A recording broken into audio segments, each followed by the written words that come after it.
The Harvester Part 1 by Gene Stratton-Porter. Chapter 1. Belshazzar's Decision. Belle, come here! The harvester sat in the hollow worn in the hewed log stoop by the feet of his father and mother and his own sturdier tread, and rested his head against the casing of the cabin door when he gave the command.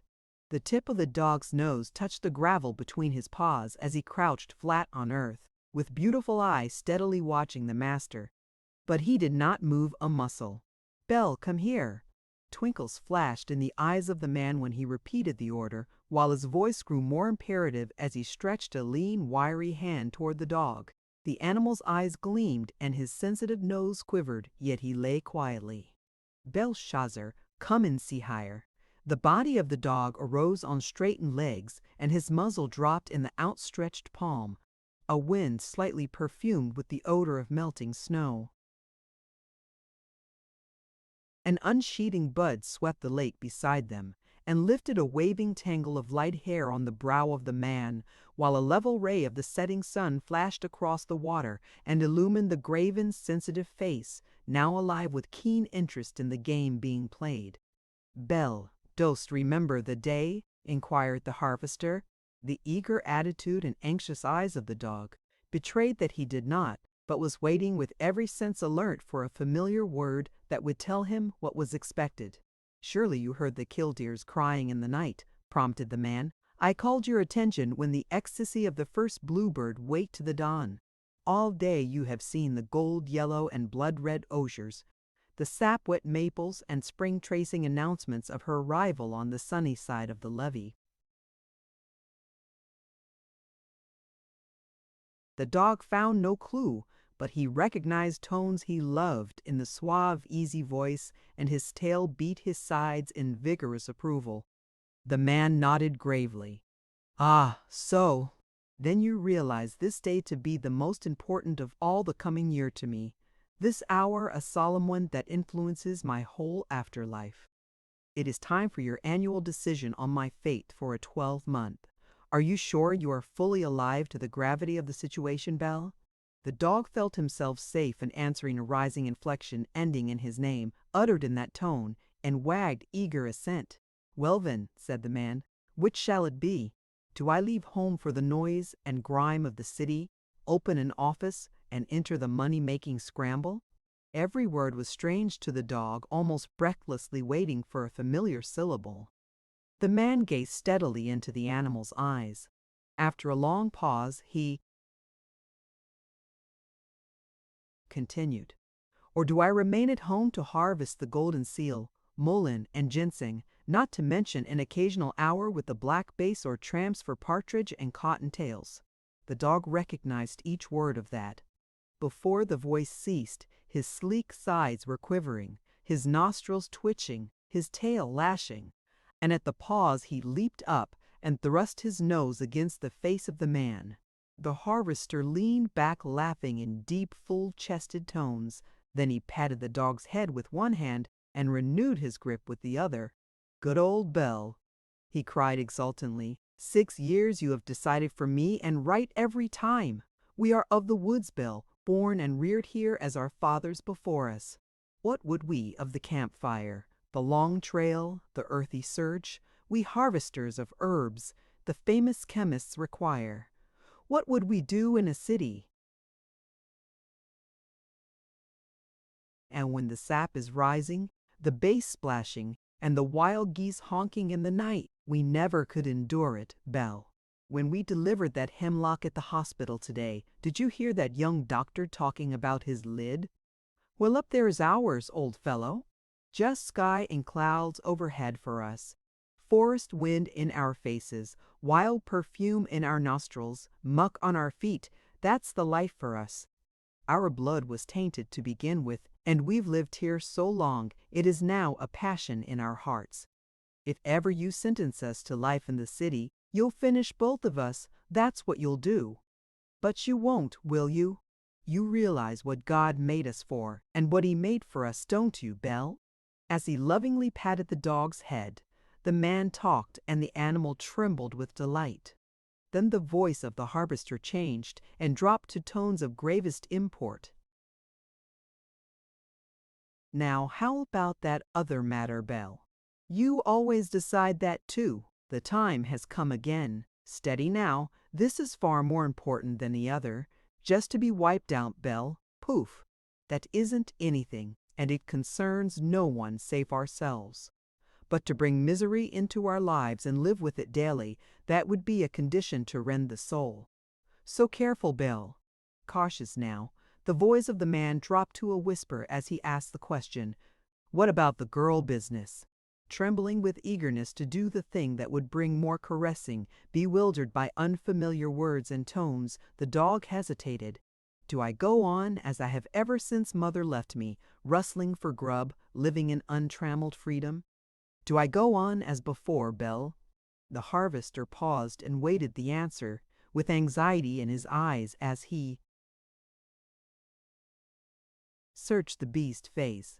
He had talked to that dog, as most men commune with their souls, for so long and played the game in such intense earnest that he felt the results final with him.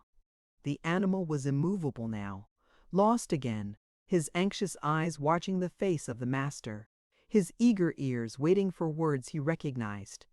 After a long time, the man continued slowly and hesitantly, as if fearing the outcome. He did not realize that there was sufficient anxiety in his voice to change its tones.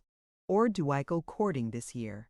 Do I rig up in uncomfortable store clothes and parade before the country and city girls and try to persuade the one I can get, probably not the one I would want to marry me, and come here and spoil all our good times?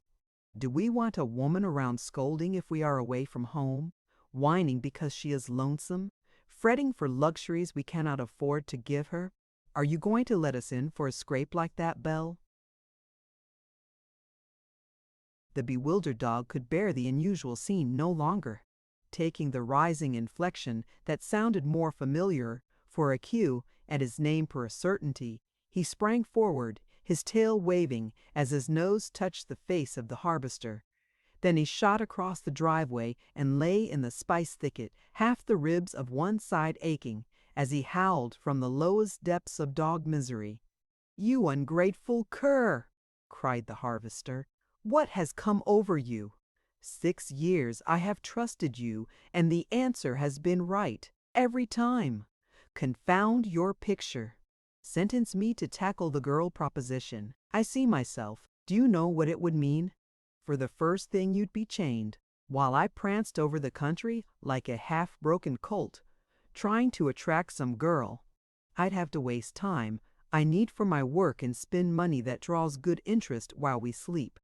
To tempt her with presents, I'd have to rebuild the cabin, and there's not a chance in 10 she would not fret the life out of me whining to go to the city to live, arrange for her here the best I could. Of all the fool, unreliable dogs ever trod a man's tracks, you are the limit, and you never before failed me. You blame degenerate pup, you." The harvester paused for breath, and the dog subsided to a pitiful whimper. He was eager to return to the man who had struck him the first blow his pampered body ever had received, but he could not understand a kick and harsh words for him, so he lay quivering with anxiety and fear. "You howling, whimpering idiot!" exclaimed the harvester.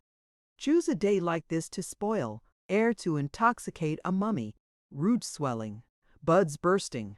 Harvest close and you call me off and put me at work like that, would you? If I ever had supposed lost all your senses, I never would have asked you. 6 years you have decided my fate, when the first bluebird came, and you've been true blue every time. If I ever trust you again, but the mischief is done now. Have you forgotten that your name means to protect? Don't you remember it? Is because of that it is your name? Protect. I'd have trusted you with my life, Belle. You gave it to me the time you pointed that rattler within 6 inches of my fingers in the bloodroot bed. You saw the falling limb in time to warn me. You always know where the quicksands lie. But you are protecting me now. Like sin, ain't you? Bring a girl here to spoil both our lives. Not if I know myself. protect. The man arose and, going inside the cabin, closed the door. After that, the dog lay in abject misery so deep that 2 big tears squeezed from his eyes and rolled down his face. To be shut out was worse than the blow. He did not take the trouble to arise from the wet leaves covering the cold earth, but closing his eyes went to sleep. The man leaned against the door and ran his fingers through his hair as he anathematized the dog. Slowly his eyes traveled around the room. He saw his tumbled bed by the open window facing the lake, the small table with his writing material, the crude rack on the wall loaded with medical works, botanies, drug encyclopedias, the books of the few authors who interested him, and the bare, muck-tracked floor. He went to the kitchen, where he built a fire in the cook stove, and to the smokehouse, from which he returned with a slice of ham and some eggs. He set some potatoes boiling and took bread, butter, and milk from the pantry. Then he laid a small notebook on the table before him and studied the transactions of the day. £10. Wild cherry bark, 6 cents. Tithe is 65.2. Wahoo root bark 25.20 witch hazel bark 5 1.05 root 12 6 10 snake root 18 1.80 12 1.07 10 plode root 12 1.0 15 horehound 10 1.57 dire cents. Not so bad, he muttered, bending over the figures. I wonder if any of my neighbors who harvest the fields average as well at this season. I'll wager they don't. That's pretty fair. Some days I don't make it, and then when a consignment of seeds go or ginseng is wanted, the cash comes in right properly. I could waste half of it on a girl and yet save money. But where is the woman who would be content with half? She'd want all and fret because there wasn't more. Blame that dog. He put the book in his pocket, prepared and ate his supper, heaped the plate generously, placed it on the floor beneath the table, and set away the food that remained. Not that you deserve it, he said to space. You get this in honor of your distinguished name and the faithfulness with which you formerly have lived up to its import. If you hadn't been a dog with more sense than some men, I wouldn't take your going back on me now so hard. One would think an animal of your intelligence might realize that you would get as much of a dose as I. Would she permit you to eat from a plate on the kitchen floor? Not on your life, Belshazzar. Frozen scraps around the door for you. Would she allow you to sleep across the foot of the bed? Ho, ho, ho. Would she have you tracking on her floor? It would be the barn, and growling you didn't do it that. If I'd serve you right, I'd give you a dose and allow you to see how you like it. But it's cutting off my nose to spite my face, as the old adage goes, for whatever she did to a dog, she'd probably do worse to a man. I think not. He entered the front room and stood before a long shelf on which were arranged an array of partially completed candlesticks carved from wood. There were black and white walnut, red, white, and golden oak, cherry and curly maple, all in original designs. Some of them were oddities, others were failures, but most of them were unusually successful. He selected one of black walnut, carved until the outline of his pattern was barely distinguishable. He was imitating the trunk of a tree, with the bark on, the spreading fern-covered roots widening for the base, from which a vine sprang. Near the top was the crude outline of a big night moth climbing toward the light. He stood turning this stick with loving hands and holding it from him for inspection. I am going to master you, he exulted. Your lines are right. The design balances and it's graceful. If I have any trouble, it will be with the moth, and I think I can manage. I've got to decide whether to use Cecropia or Polyphemus before long. Really, on a walnut and in the woods, it should be a Luna, according to the eternal fitness of things, but I'm afraid of the trailers. They turn over and half curl, and I believe I had better not tackle them for a start. I'll use the easiest to begin on, and if I succeed, I'll duplicate the pattern and try a Luna then. The beauties! The harvester selected a knife from the box and began carving the stick slowly and carefully. His brain was busy, for presently he glanced at the floor. "She'd object to that," he said emphatically. "A man could no more sit and work where he pleased than he could fly. At least I know mother never would have it, and she was no nagger either. What a mother she was! If one only could stop the lonely feeling that will creep in, and the aching hunger born with the body, for a mate. If a fellow only could stop it with a woman like mother. How she reveled in sunshine and beauty, how she loved earth and air, how she went straight to the marrow of the finest line in the best book I could bring from the library, how clean and true she was, and how unyielding. I can hear her now, holding me with her last breath to my promise. If I could marry a girl like mother, great Caesar, you'd see me buying an automobile to make the run to the county clerk. Wouldn't that be great? Think of coming in from a long, difficult day to find a hot supper and a girl such as she must have been waiting for me. Belle, if I thought there was a woman similar to her in all the world, and I had even the ghost of a chance to win her, I'd call you in and forgive you. But I know the girls of today. I pass them on the roads, on the streets, see them in the cafes, stores, and at the library.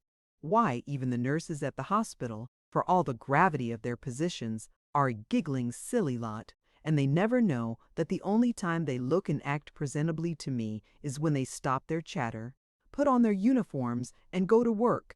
Some of them are pretty then. There's a little blue-eyed one, but all she needs is feathers to make her a ha bird. Drat that dog. The harvester took the candlestick and the box of knives, opened the door, and returned to the stoop. Belshazzar arose, pleading in his eyes, and cautiously advanced a few steps. The man bent over his work and paid not the slightest heed, so the discouraged dog sank to earth and fixedly watched the unresponsive master. The carving of the candlestick went on steadily. Occasionally the harvester lifted his head and repeatedly sucked his lungs full of air. Sometimes for an instant he scanned the surface of the lake for signs of breaking fish or splash of migrant water bird. Again his gaze wandered up the steep hill, crowned with giant trees whose swelling buds he could see and smell. Straight before him lay a low marsh through which the little creek that gurgled and tumbled downhill curved, crossed the drive some distance below, and entered the lake of lost loons. While the trees were bare, and when the air was clear as now, he could see the spires of Onabasha 5 miles away, intervening cultivated fields, stretches of wood, the long black line of the railway, and the swampy bottomlands gradually rising to the culmination of the tree-crowned summit above him. His cocks were crowing warlike challenges to rivals on neighboring farms. His hens were caroling their spring egg song. In the barnyard, ganders were screaming stridently. Over the lake in the cabin with clapping snowy wings, his white doves circled in a last joy flight before seeking their cotes in the stable loft. As the light grew fainter, the harvester worked slower. Often he leaned against the casing and closed his eyes to rest them. Sometimes he whistled snatches of old songs to which his mother had cradled him, and again bits of opera and popular music he had heard on the streets of Onabasha. As he worked, the sun went down and a half-moon appeared above the wood across the lake. Once it seemed as if it were a silver bowl set on the branch of a giant oak. Higher, it rested a tilted crescent on the rim of a cloud. The dog waited until he could endure it no longer, and straightening from his crouching position, he took a few velvet steps forward, making faint, whining sounds in his throat. When the man neither turned his head nor gave him a glance, Belshazzar sank to earth again, satisfied for the moment with being a little closer. Across Loon Lake came the wavering voice of a night love song. The harvester remembered that as a boy he had shrunk from those notes until his mother explained that they were made by a little brown owl asking for a mate to come and live in his hollow tree. Now he rather liked a sound. It was eloquent of earnest pleading, with the lonely bird on one side and the reproachful dog eyes on the other, the man grinned, rather foolishly. Between two fires, he thought. If that dog ever catches my eye, he will come tearing as a cyclone, and I would not kick him again for $100. First time I ever struck him, and didn't intend to then. So blame mad and disappointed my foot just shot out before I knew it. There he lies half dead to make up, but I'm blessed if I forgive him in a hurry. And there is that insane little owl screeching for a mate. If I'd start out making sounds like that, all the girls would line up and compete for possession of my happy home. The harvester laughed, and at the sound Belshazzar took courage and advanced 5 steps before he sank belly to earth again. The owl continued its song. The harvester imitated the cry, and at once it responded. He called again and leaned back, waiting. The notes came closer. The harvester cried once more and peered across the lake, watching for the shadow of silent wings. The moon was high. Above the trees now, the knife dropped in the box. The long fingers closed around the stick. The head rested against the casing, and the man intoned the cry with all his skill, and then watched and waited. He had been straining his eyes over the carving until they were tired, and when he watched for the bird, the moonlight tried them, for it touched the lightly rippling waves of the lake in a line of yellow light that stretched straight across the water from the opposite bank, directly to the gravel bed below, where lay the bathing pool. It made a path of gold that wavered and shimmered as the water moved gently, but it appeared sufficiently material to resemble a bridge spanning the lake. "Seems as if I could walk it," muttered the harvester. The owl cried again, and the men intently watched the opposite bank. He could not see the bird, but in the deep wood where he thought it might be, he began to discern a misty, moving shimmer of white. Marveling, he watched closer. So. Slowly, he could not detect motion. It advanced, rising in height and taking shape. "Do I end this day by seeing a ghost?" he queried. He gazed intently and saw that a white figure really moved in the woods of the opposite bank. "Must be some boys playing fool pranks," exclaimed the harvester. He watched fixedly with interested face, and then amazement wiped out all other expression, and he sat motionless, breathless, looking, intently looking. For the white object came straight toward the water, and at the very edge, unhesitatingly stepped upon the bridge of gold and lightly, easily advanced in his direction. The man waited. On came the figure, and as it drew closer, he could see that it was a very tall, extremely slender woman, wrapped in soft robes of white. She stepped along the slender line of the gold bridge with grace unequaled.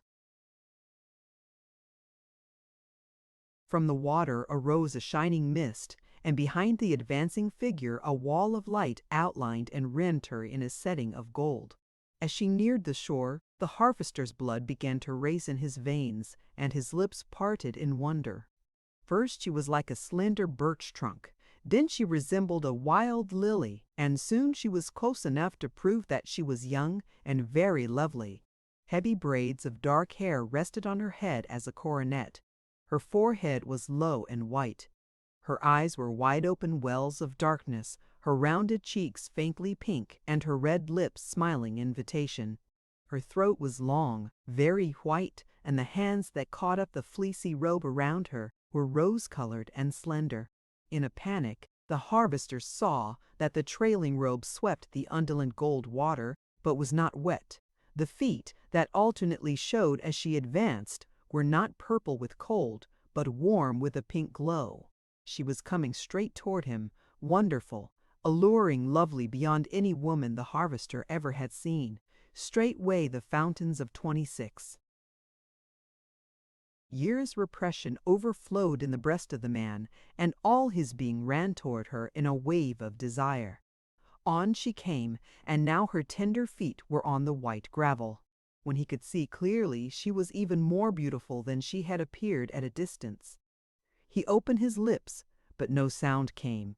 He struggled to rise, but his legs would not bear his weight. Helpless, he sank against the casing. The girl walked to his feet, bent, placed a hand on each of his shoulders, and smiled into his eyes. He could scent the flower-like odor of her body and wrapping, even her hair. He struggled frantically to speak to her as she leaned closer, yet closer, and softly but firmly laid lips of pulsing sweetness on his in a deliberate kiss. The harvester was on his feet now. The Belshazzar shrank into the shadows. "Come back," cried the man. "Come back, for the love of mercy, where are you?" He ran stumblingly toward the lake. The bridge of gold was there. The little owl cried lonesomely. And did he see, or did he only dream he saw a mist of white vanishing in the opposite wood? His breath came between dry lips, and he circled the cabin searching eagerly, but he could find nothing, hear nothing, save the dog at his heels. He hurried to the stoop and stood gazing at the molten path of moonlight. 1 minute he was half frozen, the next a rosy glow enfolded him. Slowly he lifted a hand and touched his lips. Then he raised his eyes from the water and swept the sky in a penetrant gaze. "My gracious Heavenly Father," said the harvester reverently, "would it be like that?" Chapter 2. The Effect of a Dream. Fully convinced at last that he had been dreaming, the harvester picked up his knives and candlestick and entered the cabin. He placed them on a shelf and turned away, but after a second's hesitation he closed the box and arranged the sticks neatly. Then he set the room in order and carefully swept the floor. As he replaced the broom he thought for an instant, then opened the door and whistled softly. Belshazzar came at a rush. The harvester pushed the plate of food toward the hungry dog, and he ate greedily. The man returned to the front room and closed the door. He stood a long time before his shelf of books, at last selected a volume of medicinal plants and settled to study. His supper finished, Belshazzar came scratching and whining at the door. Several times the man lifted his head and glanced in that direction, but he only returned to his book and read again. Tired and sleepy at last, he placed the volume on the shelf, went to a closet for a pair of bath towels, and hung them across a chair. Then he undressed, opened the door, and ran for the lake. He plunged with a splash and swam vigorously for a few minutes, his white body growing pink under the sting of the chilled water. Over and over he scanned the golden bridge to the moon and stood an instant dripping on the gravel of the landing to make sure that no dream woman was crossing the wavering floor. He rubbed to a glow and turned back the covers of his bed. The door and window stood wide. Before he lay down, the harvester paused in arrested motion a second, then stepped to the kitchen door and lifted the latch. As the man drew the covers over him, the dog's nose began making an opening, and a little later he quietly walked into the room. The harvester rested, facing the lake. The dog sniffed at his shoulder, but the man was rigid. Then the click of nails could be heard on the floor as Belshazzar went to the opposite side. At his accustomed place he paused and set one foot on the bed. There was not a sound, so he lifted the other. Then one at a time he drew up his hind feet and crouched, as he had on the gravel. The man lay watching the bright bridge. The moonlight entered the window and flooded the room. The strong lines on the weather-beaten face of the harvester were mellowed in the light, and he appeared young and good to see. His lithe figure stretched the length of the bed, his hair appeared almost white, and his face, touched by the glorifying light of the moon, was a study. One instant his countenance was swept with ultimate scorn, then gradually that would fade and the lines soften until his lips curved in childlike appeal and his eyes were filled with pleading. Several times he lifted a hand and gently touched his lips, as if a kiss were a material thing, and would leave tangible evidence of having been given. After a long time his eyes closed, and he scarcely was unconscious before Belshazzar's cold nose touched the outstretched hand, and the harvester lifted and laid it on the dog's head. "Forgive me, Bel," he muttered. "I never did that. I wouldn't have hurt you for anything." It happened before I had time to think." They both fell asleep. The clear-cut lines of manly strength on the face of the harvester were touched to tender beauty. He lay smiling softly. Far in the night he realized the frost chill and divided the coverlet with the happy Belshazzar. The golden dream never came again. There was no need. It had done its perfect work. The harvester awoke the next morning a different man. His face was youthful and alive with alert anticipation. He began his work with eager impetuosity, whistling and singing the while, and he found time to play with and talk to Belshazzar, until that glad beast almost wagged off his tail in delight. They breakfasted together and arranged the rooms with unusual care. "You see," explained the harvester to the dog, "we must walk neatly after this. Maybe there is such a thing as fate. Possibly your answer was right. There might be a girl in the world for me. I don't expect it, but there is a possibility that she may find us before we locate her. Anyway, we should work and be ready. All the old stock in the storehouse goes out as soon as we can cart it. A new cabin shall rise as fast as we can build it. There must be a basement and furnace too. Dream women don't have cold feet. But if there is a girl living like that, and she is coming to us or waiting for us to come to her, we must have a comfortable home to offer. There should be a bathroom too. She couldn't dip in the lake as we do. And until we build a new house, we must keep the old one clean, just on the chance of her happening on us. She might be visiting some of the neighbors or come from town with someone, or I might see her on the street or at the library or hospital or in some of the stores. For the love of mercy, help me watch for her, Belle, the half of my kingdom, if you will point her for me." The harvester worked as he talked. He set the rooms in order, put away the remains of breakfast, and started to the stable. He turned back and stood for a long time, scanning the face in the kitchen mirror. Once he went to the door, then he hesitated and finally took out his shaving set and used it carefully and washed vigorously. He pulled his shirt together at the throat and, hunting among his clothing, found an old red tie that he knotted around his neck. This so changed his everyday appearance that he felt wonderfully dressed and whistled gaily on his way to the barn. There he confided in the old gray mare as he curried and harnessed her to the spring wagon. "Hardly know me, do you, Betsy?" he inquired. "Well, I'll explain. Our friend Belle here has doomed me to go courting this year. Wouldn't that dern found you? I was mad as hornets at first, but since I've slept on the idea, I rather like it. Maybe we are too lonely and dull. Perhaps the right woman would make life a very different matter. Last night I saw her, Betsy, and between us, I can't tell even you. She was the loveliest, sweetest girl on earth, and that is all I can say. We are going to watch for her today, and every trip we make, until we find her, if it requires 100 years. Then some glad time we are going to locate her, and when we do, well, you just keep your eye on us, Betsy, and you'll see how courting straight from the heart is done, even if we lack experience."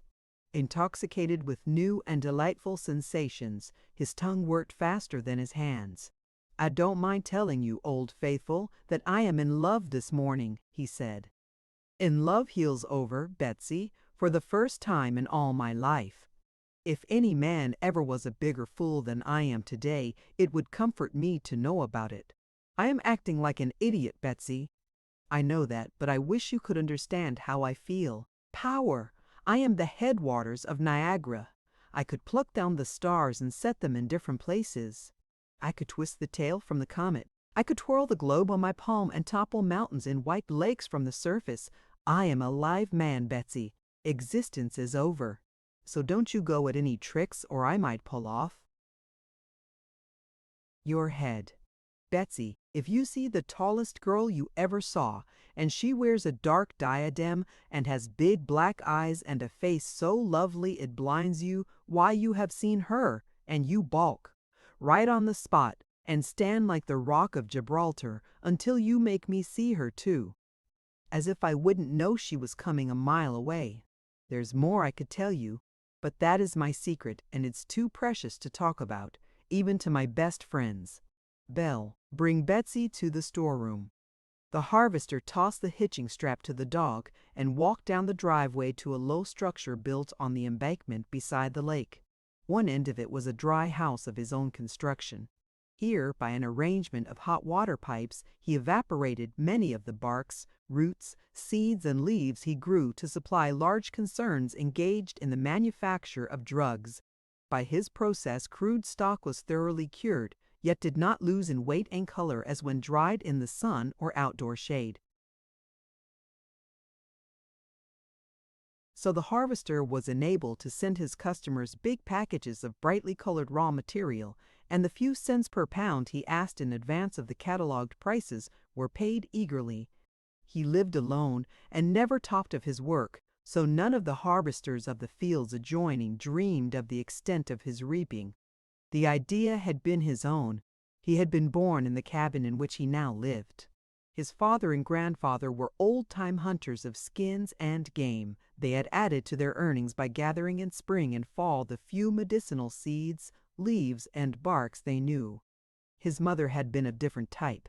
She had loved and married the picturesque young hunter and gone to live with him on the section of land taken by his father. She found life, real life, vastly different from her girlhood dreams, but she was one of those changeless, unyielding women who suffer silently but never rule a bargain no matter how badly they are cheated. Her only joy in life had been her son. For him she had worked and saved unceasingly, and when he was old enough she sent him to the city to school and kept pace with him in the lessons he brought home at night. Using what she knew of her husband's work as a guide, and profiting by pamphlets published by the government, every hour of the time, outside school and in summer vacations, she worked in the woods with the boy, gathering herbs and roots to pay for his education and clothing.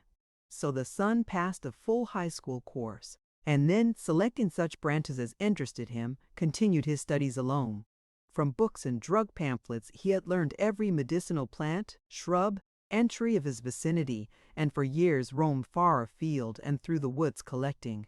After his father's death expenses grew heavier and the boy saw that he must earn more money. His mother frantically opposed his going to the city, so he thought out the plan of transplanting the stuff he gathered to the land they owned and cultivating it there. This work was well developed when he was 20, but that year he lost his mother. From that time he went on steadily enlarging his species, transplanting trees, shrubs, vines, and medicinal herbs from such locations as he found them to similar conditions on his land. 6 years he had worked cultivating these beds and hunting through the woods on the riverbanks, government land, the great Limberlost swamp, and neglected corners of earth for barks and roots. He occasionally made long trips across the country for rapidly diminishing plants he found in the woodland of men who did not care to bother with a few specimens, and many big beds of profitable herbs, extinct for miles around, now flourished on the banks of Loon Lake, in the marsh, and through the forests rising above. To what extent and value his venture had grown, no one save the harvester knew. When his neighbors twitted him with being too lazy to plow and sow, of mooning over books, and derisively sneered when they spoke of him as the harvester of the woods or the medicine man, David Langston smiled and went his way. How lonely he had been since the death of his mother, he never realized until that morning, when a new idea really had taken possession of him. From the storehouse he heaped packages of seeds, dried leaves, barks, and roots into the wagon, but he kept a generous supply of each, for he prided himself on being able to fill all orders that reached him. Yet the load he took to the city was much larger than usual. As he drove down the hill and past the cabin, he studied the location. "The drainage is perfect," he said to Belshazzar beside him on the seat.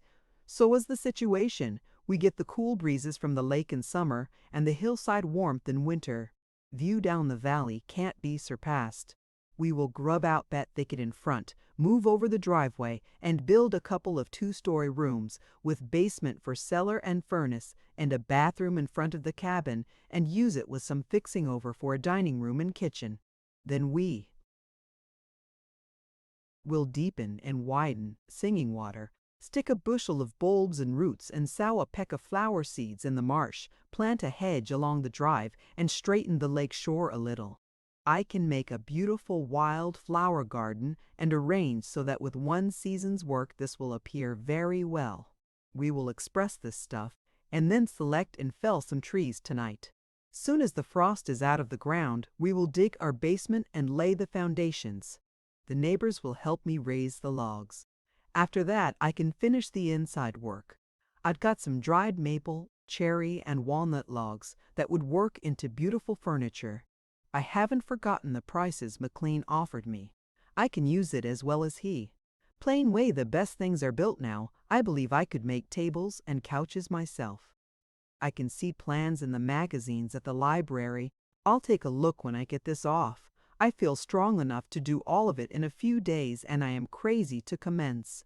But I scarcely know where to begin. There are about 50 things I'd like to do, but to fell and dry the trees and get the walls up come first, I believe. What do you think, old unreliable? Belshazzar thought the world was a place of beauty that morning. He sniffed the icy, odorous air, and with tilted head watched the birds. A wearied band of ducks had settled on Loon Lake to feed and rest, for there was nothing to disturb them.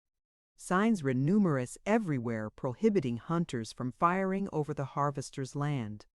Beside the lake, down the valley, crossing the railroad, and in the farther lowlands, the dog was a nervous quiver as he constantly scented game or saw birds he wanted to point.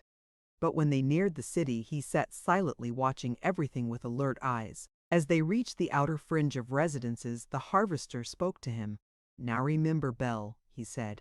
"Point me the tallest girl you ever saw, with a big braid of dark hair, shining black eyes, and red velvet lips, sweeter than wild crabapple blossoms. Make a dead set. Don't allow her to pass us. Heaven is going to begin in Medicine Woods when we find her, and prove to her that there lies her happy home." "When we find her," repeated the harvester softly and exultantly. "When we find her." He said it again and again, pronouncing the words with tender modulations, because he was chanting it in his soul, in his heart, in his brain, with his lips. He had a hasty glance for every woman he passed.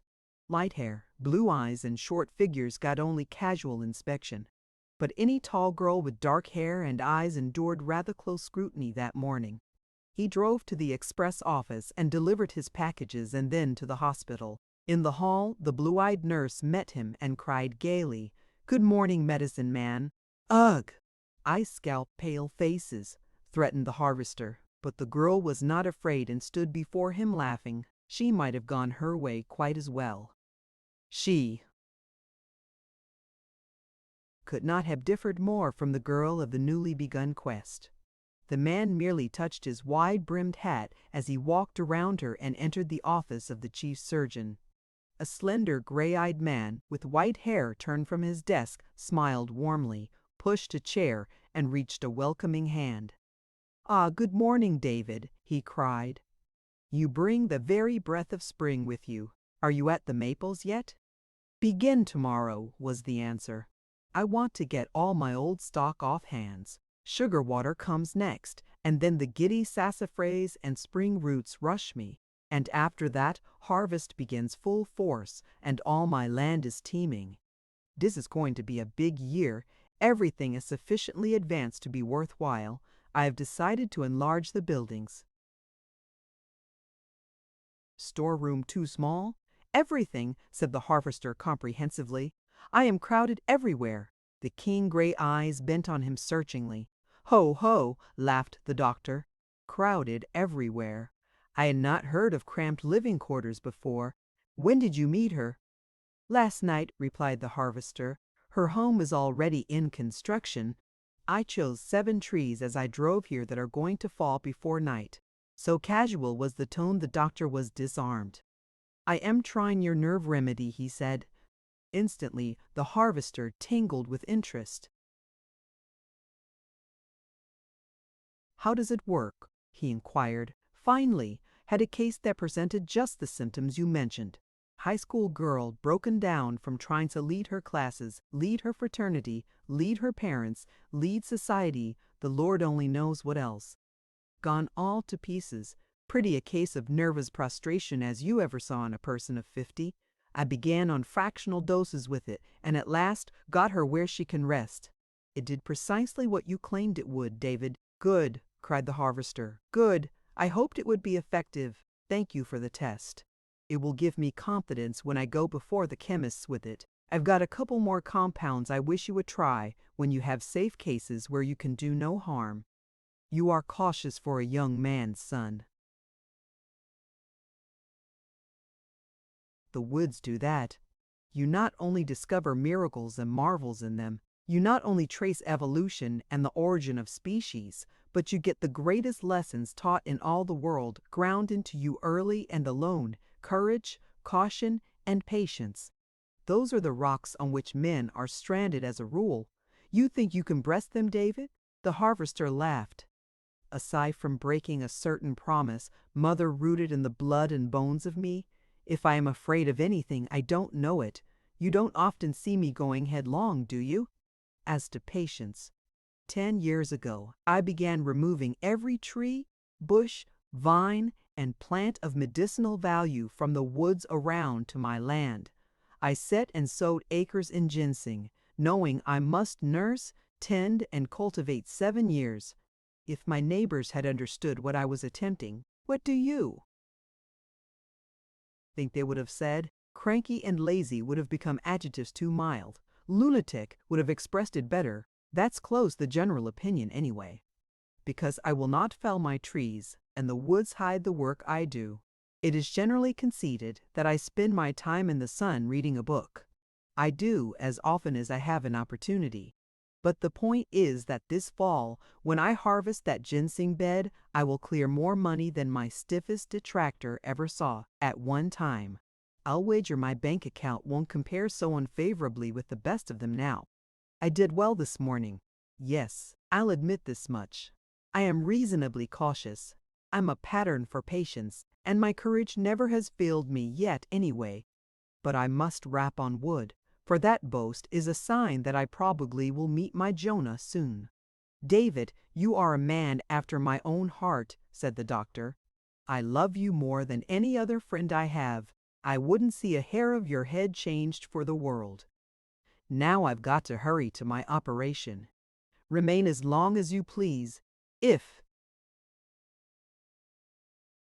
there is anything that interests you, but don't let the giggling little nurse that always haunts the hall when you come make any impression. She is not up to your standard. Don't, said the harvester.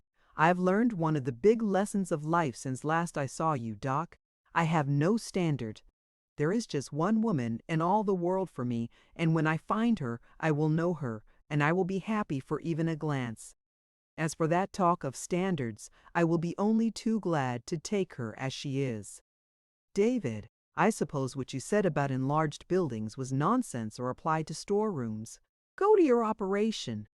David, if you send me in suspense, I may operate on the wrong man. What has happened?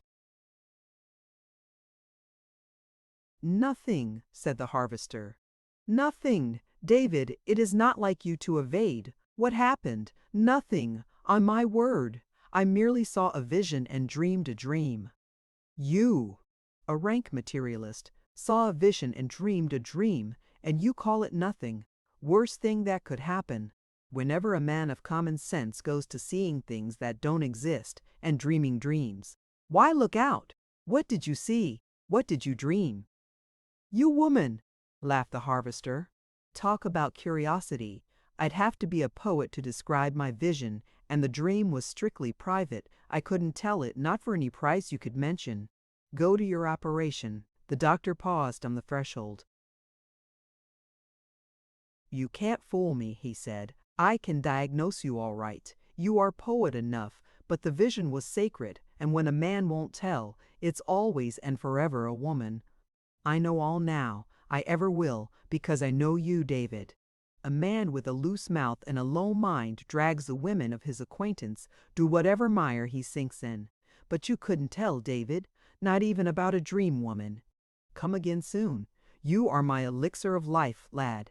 I revel in the atmosphere you bring. Wish me success now. I am going to a difficult, delicate operation. I do, cried the harvester heartily. I do. But you can't fail. You never have, and that proves you cannot. Goodbye. Down the street went the harvester, passing over city pave with his free, swinging stride, his head high, his face flushed with vivid outdoor tints, going somewhere to do something worthwhile, the impression always left behind him. Men envied his robust appearance, and women looked twice, always twice, and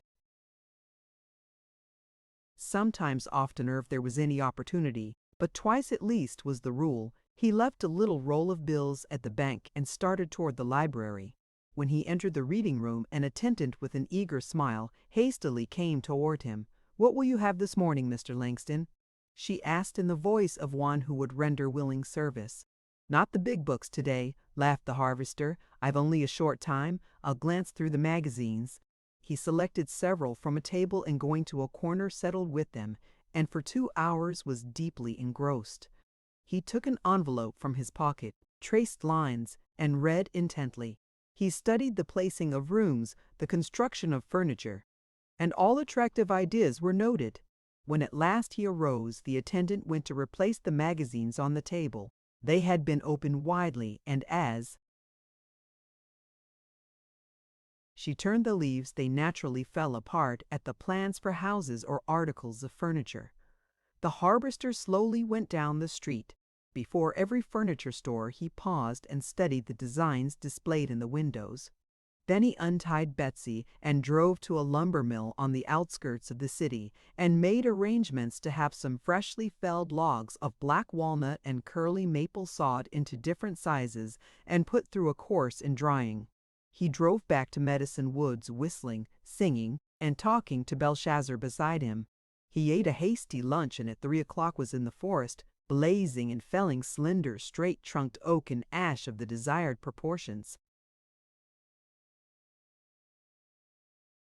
Chapter 3. Harvesting the Forest. The forest is never so wonderful as when spring wrestles with winter for supremacy. While the earth is yet ice-bound, while snows occasionally fly, spring breathes her warmer breath of approach, and all nature responds. Sunny knolls, embankments, and cleared spaces become bare, while shadow spots and sheltered nooks remain white.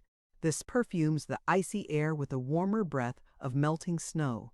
The sap arises in the trees and bushes, sets buds swelling, and they distill a faint, intangible odor. Deep layers of dead leaves cover the frozen earth, and the sun shining on them raises a steamy vapor, unlike anything else in nature. A different scent rises from earth where the sun strikes it. Lichen faces take on the brightest colors they ever wear, and rough, coarse mosses emerge in rank growth from their cover of snow and add another perfume to mellowing air. This combination has breathed a strange intoxication into the breast of mankind in all ages, and bird and animal life prove by their actions that it makes the same appeal to them. Crows caw supremacy from tall trees. Flickers, drunk on the wine of nature, flash their yellow-lined wings and red crowns among trees in a search for suitable building places. Nuthatches run head foremost down rough trunks, spying out larvae and early emerging insects. Titmice chatter. The bold, clear whistle of the cardinal sounds never so gaily, and song sparrows pipe from every wayside shrub and fence post. Coons and opossums stir in their dens. Muskrat and groundhog inspect the weather, while squirrels race along branches and bound from tree to tree like winged folk. All of them could have outlined the holdings of the harvester almost as well as any surveyor. They understood where the bang of guns and the snap of traps menaced life. Best of all, they knew where cracked nuts, handfuls of wheat, oats, and crumbs were scattered on the ground, and where suet bones dangled from bushes. Here, too, the last sheaf from the small wheat field at the foot of the hill was stoutly fixed on a high pole, so that the grain was free to all feathered.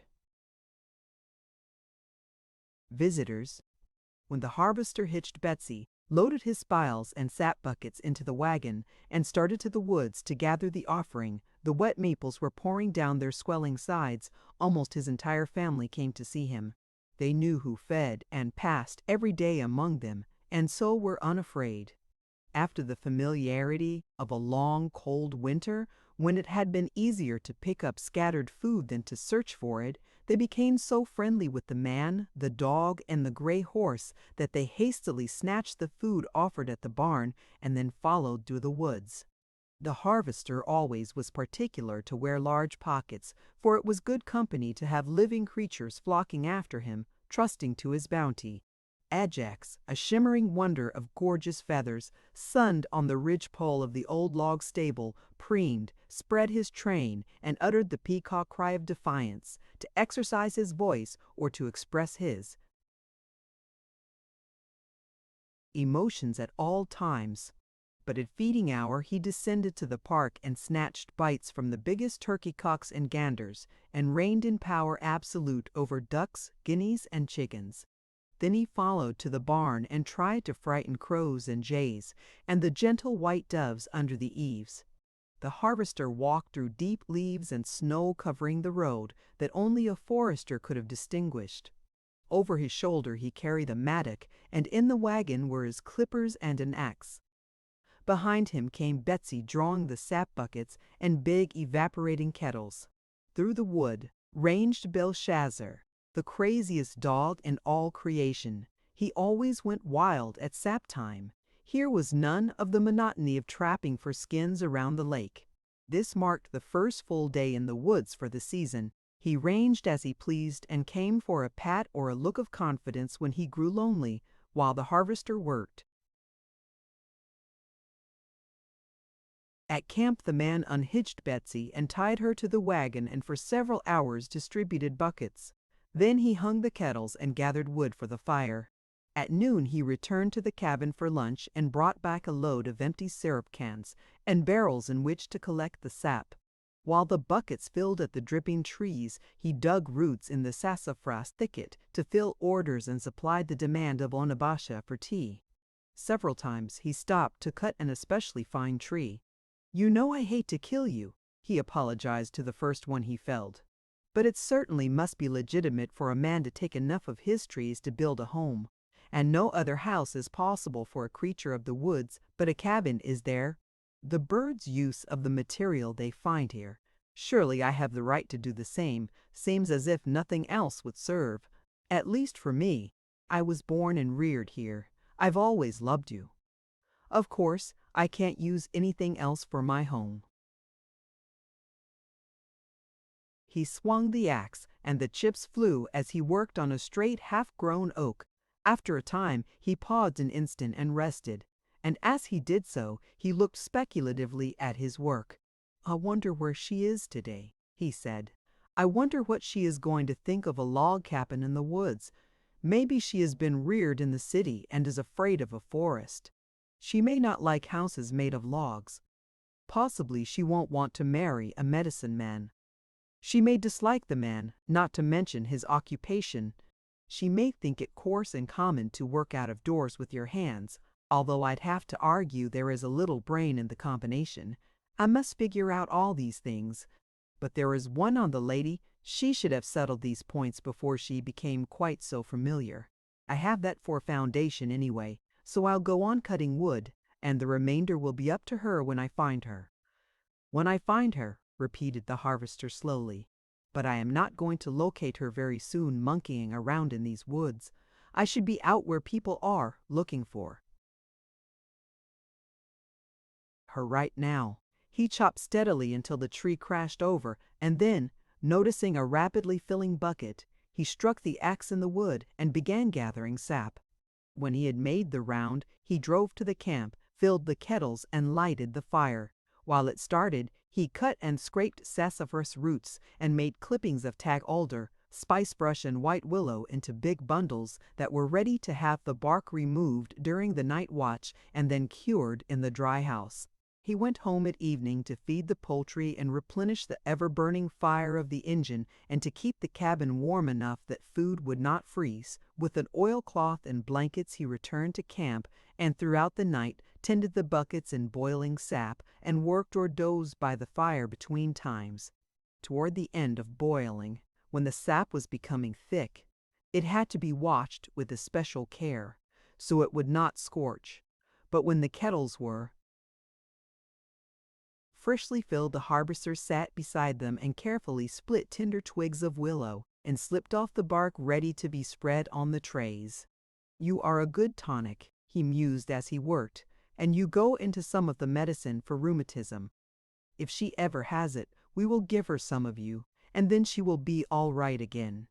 Strange that I should be preparing medicinal bark by the sugar campfire, but I have to make this hay, not while the sun shines, but when the bark is loose, while the sap is rising. Wonder who will use this? Depends largely on where I sell it. Anyway, I hope it will take the pain out of some poor body. Price is so low now, not worth gathering unless I can kill time on it while waiting for something else. Never got over 7 cents a pound for the best I ever sold, and it takes a heap of these little quills to make a pound when they are dry. That's all of you, about 25 cents worth. But even that is better than doing nothing while I wait, and someone has to keep the doctor supplied with salicin and tannin, so if I do, other folks needn't bother. He arose and poured more sap into the kettles as it boiled away and replenished the fire. He nibbled a twig when he began on the spice brush. As he sat on the piled wood and bent over his work, he was an attractive figure. His face shone with health and was bright with anticipation. While he split the tender bark and slipped out the wood, he spoke his thoughts slowly. "The 5 cents a pound I'll get for you is even less, but I love the fragrance and taste. You don't peel so easy as the willow, but I like to prepare you better, because you will make some miserable little sick child well, or you may cool someone's fevered blood. If ever she has a fever, I hope she will take medicine made from my bark, because it will be strong and pure. I've half a notion to set someone else gathering the stuff and tending the plants, and spend my time in the little laboratory compounding different combinations. I don't see what bigger thing a man can do than to combine pure, clean, unadulterated roots and barks into medicines that will cool fevers, stop chills, and purify bad blood. The doctors may be all right, but what are they going to do if we men behind the prescription cases don't supply them with unadulterated drugs? Answer me that, Mr. Sapsucker. Doc says I've done mighty well so far as I have gone. I can't think of a thing on earth I'd rather do, and there's money no end in it. I could get too rich for comfort in short order. I wouldn't be too wealthy to live just the way I do for any consideration. I don't know about her, though. She is lovely, and handsome women usually want beautiful clothing, and a quantity of things that cost no end of money. I may need all I can get for her. One never can tell. He arose to stir the sap and pour more from the barrels to the kettles before he began on the tag alder he had gathered. "If it is all the same to you, I'll just keep on chewing spice brush while I work," he muttered. "You are entirely too much of an astringent to suit my taste, and you bring a cent less a pound. But you are thicker and dry heavier, and you grow in any quantity around the lake and on the marshy places, so I'll make the size of the bundle atone for the price. If I peel you while I wait on the sap, I'm that much ahead. I can spread you on drying trays in a few seconds, and there you are. Howl your head off, Belle. I don't care what you have found.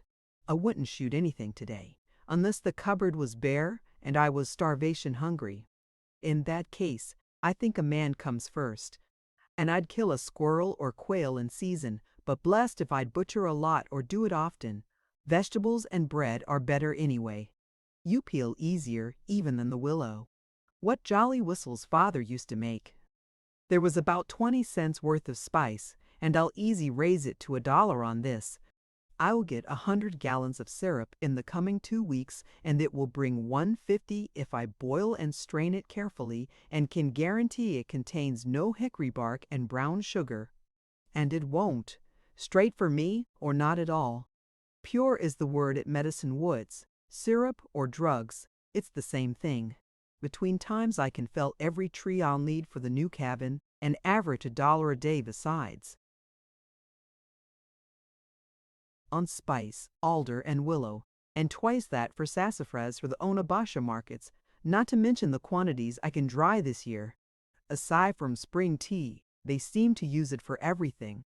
I never yet have had enough. It goes into half the tonics, anodyne, and stimulants. Also soap and candy. I see where I grow rich in spite of myself, and also where my harvest is going to spoil before I can garner it if I don't step lively and double even more than I am now. Where the cabin is to come in, well, it must come if everything else goes. The roots can wait, and I'll dig them next year and get more and larger pieces. I won't really lose anything, and if she should come before I am ready to start to find her, why then I'll have her home prepared. How long before you begin your house, old Firefly? He inquired of a flaming cardinal tilting on a twig.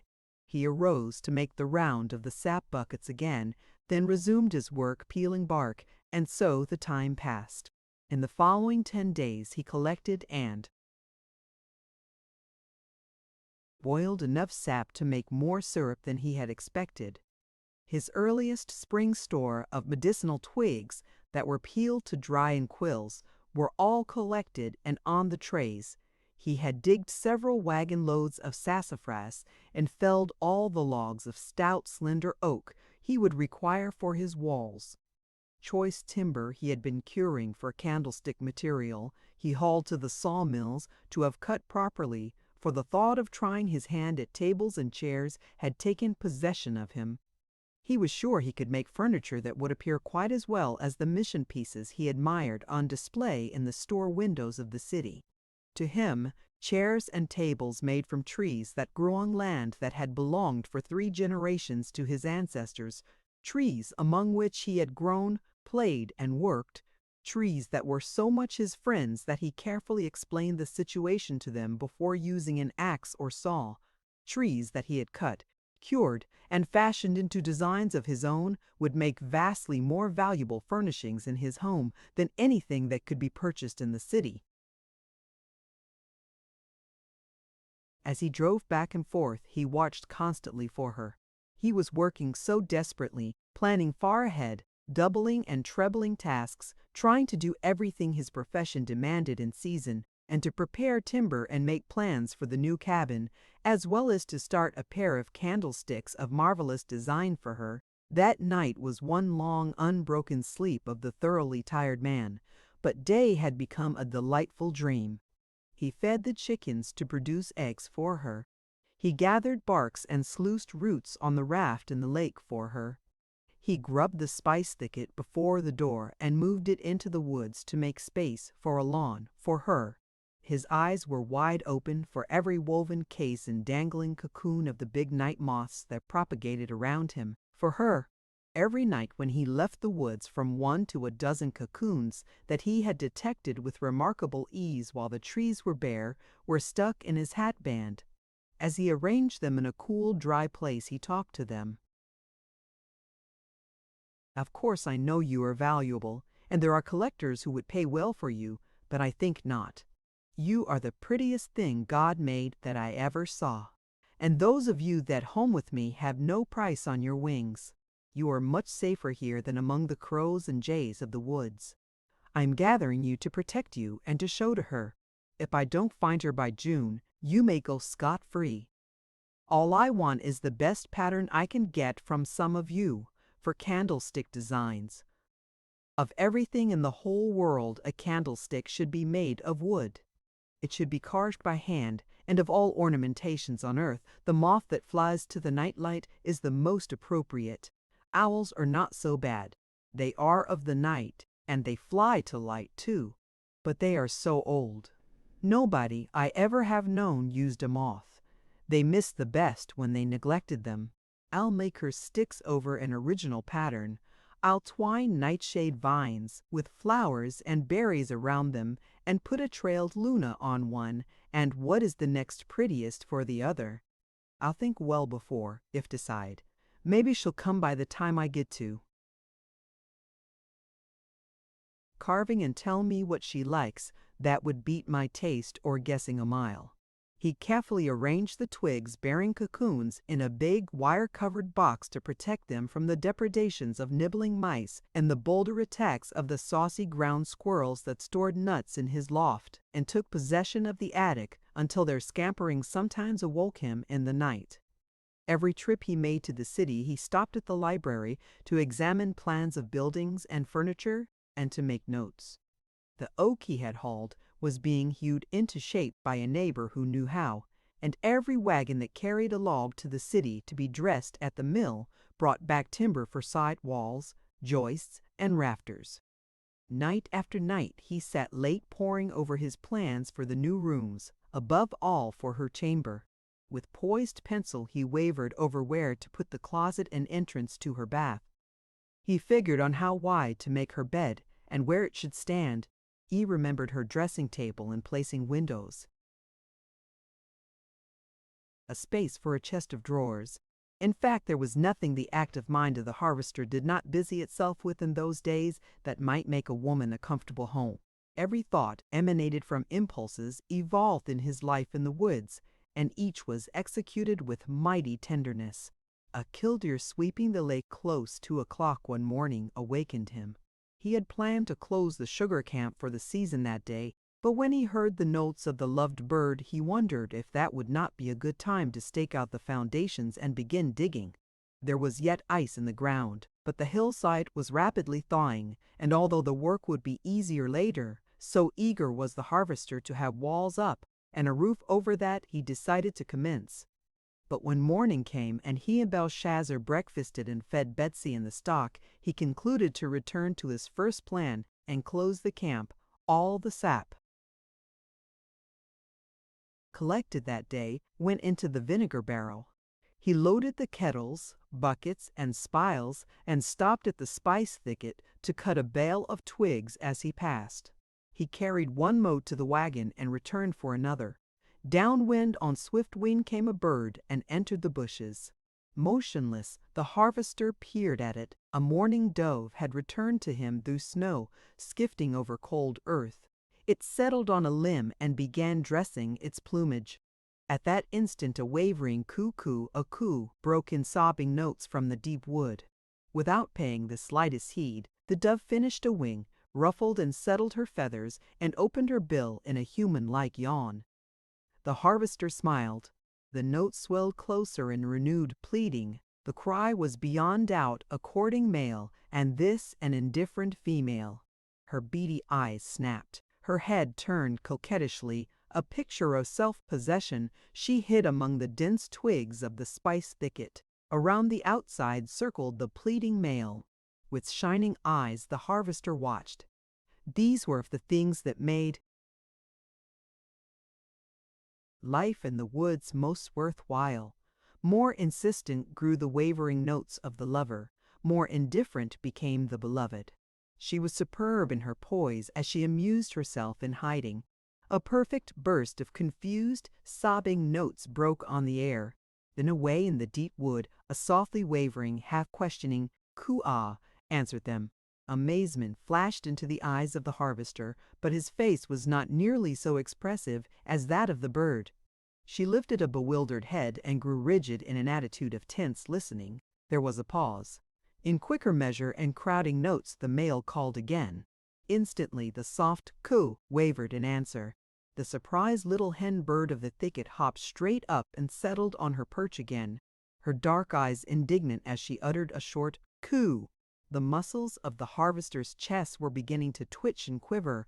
More intense grew the notes of the pleading male. Softly seductive came the reply. The clapping of his wings could be heard as he flew in search of the charmer. "Hey, goo!"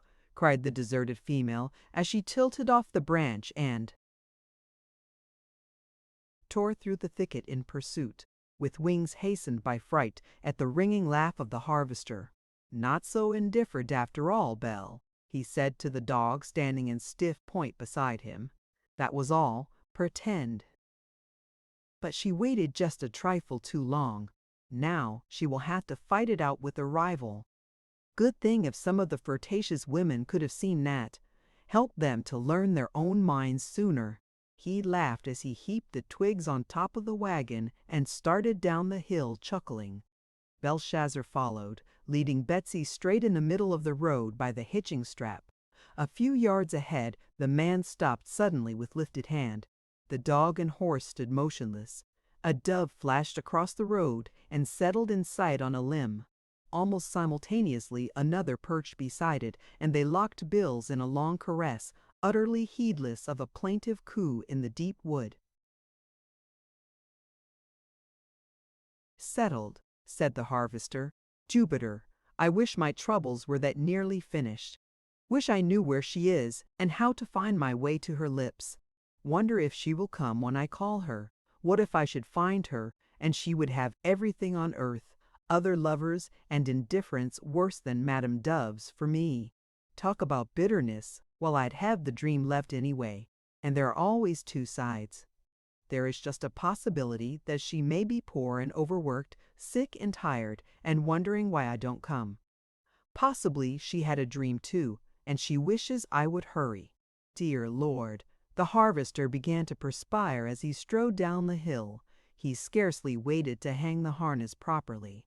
He did not stop to unload the wagon until night, but went after an axe and a board that he split into pegs.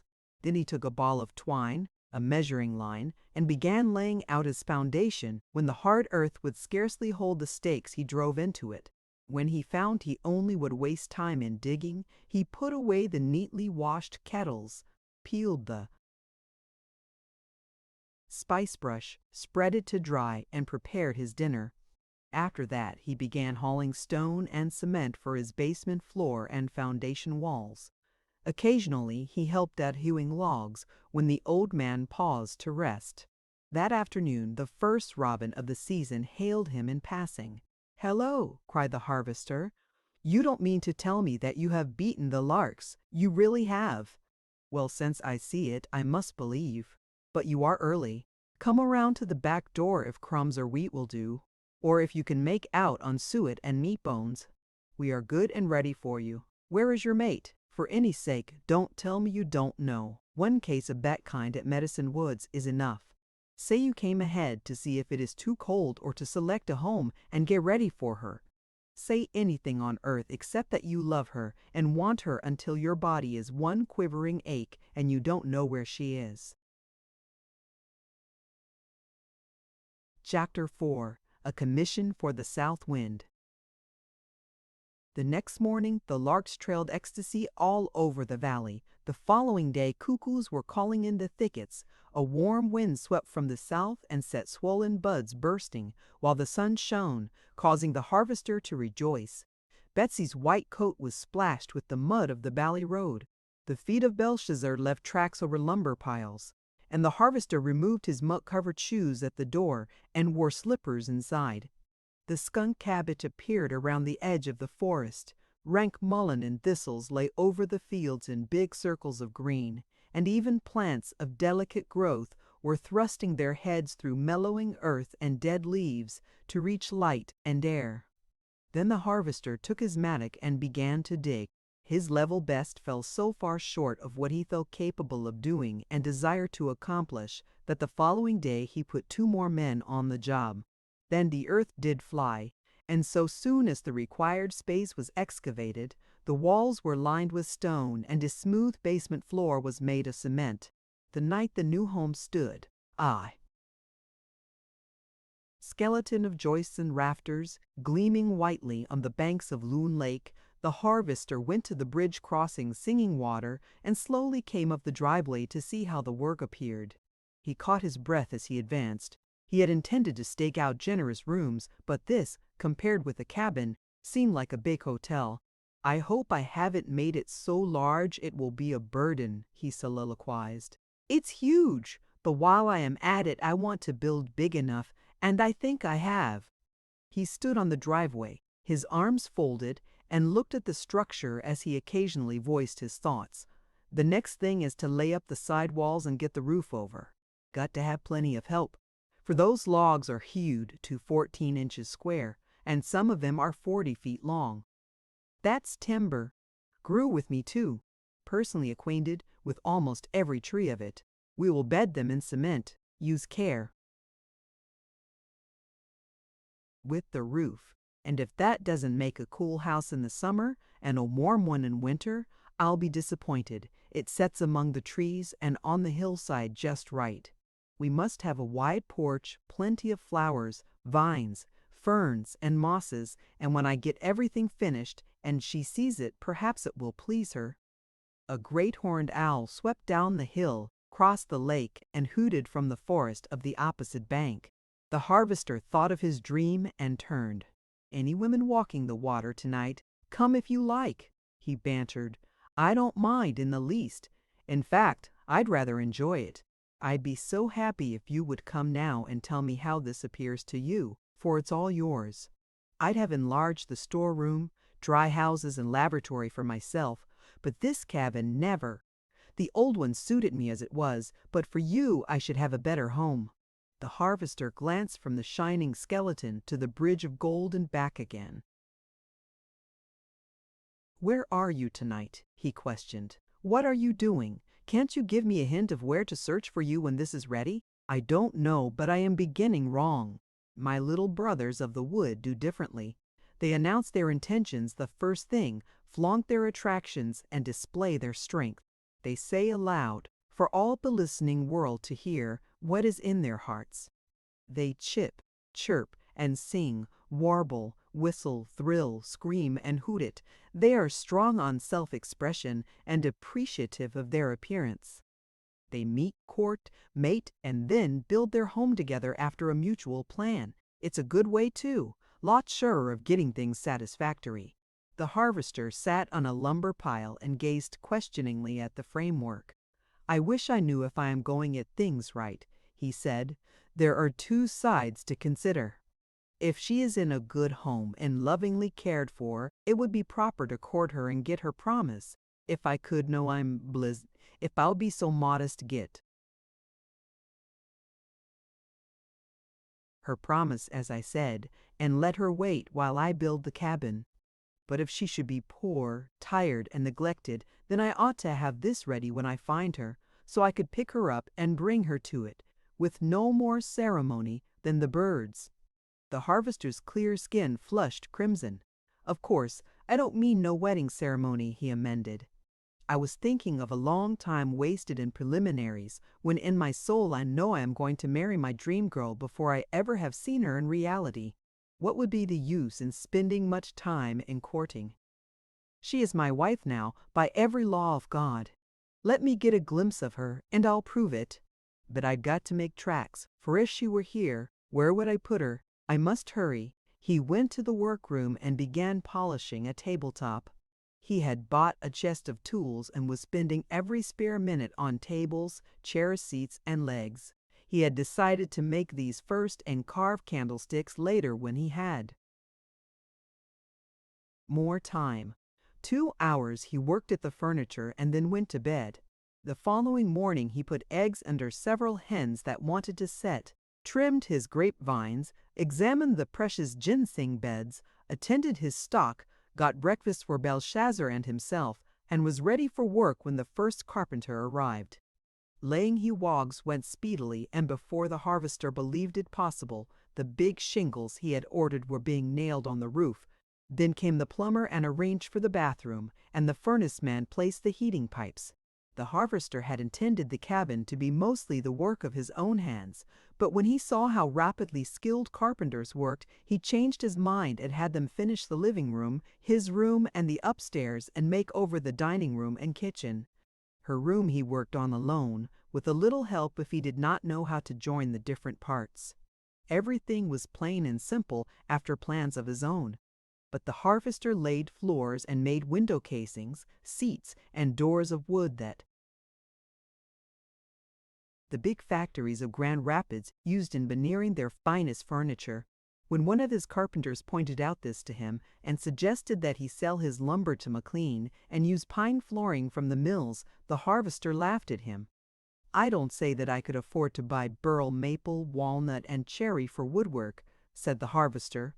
"I could not, but since I have it, you can stake your life. I won't sell it and build my home of cheap, rapidly decaying wood. The best I have goes into this cabin, and what remains will do to sell. I have an idea that when this is done, it is going to appear first rate. Anyway, it will be solid enough to last 1,000 years, and with every day of use, natural wood grows more beautiful. When we get some tables, couches, and chairs made from the same timber as the casings and the floors, I think it will be fine. I want money, but I don't want it bad enough to part with the best of anything I have for it. Go carefully and neatly there. It will have to be changed if you don't." So the work progressed rapidly. When the carpenters had finished the last stroke on the big veranda, there remained a day more and made flower boxes and a swinging couch, and then the greedy harvester kept the best man with him a week longer to help on the furniture. "Ain't you going to say a word about her, Langston?" asked this man as they put a mirror-like surface on a curly maple dressing table top.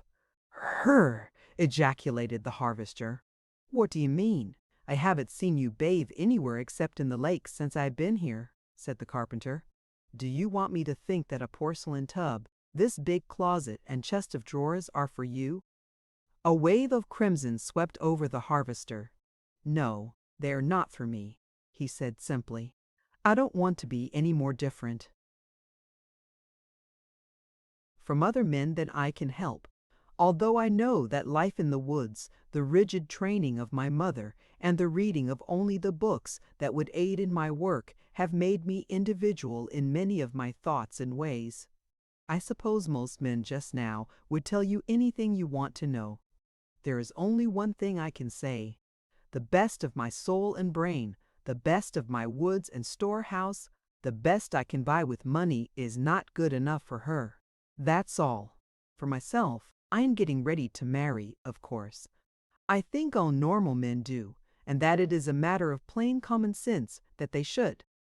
Life with the right woman must be infinitely broader and better than alone. Are you married? Yes. Got a wife and 4 children. Are you sorry? Sorry. The carpenter shrilled the word. Sorry? Well, that's the best I ever heard. Am I sorry I married Nell and got the kids? Do I look sorry? I am not expecting to be either, said the harvester calmly. I think I have done fairly well to stick to my work and live alone until I am 26. I have thought the thing all over and made up my mind. As soon as I get this house far enough along that I feel I can proceed alone, I am going to rush the marrying business just as fast as I can and let her finish the remainder to her liking. Well, this ought to please her. That's because you find your own work good, laughed the harvester. Not altogether. The carpenter polished the board and stood it on end to examine the surface as he talked. Not altogether. Nothing but good work would suit you. I was thinking of the little creek splashing down the hill to the lake, and that old log hacker said that in a few more days things here would be a blaze of color until fall. Almost all the drug plants and bushes leaf beautifully and flower brilliantly, explained the harvester. I studied the locations suitable to each variety before I set the beds and planned how to grow plants for continuity of bloom and as much harmony of color as possible. Of course, a landscape gardener would tear up some of it, but seen as a whole, it isn't so bad. Did you ever notice that in the open, with God's blue overhead and his green for a background, he can place purple and yellow, pink, magenta, red, and blue in masses or any combination you can mention, and the brighter the color, the more you like it? You don't seem to see or feel that any grouping clashes. You revel in each wonderful growth and luxuriate in the brilliancy of the whole. Anyway, this suits me. I guess it will please her, too, said the carpenter. After all the pains you've taken, she is a good one if it doesn't. I'll always have the consolation of having done my best, replied the harvester. One can't do more. Whether she likes it or not depends greatly on the way she has been reared. You talk as if you didn't know, commented the carpenter. You go on with this now, said the harvester hastily. I've got to uncover some beds and dig my year's supply of skunk cabbage, else folk with asthma and dropsy who depend on me will be short on relief. I ought to take my sweet flag too, but I'm so hurried now, I think I'll leave it until fall. I do when I can because the bloom is so pretty around the lake and the bees simply go wild over the pollen. Sometimes I almost think I can detect it in their honey. Do you know I've wondered often if the honey my bees make has medicinal properties and should be kept separate in different seasons? In early spring, when the plants and bushes that furnish the roots and barks of most of the tonics are in bloom, and the bees gather the pollen, that honey should partake in a degree of the same properties and be good medicine. In the summer it should aid digestion, and in the fall cure rheumatism and blood disorders.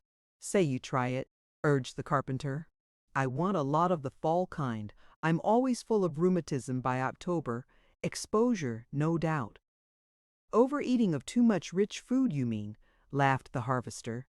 I'd like to see any man expose his body to more differing extremes of weather than I do, and I'm never sick.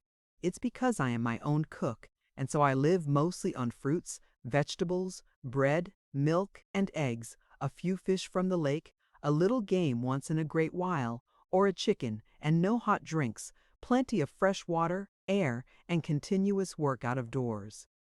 That's the prescription. I'd be ashamed to have rheumatism at your age. There's food in the cupboard if you grow hungry. I am going past one of the neighbors on my way to see about some work I want her to do.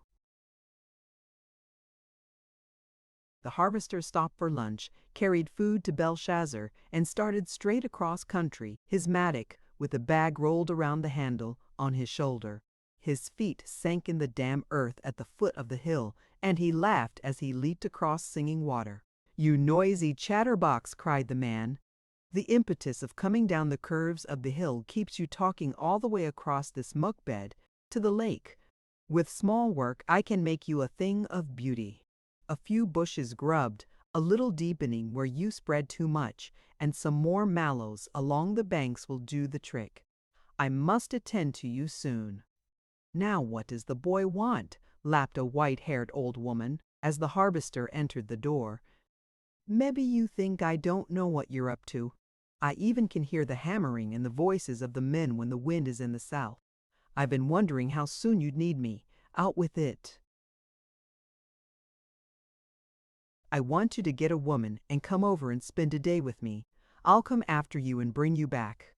I want you to go over Mother's bedding and have what needs it washed. All I want you to do is to superintend and tell me now what I will want from town for your work. I put away all your mother's bedding that you were not using, clean as a ribbon, but it has been packed in moth preventives ever since, and out only 4 times a year to air, as you told me. It must smell musty and be yellow. I want it fresh and clean." "So what I've been hearing is true, David, quite true," said the harvester. "Whose girl is she, and when are you going to join hands?" The harvester lifted his clear eyes and hesitated. "Doc Carey laid you in my arms when you was born, David. I tended you, forever your ma did. All your life you've been my boy, and I love you same as my own blood. It won't go no farther if you say so. I'll never tell a living soul. But I'm old until better weather comes, housebound, and I get mighty lonely. I'd like to think about you and her and plan for you and love her as I always did you folks. Who is she, David? Do I know the family?" "No, she is a stranger to these parts," said the unhappy harvester. "David, is she a nice girl, 'at your ma would have liked?" "She's the only girl in the world that I'd marry," said the harvester promptly, glad of a question he could answer heartily. "Yes, she is gentle, very tender, and affectionate," he went on so rapidly that Granny Morland could not say a word, And as soon as I bring her home, you shall come to spend a day and get acquainted. I know you will love her. I'll come in the morning then. I must hurry now. I'm working double this spring, and I'm off for the skunk cabbage bed today. You are working fit to kill, the neighbors say, slavin' like a horse all day, and half the night I see your lights burning. Do I appear killed? Laughingly inquired the harvester. You look peart as a struttin' turkey gobbler, said the old woman. Go on with your work. Work don't hurt a body. Eat a plenty, sleep all you ort, and you can't work enough to hurt you. So the neighbors say I'm working now? New story, isn't it? Usually I'm too lazy to make a living, if I remember. Only to those who don't censure proceedings, David. I always knowed how you grubbed and slaved and set over them fearful books o' yours. More interesting than the wildest fiction, said the man. I'm making some medicine for your rheumatism, Granny. It is not fully tested yet, but you get ready for it by cutting out all the salt you can. I haven't time to explain this morning, but you remember what I say, leave out the salt, and when Doc thinks it's safe, I'll bring you something that will make a new woman of you. He went swinging down the road, and Granny Moreland looked after him.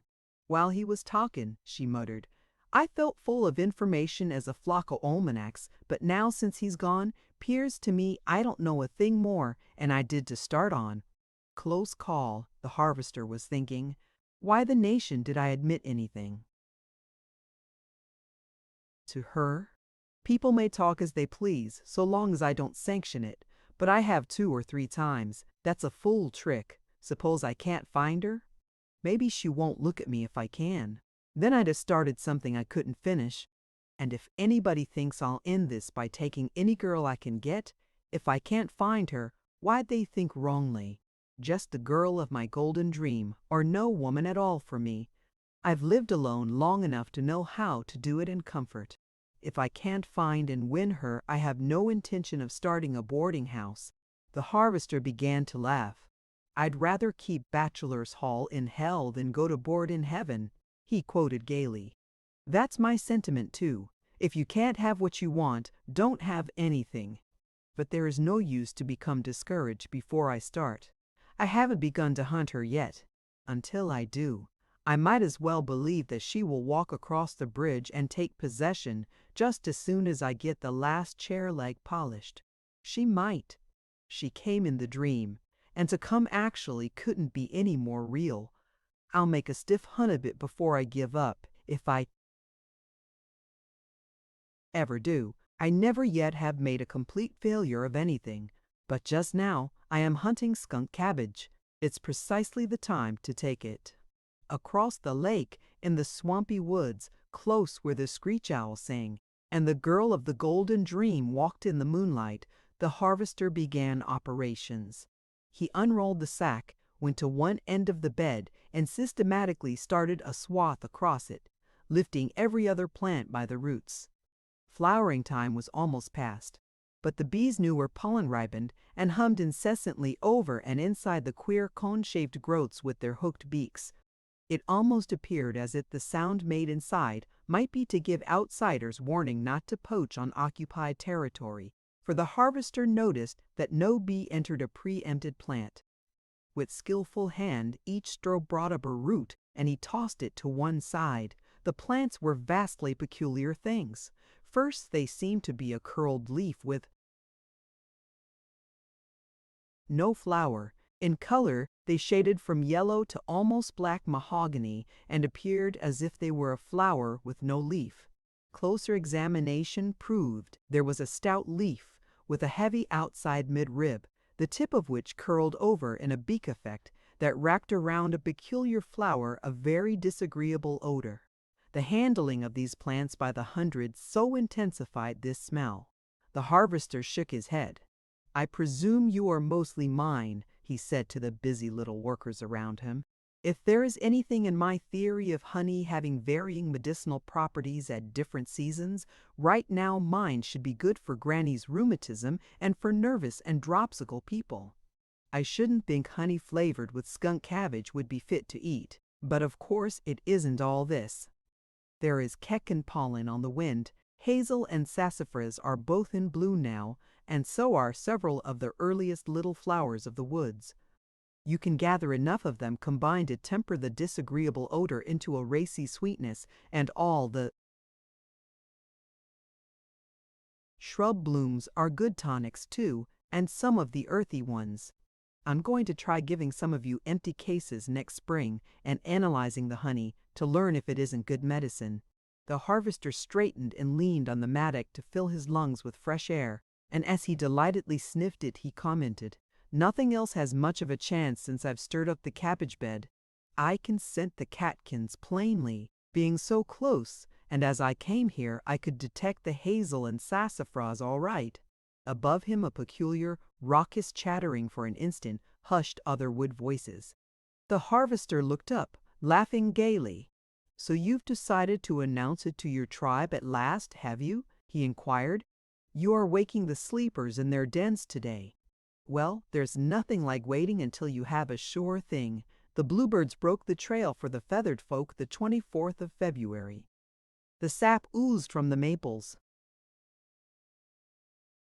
about the same time for the trees. The very first skunk cabbage was up quite a month ago to signal other plants to come on, and now you are rousing the furred folk. I'll write this down in my records. When the earliest bluebird sings, when the sap wets the maples, when the skunk cabbage flowers, and the first striped squirrel barks, why then, it is spring." He bent to his task, and as he worked closer the water, he noticed sweet flag leaves waving 2 inches tall beneath the surface. "Great day," he cried. "There you are making signs too, and right, of course. Nature is always right. Just 2 inches high, and it's harvest for you. I can use a rake, and dried in the evaporator you bring me 10 cents a pound. To the folks needing a tonic you are worth a small fortune. No doubt you cost that by the time you reach them, but I fear I can't gather you just now. My head is a little preoccupied these days. What with the cabbage and now you, and many of the bushes and trees making signs, with a new cabin to build and furnish, with a girl to find and win. I'm what you might call busy. I've covered my bookshelf. I positively don't dare look Emerson or Maeterlinck in the face. One consolation, I've got the best of Thoreau in my head, and if I read Stickeen a few times more, I'll be able to recite that. There's a man for you, not to mention the dog. Belle, where are you? Would you stick to me like that? I think you would, but you are a big, strong fellow. Stickeen was only such a mite of a dog, but what a man he followed! I feel as if I should put on high-heeled slippers and carry a fan and a lace handkerchief when I think of him, and yet most men wouldn't consider my job so easy." The harvester rapidly pitched the evil-smelling plants into big heaps, and as he worked he imitated the sounds around him as closely as he could. The song sparrow laughed at him and flew away in disgust when he tried its notes. The jay took time to consider, but was not fooled. The nuthatch ran head first down trees, larva hunting, and was never a mite deceived. But the killdeer on invisible legs, circling the lake shore, replied instantly. So did the lark soaring above, and the dove of the elm thicket close beside. The glittering black birds splashing over every treetop answered the tick-chick-chick of the harvester quite as readily as their mates. The last time he paused to rest he had studied since. When he straightened again he was occupied with every voice of earth and air round and above him, and the notes of singing hens, exultant cocks, the scream of geese, the quack of ducks, the rasping crescendo of guineas running wild in the woods, the imperial note of Ajax sunning on the ridgepole, and echoes from all of them on adjoining and distant farms. "Now I see the full meaning and beauty of that word sound," quoted the harvester. "I thank God for sound. It always mounts and makes me mount." He breathed deeply and stood listening, a superb figure of a man, his lean face glowing with emotion. "If she could see and hear this, she would come," he said softly. "She would come and she would love it as I do. Anyone who understands and knows how to translate cares for this above all else earth has to offer. They who do not fail to read as they run." He shifted feet mired in swamp muck, and stood as if loath to bend again to his task. He lifted a weighted mattock and scraped the earth from it, sniffing it delightedly the while. A soft south wind freighted with aromatic odors swept his warm face. The harvester removed his hat and shook his head that the breeze might thread his thick hair. "I've a commission for you, South Wind," he said whimsically. "Go find my dream girl. Go carry her this message from me. Freight your breath with spicy pollen, sun warmth, and flower nectar. Fill all her senses with delight, and then, close to her ear, whisper it softly. Your lover is coming. Tell her that, O South Wind. Carry Araby to her nostrils, heaven to her ears, and then whisper and whisper it over and over until you arouse the passion of earth in her blood. Tell her what is rioting in my heart and brain and soul this morning. Repeat it until she must awake to its meaning. Your lover is coming." Chapter 5. When the Harvester Made Good. The sassafras and skunk cabbage were harvested. The last workman was gone. There was not a sound at Medicine Woods save the babel of bird and animal notes and the never-ending accompaniment of singing water.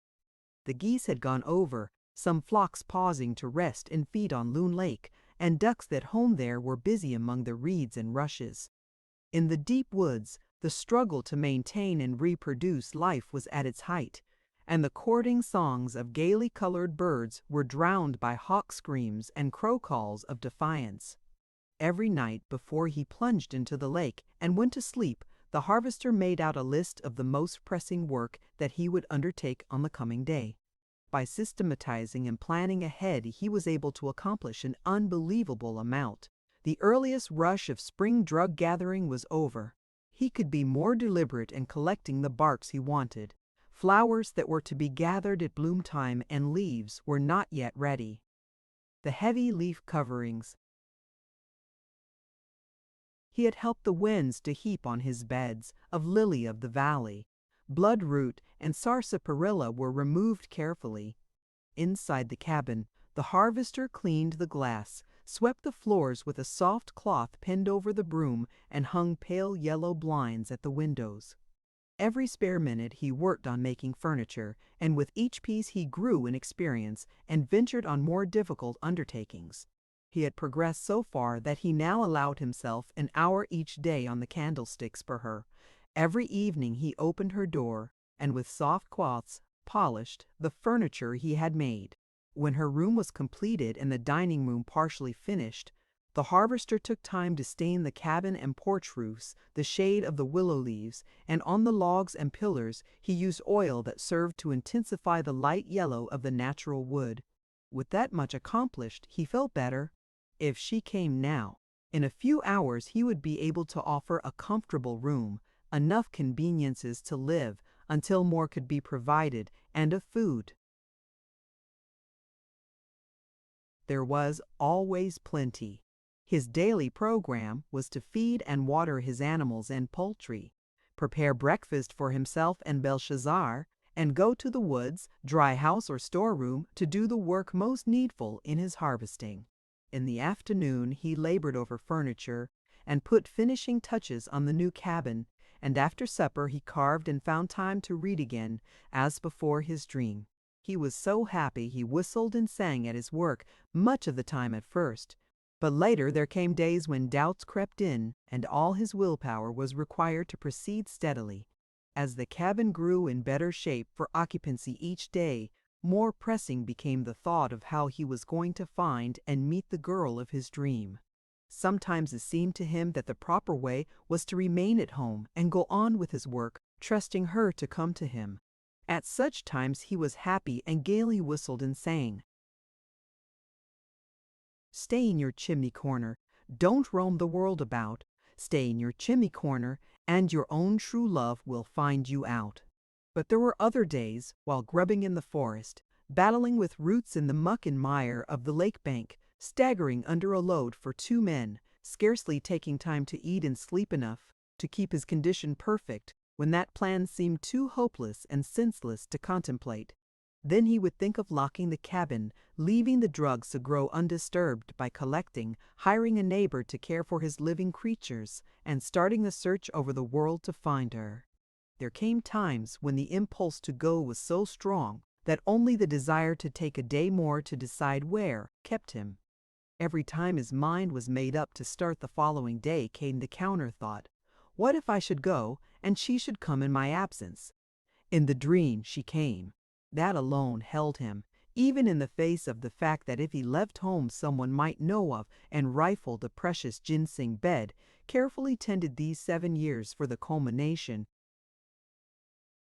the coming fall would bring. That ginseng was worth many thousands, and he had labored over it, fighting worms and parasites, covering and uncovering it with the changing seasons, a siege of loving labor. Sometimes a few hours of misgiving tortured him, but as a rule he was cheerful and happy in his preparations. Without intending to do it, he was gradually furnishing the cabin. Every few days saw a new piece finished in the workshop. Each trip to Onabasha ended in the purchase of some article he could see would harmonize with his color plans for one of the rooms. He had filled the flower boxes for the veranda with delicate plants that were growing luxuriantly. Then he designed and began setting a wild flower garden outside her door and started climbing vines over the logs and porches, but whatever he planted he found in the woods or took from beds he cultivated. Many of the medicinal vines had leaves, flowers, twining tendrils, and berries or fruits of wonderful beauty. Every trip to the forest, he brought back a half-dozen vines, plants, or bushes to set for her. All of them either bore lovely flowers, berries, quaint seed pods, or nuts. And beside the drive and before the cabin, he used especial care to plant a hedge of bittersweet vines, burning bush, and trees of mountain ash, so that the glory of their color would enliven the winter when days might be gloomy. He planted wild yam under her windows, that its queer rattles might amuse her, and hop trees where their castanets would play gay music with every passing wind of fall. He started a thicket along the opposite bank of Singing Water, where it bubbled past her window, and in it he placed in graduated rows every shrub and small tree bearing bright flower, berry, or fruit. Those remaining he used as a border for the driveway from the lake, so that from earliest spring her eyes would fall on a procession of color, beginning with catkins and popple lilies, and running through alders, haws, wild crabs, dogwood, plums, and cherry intermingled with forest saplings and vines bearing scarlet berries in fall and winter, in the damp soil of the same character from which they were removed, in the shade and under the skillful hand of the harvester. Few of these knew they had been transplanted, and when May brought the catbirds and orioles, much of this growth was flowering quite as luxuriantly as the same species in the woods. The harvester was in the storehouse packing boxes for shipment. His room was so small and orders so numerous that he could not keep large quantities on hand. All crude stuff that he sent straight from the drying house was fresh and brightly colored. His stock always was marked prime, a number 1. There was a step behind him, and the harvester turned. A boy held out a telegram. The man opened it to find an order for some stuff to be shipped that day to a large laboratory in Toledo. His hands deftly tied packages, and he hastily packed bottles and nailed boxes. Then he ran to harness Betsy and load. As he drove down the hill to the bridge, he looked at his watch and shook his head. "What are you good for at a pinch, Betsy?" he asked as he flecked the surprised mare's flank with the switch. Belshazzar cocked his ears and gazed at the harvester in astonishment. "That wasn't enough to hurt her," explained the man. "She must speed up. This is important business. The amount involved is not so much, but I do love to make good. It's a part of my religion, Belle, and my religion has so precious few parts that if I fail in the observance of any of them, it makes a big hole in my performances. Now, we don't want to end a life full of holes, so we must get there with this stuff, not because it's worth the exertion in dollars and cents, but because these men patronize us steadily and expect us to fill orders, even by telegraph. Hustle, Betsy! The whip fell again, and Belshazzar entered indignant protest. "It isn't going to hurt her," said the harvester impatiently. "She may walk all the way back. She can rest while I get these boxes billed and loaded if she can be persuaded to get them to the express office on time. The trouble with Betsy is that she wants to meander along the road with a loaded wagon, as her mother and grandmother before her wander through the woods wearing a bell to attract the deer. Father used to say that her mother was the smartest bell mare that ever entered the forest. She'd not only find the deer, but she'd make friends with them and lead them straight as a beeline to where he was hiding. Betsy, you must travel." The harvester drew the lines taut, and the whip fell smartly. The astonished Betsy snorted and pranced down the valley as fast as she could, but every step indicated that she felt outraged and abused. This was the loveliest day of the season. The sun was shining. The air was heavy with the perfume of flowering shrubs and trees. The orchards of the valley were white with bloom. Farmers were hurrying back and forth across fields, leaving upturned lines of black, swampy mold behind them, and one progressive individual rode a wheeled plow, drove 3 horses, and enjoyed the shelter of a canopy. "Saints preserve us, Belshazzar!"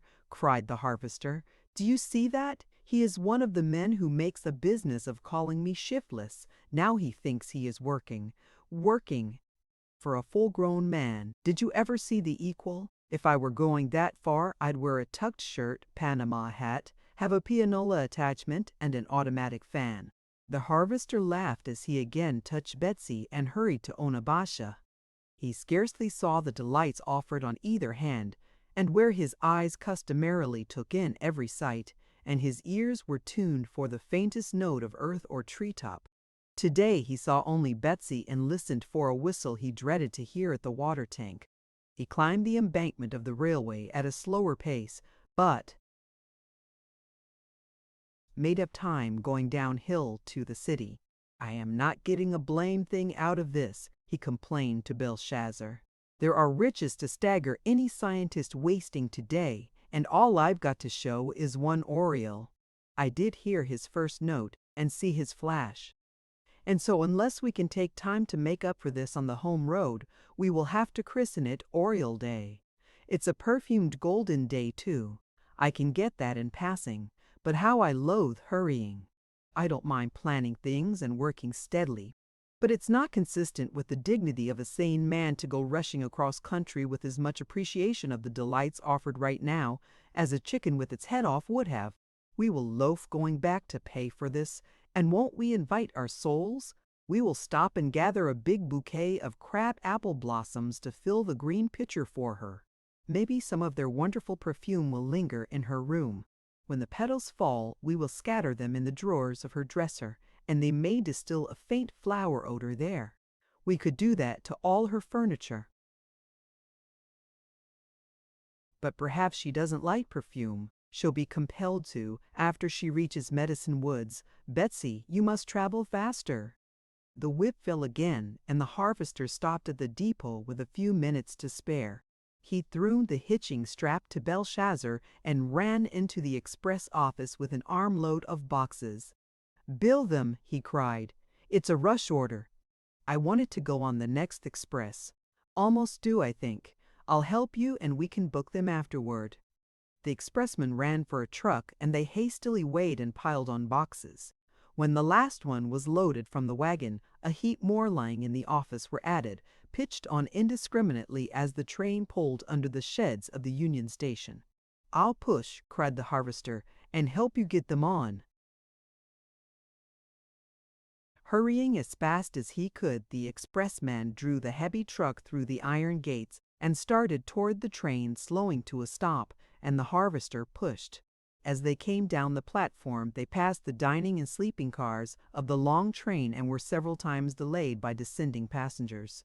Just opposite the day coach, the expressman narrowly missed running into several women leading small children and stopped abruptly. A toppling box threatened the head of the harvester. He peered around the truck and saw they must wait a few seconds. He put in the time watching the people. A gray-haired old man traveling in a silk hat wavered on the top step and went his way. A fat woman loaded with bundles puffed as she clung trembling a second in fear she would miss the step she could not see.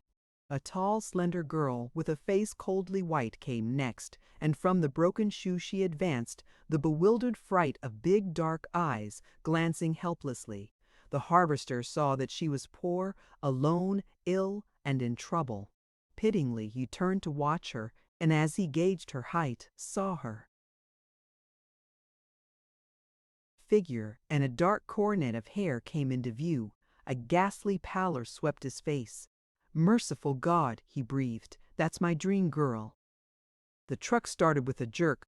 The toppling box fell, struck a passing boy, and knocked him down. The mother screamed, and the harvester sprang to pick up the child and see that he was not dangerously hurt.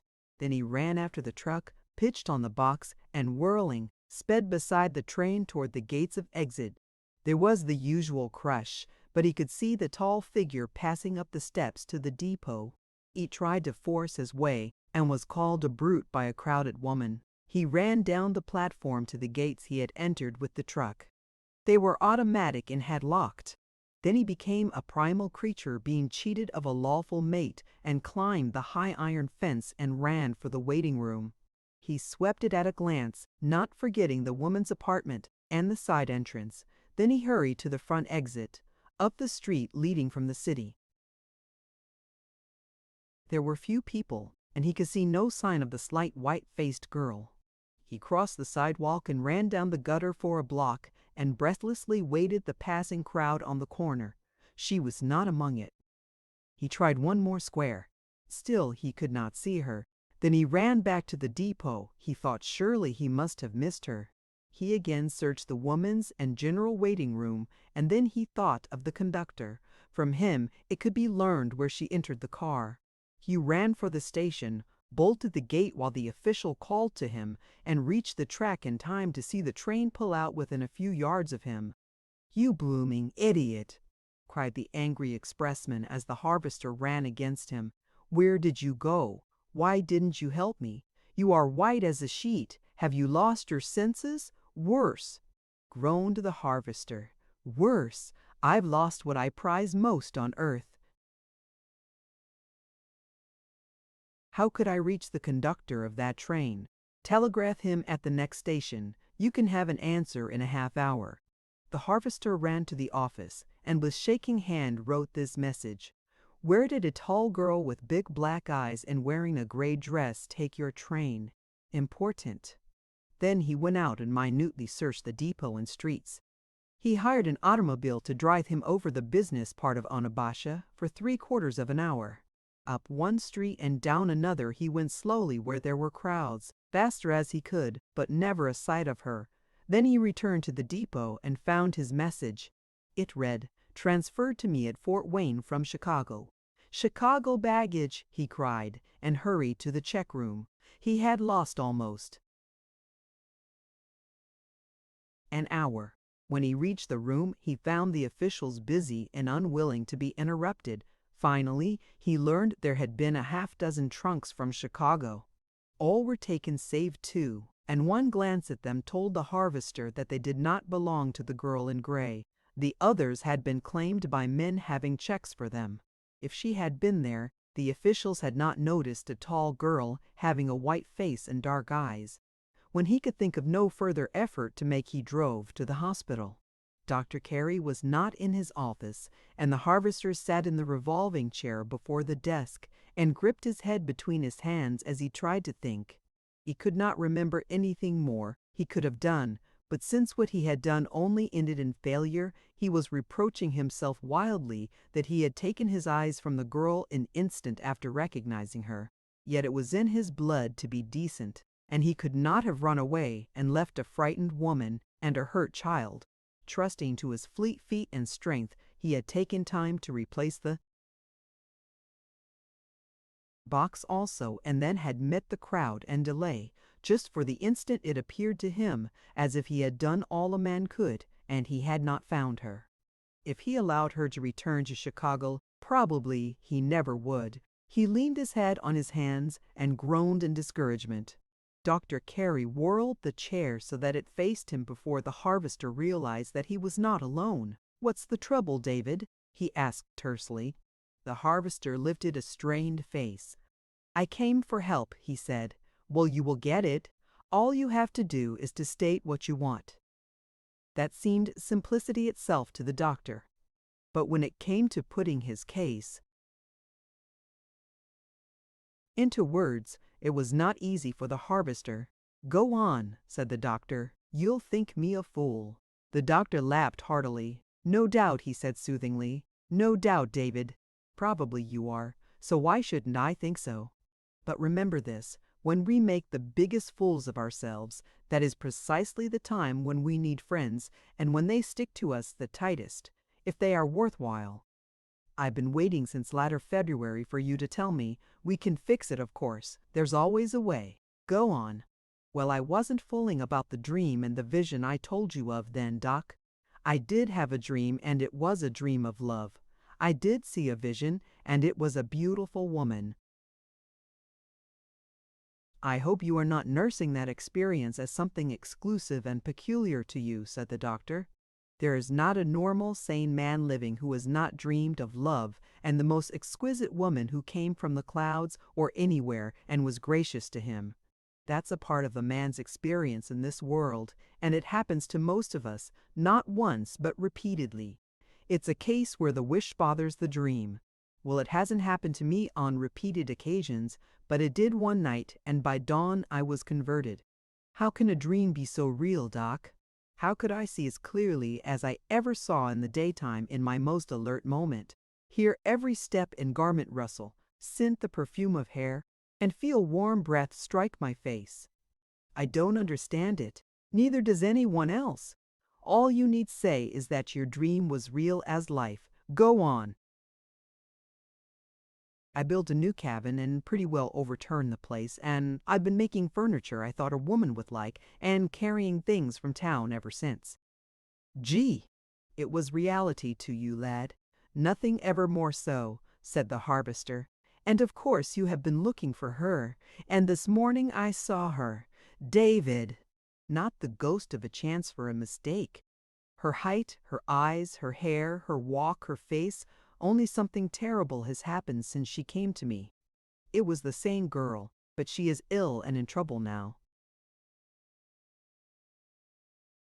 "Where is she? Do you suppose I'd be here if I knew? David, are you dreaming in daytime? She got off the Chicago train this morning while I was helping Daniels load a big truck of express matter. Some of it was mine, and it was important. Just at the wrong instant, a box fell and knocked down a child, and I got in a jam. And as it was you, of course, you stopped to pick up the child and do everything decent for other folks before you thought of yourself, and so you lost her. You needn't tell me anything more. David, if I find her and prove to you that she has been married 10 years and has an interesting family, will you thank me?" "Can't be done," said the harvester calmly. "She has been married only since she gave herself to me in February, and she is not a mother. You needn't bank on that." "You are mighty sure. Why not?" "I told you the dream was real, and now that I have seen her, and she is in this very town, why shouldn't I be sure?" "What have you done?" the harvester told him. "What are you going to do next? Talk it over with you and decide." The doctor laughed. "Well, here are a few things that occur to me without time for thought. Talk to the ticket agents and leave her description with them. Make it worth their while to be on the lookout, and if she goes anywhere, to find out all they can. They could make an excuse of putting her address on her ticket envelope and get it that way. See the baggageman, post the day police on Main Street. There is no chance for her to escape you. A full-grown woman doesn't vanish. How did she act when she got off the car? Did she appear familiar? No, she was a stranger. For an instant she looked around as if she expected someone, then she followed the crowd. There must have been an automobile waiting, or she took a streetcar. Something whirled her out of sight in a few seconds. Well, we will get her in range again. Now for the most minute description you can give. The harvester hesitated. He did not care to describe the dream girl to anyone, much less the living, suffering face and poorly clad form of the reality. Cut out your scruples, laughed the doctor. You have asked me to help you. How can I, if I don't know what kind of a woman to look for? Very tall and slender, said the harvester, almost as tall as I am. Unusually tall, you think? I know, that's a good point for identification. How about her complexion, hair and eyes? Very large, dark eyes and a great mass of black hair. The doctor roared. The eyes may help, he said. All women have masses of hair these days. I hope her hair is fast to her head, said the harvester indignantly. I saw it at close range, and I know it went around like a crown. The doctor choked down a laugh. He wanted to say that every woman's hair was like a crown at present, but there were things no man ventured with David Langston, those who knew him best, least of any. So he suggested, and her coloring? She was white and rosy, a lovely thing in the dream, said the harvester, but something dreadful has happened, that's all wiped out now. She was very pale when she left the car. Car sick, maybe. Soul sick, was the grim reply. Then Dr. Carey appeared so disturbed the harvester noticed it. You needn't think I'd be here prating about her if I wasn't fond. If she had been rosy and well as she was in the dream, I'd have made my hunt alone and found her too. But when I saw she was sick and in trouble, it took all the courage out of me, and I broke for help. She must be found at once, and when she is, you are probably the first man I'll want. I am going to put up a pretty stiff search myself. And if I find her, I'll send or get her to you, if I can. Put her in the best ward you have, and anything money will do. The face of the doctor was growing troubled. Day coach or Pullman? He asked. Day. How was she dressed? Small black hat. Very plain. Gray jacket and skirt, neat as a flower. What you'd call expensively dressed. The harvester hesitated. What I'd call carefully dressed, but poverty poor, if you will have it, Doc. Dr. Carey's lips closed, and then opened in sudden resolution. David, I don't like it, he said tersely. The harvester met his eye and purposely misunderstood him. Neither do I, he exclaimed. I hate it. There is something wrong with the whole world when a woman having a face full of purity, intellect, and refinement of extreme type glances around her like a hunted thing, when her appearance seems to indicate that she has starved her body to clothe it. I know what is in your mind, Doc, but if I were you, I wouldn't put it into words, and I wouldn't even think it. Has it been your experience in this world that women not fit to no skimp their bodies to cover them? Does a girl of light character and little brain have the hardihood to advance a foot covered with a broken shoe? If I could tell you that she rode in a Pullman and wore exquisite clothing, you would be doing something. The other side of the picture shuts you up like a clam and makes you appear shocked. Let me tell you this. No other woman I ever saw anywhere on God's footstool had a face of more delicate refinement, eyes of purer intelligence. I am of the woods, and while they don't teach me how to shine in society, they do instill always and forever the fineness of nature and her ways. I have her lessons so well learned, they help me more than anything else to discern the qualities of human nature. If you are my friend, and have any faith at all in my common sense, get up and do something. The doctor arose promptly. David, I'm an ass, he said, unusually lop-eared and blind in the bargain. But before I ask you to forgive me, I want you to remember two things. First, she did not visit me in my dreams, and, second, I did not see her in reality. I had nothing to judge from except what you said. You seemed reluctant to tell me, and what you did say was disturbing to a friend of yours. I have not the slightest doubt if I had seen her, I would agree with you. We seldom disagree, David. Now, will you forgive me? The harvester suddenly faced a window. When at last he turned, the offense lies with me, he said. I was hasty. Are you going to help me? With all my heart. Go home and work until your head clears, then come back in the morning. She did not come from Chicago for a day. You've done all I know to do at present. Thank you, said the harvester. He went to Betsy and Belshazzar and slowly drove up and down the streets until Betsy protested and calmly turned homeward. The harvester smiled ruefully as he allowed her to proceed. Go slow and take it easy, he said as they reached the country. I want to think. Betsy stopped at the barn. The white doves took wing, and Ajax screamed shrilly before the harvester aroused in the slightest to anything around him. Then he looked at Belshazzar and said emphatically, Now, partner, don't ever again interfere when I am complying with the observances of my religion. Just look what I'd have missed if I hadn't made good with that order. Chapter 6. To labor and to wait. We have reached the beginning of the end, Ajax, said the harvester, as the peacock ceased screaming and came to seek food from his hand. We have seen the girl. Now we must locate her and convince her that Medicine Woods is her happy home. I feel quite equal to the latter proposition, Ajax, but how the nation to find her sticks me. I can't make a search so open that she will know and resent it. She must have all the consideration ever paid the most refined woman, but she also has got to be found, and that speedily. When I remember that look on her face, as if horrors were snatching at her skirts, it takes all the grit out of me. I feel weak as a sapling. And she needs all my strength. I simply got to brace up.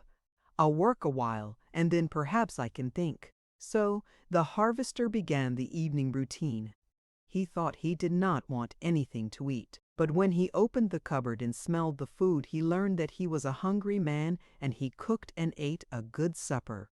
He put away everything carefully, for even the kitchen was dainty and fresh, and he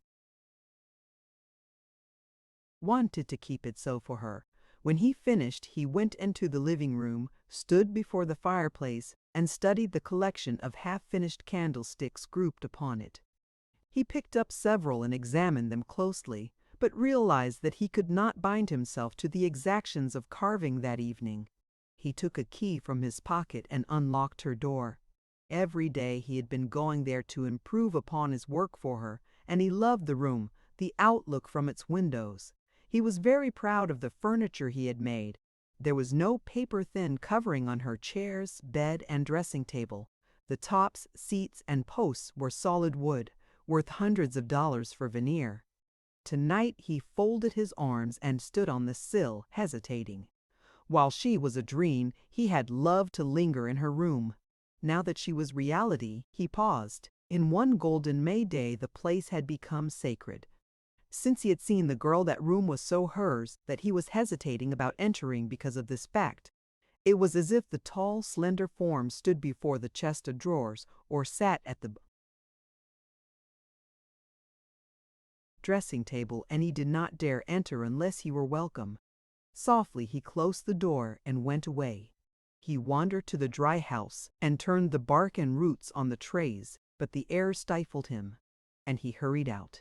He tried to work in the packing room, but walls smothered him, and again he sought the open. He espied a bundle of osier-bound, moss-covered ferns that he had found in the woods, and brought the shovel to transplant them. But the work worried him, and he hurried through with it. Then he looked for something else to do, and saw an axe.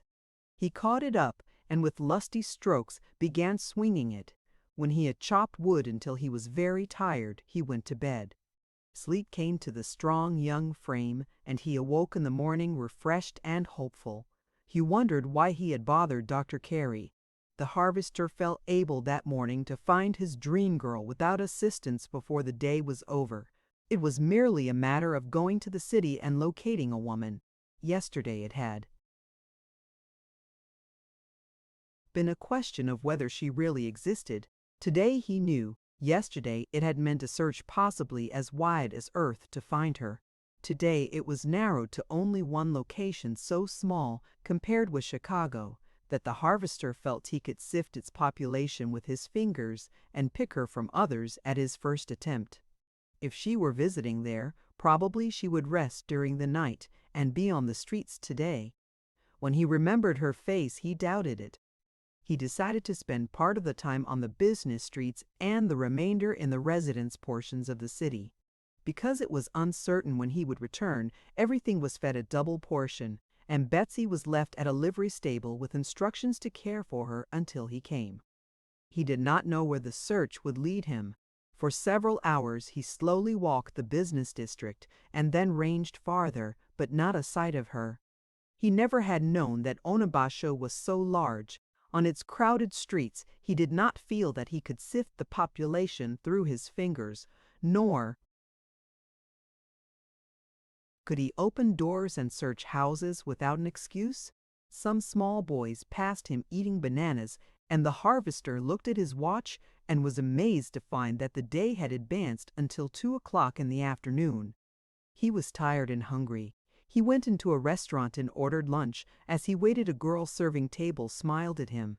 Any other time the harvester would have returned at least a pleasant look and gone his way. Today he scowled at her and ate in hurried discomfort. On the streets again, he had no idea where to go, and so he went to the hospital. "I expected you early this morning," was the greeting of Dr. Carey.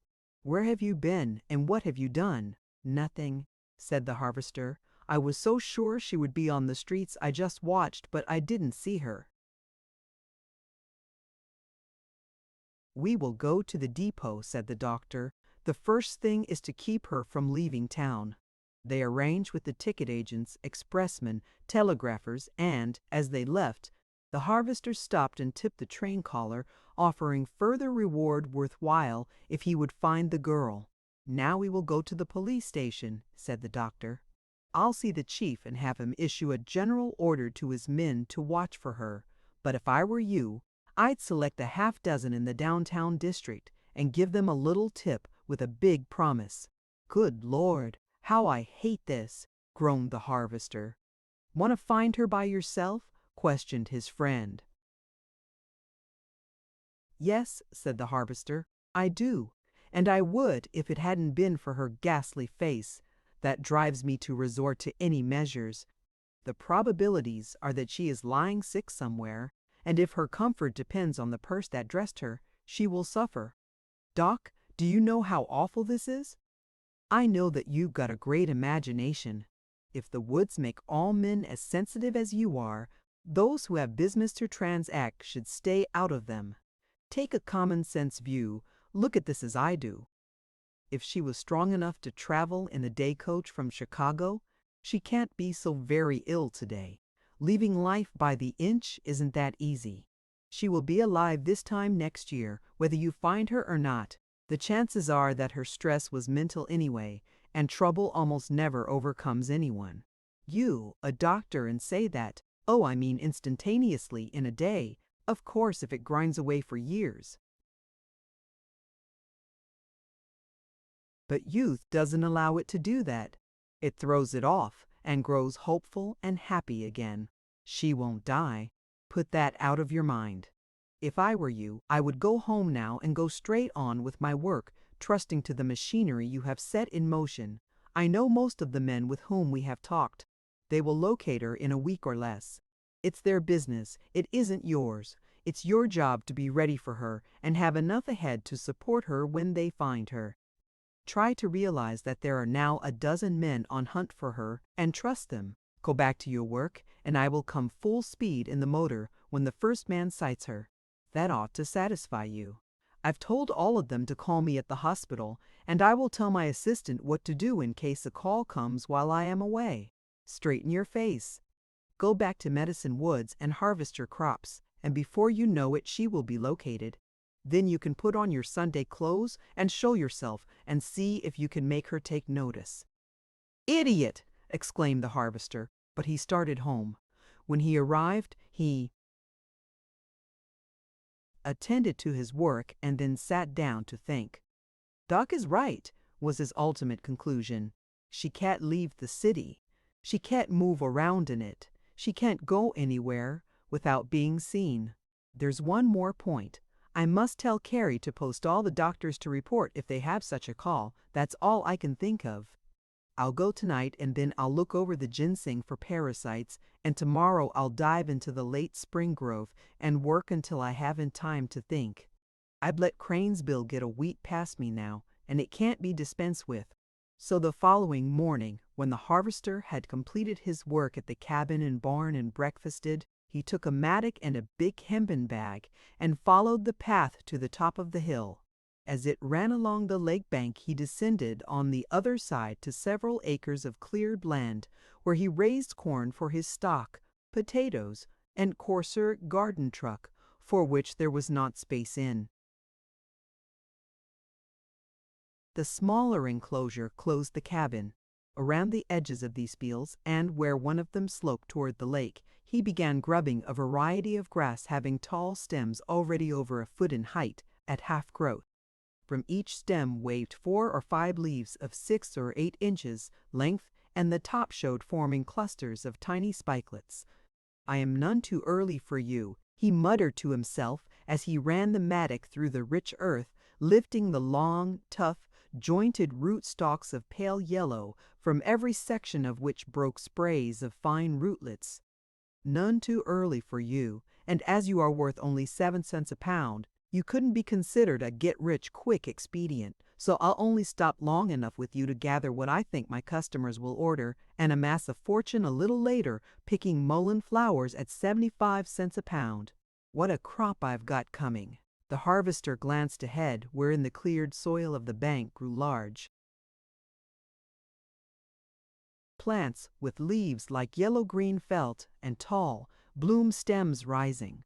Close them flourished other species requiring dry, sandy soil that gradually changed as it approached the water until it became covered with rank abundance of short, wiry grass, half the blades of which appeared red.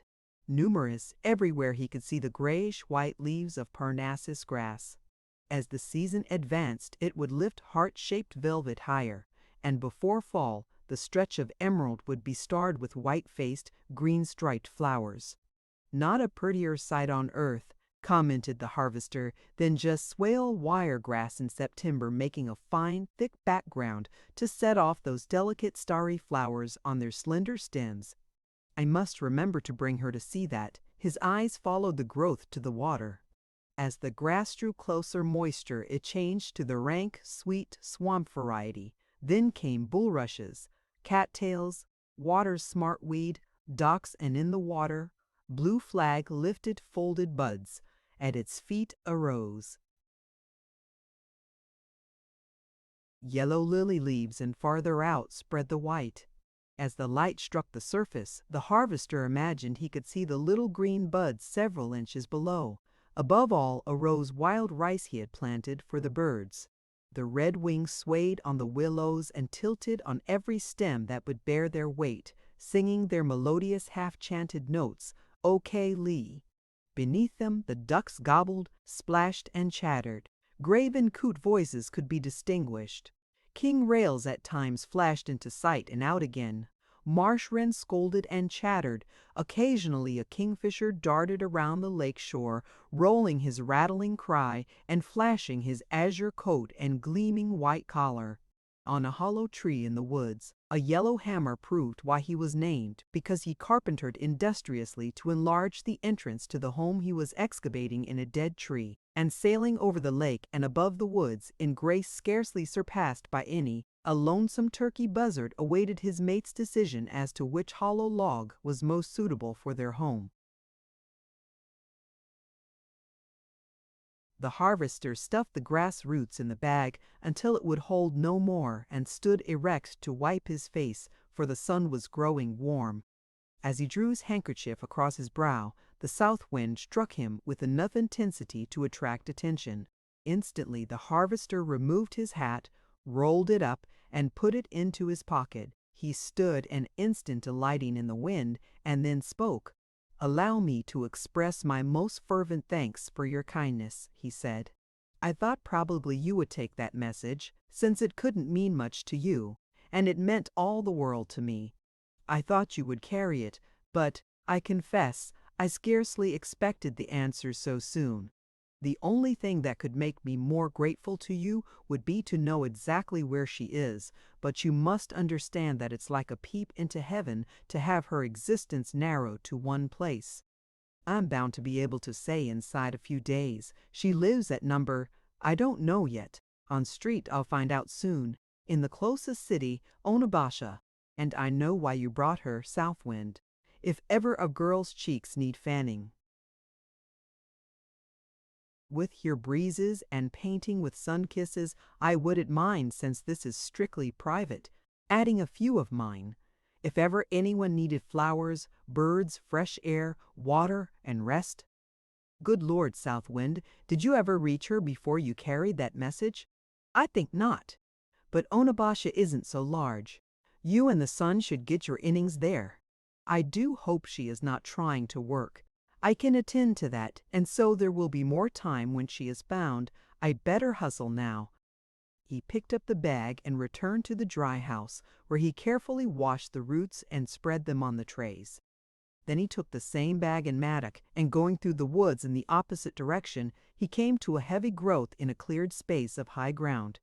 The bloom heads were forming and the plant was half matured. The harvester dug a cylindrical tapering root wrinkling lengthwise, wiped it clean, broke and tasted it. He made a wry face. He stood examining the white wood with its brown-red bark, and deciding that it was in prime condition, he began digging the plants. It was common wayside bouncing bet, but the harvester called it soapwort. He took every other plant in his way across the bed, and when he digged a heavy load, he carried it home, stripped the leaves, and spread them on trays, while the roots he topped, washed, and put to dry also. Then he whistled for Belshazzar and went to lunch. As he passed down the road to the cabin, his face was a study of conflicting emotions, and his eyes had a faraway appearance of deep thought. Every tree of his stretch of forest was rustling fresh leaves to shelter him. Dogwood, wild crab, and hawthorn offered their flowers. Earth held up her tribute in painted trillium faces, spring beauties and violets, blue, white, and yellow. Mosses, ferns, and lichen decorated the path. All the birds greeted him in friendship and sang their purest melodies. The sky was blue, the sun bright, the air perfumed for him. Belshazzar, always true to his name, protected every footstep. Ajax, the shimmering green and gold wonder, came up the hill to meet him. The white doves circled above his head. Stumbling half blindly, the harvester passed, unheeding among them, and went into the cabin. When he came out, he stood a long time in deep study, but at last he returned to the woods. Perhaps they will have found her before night, he said. I'll harvest the crane's bill yet, because it's growing late for it, and then I'll see how they are coming on. Maybe they'd know her if they met her, and maybe they wouldn't. She may wear different clothing and freshen up after her trip. She might have been car-sick, as Doc suggested, and appear very different when she feels better. He skirted the woods around the northeast end and stopped at a big bed of exquisite growth. Tall, wiry stems sprang upward almost 2 feet in height. Leaves 6 inches across were cut in ragged lobes, almost to the base, and here and there, enough to color the entire bed a delicate rose, or sometimes a violet purple. The first flowers were unfolding. The harvester lifted a root and tasted it. No doubt about you being astringent, he muttered. You have enough tannin in you to pucker a mushroom. By the way, those big corn-cobby fellows should spring up with the next warm rain, and the hotels and restaurants always pay high prices. I must gather a few bushels. He looked over the bed of beautiful wild alum and hesitated.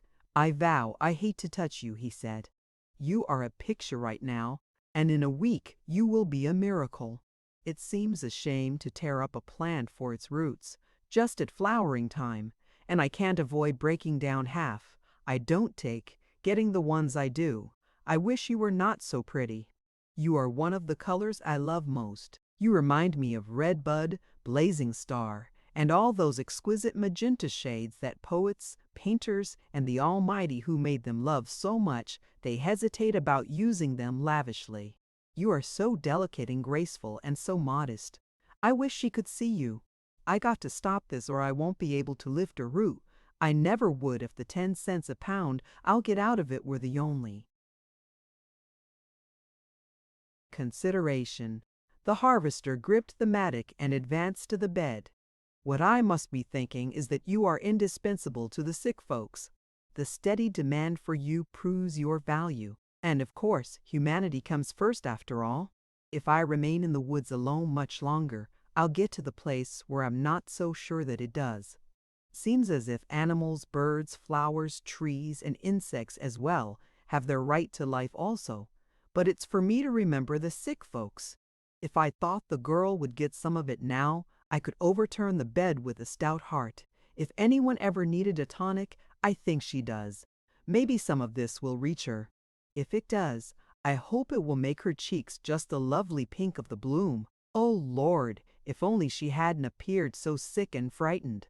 What is there in all this world of sunshine to make a girl glance around her like that? I wish I knew. Maybe they will have found her by night. The harvester began work on the bed, but he knelt and among the damp leaves from the spongy black earth, he lifted the roots with his fingers and carefully straightened and pressed down the plants he did not take. This required more time than usual, but his heart was so sore he could not be rough with anything, most of all a flower. So he harvested the wild alum by hand and heaped large stacks of roots around the edges of the bed. Often he paused as he worked and on his knees stared through the forest, as if he hoped perhaps she would realize his longing for her and come to him in the wood as she had across the water. Over and over he repeated, perhaps they will find her by night, and that so intensified the meaning that once he said it aloud. His face clouded and grew dark. "Dealish nice business," he said. "I am here in the woods digging flower roots, and a gang of men in the city are searching for the girl I love." If ever a job seemed peculiarly a man's own, it appears this would be. What business has any other? Man spying after my woman? Why am I not down there doing my own work, as I always have done it? Who's more likely to find her than I am?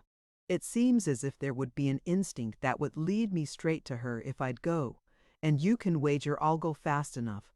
The harvester appeared as if he would start that instant, but with lips closely shut, he finally forced himself to go on with his work. When he had rifled the bed and uprooted all he cared to take during one season, he carried the roots to the lakeshore below the curing house and spread them on a platform he had built. He stepped into his boat and began dashing pails of water over them and using a brush.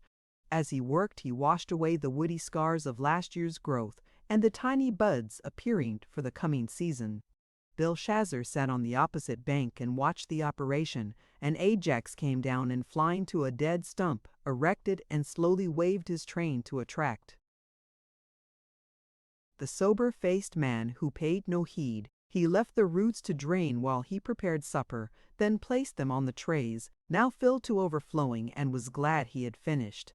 He could not cure anything else at present if he wanted to. He was as far advanced as he had been at the same time the previous year.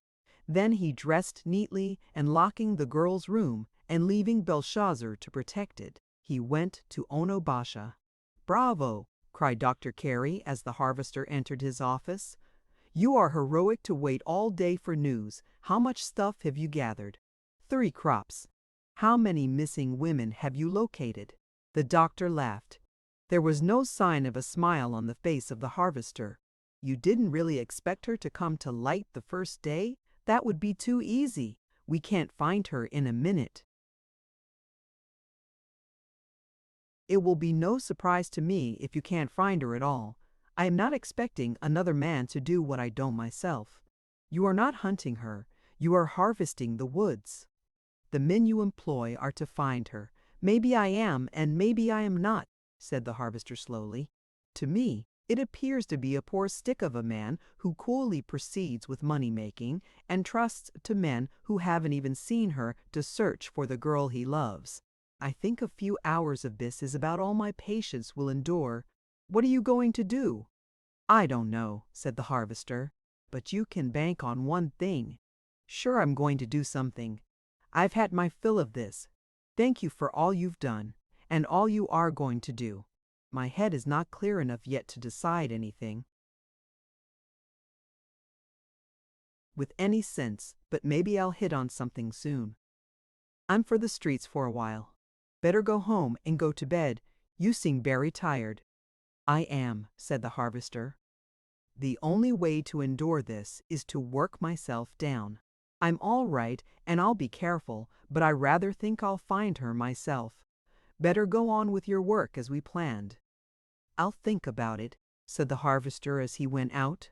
Until he was too tired to walk farther, he slowly paced the streets of the city, and then followed the home road through the valley and up the hill to Medicine Woods. When he came to Singing Water, Belshazzar heard his steps on the bridge and came bounding to meet him. The harvester stretched himself on a seat and turned his face to the sky. It was a deep, dark blue bowl closely set with stars, and a bright moon shed a soft May radiance on the young earth. The lake was flooded with light, and the big trees of the forest crowning the hill were silver coroneted. The unfolding leaves had hidden the new cabin from the bridge, but the driveway shone white, and already the upspringing bushes hedged it in. Insects were humming lazily in the perfumed night air, and across the lake a courting whip-poor Will was explaining to his sweetheart just how much and why he loved her. A few bats were wavering in air-hunting insects, and occasionally an owl or a nighthawk crossed the lake. Killdeer were glorying in the moonlight and night flight, and cried in pure, clear notes as they sailed over the water. The harvester was tired and filled with unrest as he stretched on the bridge, but the longer he lay, the more the enfolding voices comforted him. All of them were waiting and working out their lives to the legitimate end. There was nothing else for him to do. He need not follow instinct or profit by chance. He was a man. He could plan and reason. The air grew balmy, and some big, soft clouds swept across the moon. The harvester felt the dampness of rising dew and went to the cabin. He looked at it long in the moonlight and told himself that he could see how much the plants, vines, and ferns had grown since the previous night. Without making a light, he threw himself on the bed in the outdoor room and lay looking through the screening at the lake and sky. He was working his brain to think of some manner in which to start a search for the dream girl that would have some probability of success to recommend it, but he could settle on no feasible plan. At last he fell asleep, and in the night soft rain wet his face. He pulled an oilcloth sheet over the bed and lay breathing deeply of the damp perfumed air as he again slept. In the morning brilliant sunshine awoke him, and he arose to find the earth steaming. If ever there was a perfect mushroom day, he said to Belshazzar, we must hurry and feed the stock and ourselves and gather some. They mean real money. Chapter 7. The Quest of the Dream Girl. The harvester breakfasted, fed the stock, hitched Betsy to the spring wagon, and went into the dripping, steamy woods. If anyone had asked him that morning concerning his idea of heaven, he never would have dreamed of describing a place of gold-paved streets, crystal pillars, jeweled gates, and thrones of ivory. These things were beyond the man's comprehension, and he would not have admired or felt at home in such magnificence if it had been materialized for him. He would have told you that a floor of last year's brown leaves, studded with myriad flower faces, big bark-encased pillars of 1,000 years, jewels on every bush, shrub, and tree, and tilting thrones on which gaudy birds almost burst themselves to voice the joy of life, While their bright-eyed little mates peered questioningly at him over nest rims, he would have told you that Medicine Woods on a damp, sunny May morning was heaven wanting, was heaven woods on a damp, sunny May morning was heaven with it. And he would have added that only one angel, tall and slender, with the pink of health on her cheeks and the dew of happiness in her dark eyes, was necessary to enter and establish glory. Everything spoke to him that morning, but the harvester was silent. It had been his habit to talk constantly to Belshazzar, Ajax, his work, even the winds and perfumes. It had been his method of dissipating solitude, but today he had no words, even for these dear friends. He only opened his soul to beauty and steadily climbed the hill to the crest, and then down the other side to the rich, half-shaded, half-open spaces where big, rough mushrooms sprang in a night similar to the one just past. He could see them awaiting him from afar. He began work with rapid fingers, being careful to break off the heads, but not to pull up the roots. When 4 heaping baskets were filled, he cut heavily leaved branches to spread over them and started to Onabasha. As usual, Belshazzar rode beside him and questioned the harvester when he politely suggested to Betsy that she make a little haste. "Have you forgotten that mushrooms are perishable?" he asked. "If we don't get these to the city, all woodsy and fresh, we can't sell them. Wonder where we can do the best. The hotels pay well." Really, the biggest prices could be had by then. The harvester threw back his head and began to laugh. And he laughed, and he laughed. A crow on the fence joined him and a kingfisher heading for Loon Lake, and then Belshazzar caught the infection. "Begory, the very idea!" cried the harvester. "Heaven helps them that help themselves. Now you just watch us maneuver for assistance, Belshazzar, old boy. Here we go." Then the laugh began again. It continued all the way to Onabasha and even into the city. The harvester drove through the most prosperous street until he reached the residence district. At the first home he stopped, gave the lines to Belshazzar, and, taking a basket of mushrooms, went up the walk and rang the bell. "All groceries should be delivered at the back door," snapped a pert maid, before he had time to say a word. The harvester lifted his hat. "Will you kindly tell the lady of the house that I wish to speak with her?" "What name, please?" "I want to show her some fine mushrooms, freshly gathered," he answered. How she did it, the harvester never knew. The first thing he realized was that the door had closed before his face, and the basket had been picked deftly from his fingers and was on the other side. After a short time the maid returned. "What do you want for them, please?" The last thing on earth the harvester wanted to do was to part with those mushrooms, so he took one long speculative look down the hall and named a price he thought would be prohibitive. $1 a dozen. How many are there? I count them as I sell them. I do not know. The door closed again. Presently it opened, and the maid knelt on the floor before him and counted the mushrooms one by one into a dishpan, and in a few minutes brought back $7.50. The chagrined harvester, feeling like a thief, put the money in his pocket and turned away. "I was to tell you," said she, "that you are to bring all you have to sell here, and the next time please go to the kitchen door." "Must be fond of mushrooms," said the disgruntled harvester. "They are a great delicacy, and there are visitors." The harvester ached to set the girl to one side and walk through the house, but he did not dare. So he returned to the street, whistled to Betsy to come, and went to the next gate. Here he hesitated. Should he risk further snubbing at the front door, or go back at once? If he did, he only would see a maid. As he stood an instant debating, the door of the house he just had left opened, and the girl ran after him. "If you have more, we will take them," she called. The harvester gasped for breath. "They have to be used at once," he suggested. "She knows that. She wants to treat her friends." "Well, she has got enough for a banquet," he said. I don't usually sell more." then a dozen or two in one place. I don't see why you can't let her have them if you have more.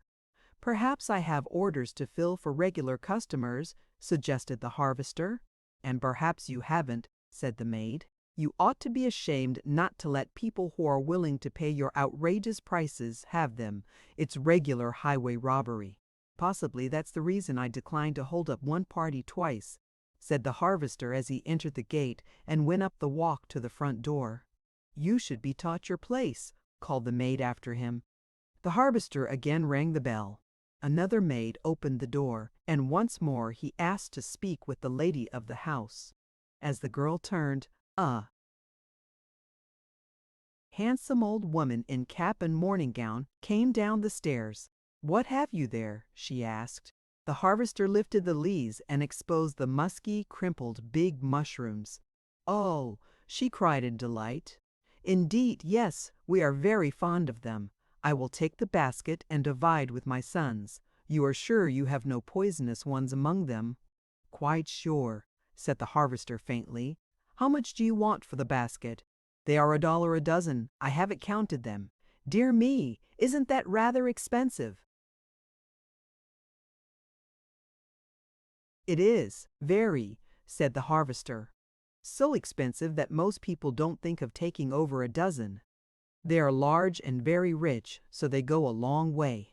I suppose you have to spend a great deal of time hunting them. It does seem expensive, but they are fresh, and the boys are so fond of them. I'm not often extravagant. I'll just take the lot. Sarah, bring a pan. Again the harvester stood and watched an entire basket counted over and carried away, and he felt the robber he had been called as he took the money. At the next house he had learned a lesson. He carpeted a basket with leaves and counted out 1.5 dozens into it, leaving the remainder in the wagon. 3 blocks on one side of the street exhausted his store, and he was showered with orders. He had not seen anyone that even resembled a dark-eyed girl. As he came from the last house, a big red motor shot past and then suddenly slowed and backed beside his wagon. What in the name of sense are you doing? Demanded Dr. Carey. Invading the residence district of Onabasha, said the harvester. Madam, would you like some nice, fresh country mushrooms? I guarantee that there are no poisonous ones among them, and they were gathered this morning. Considering their rarity and the difficult work of collecting, they are exceedingly low at my price. I am offering these for $5 a dozen, madam, and for mercy's sake, don't take them or I'll have no excuse to go to the next house. The doctor stared, then understood, and began to laugh. When at last he could speak, he said, David, I'll bet you started with 3 bushels and began at the head of this street, and they are all gone. Put up a good one, said the harvester. You win. The first house I tried, they ordered me to the back door, took a market basket full away from me by force, tried to buy the load, and I didn't see anyone save a maid.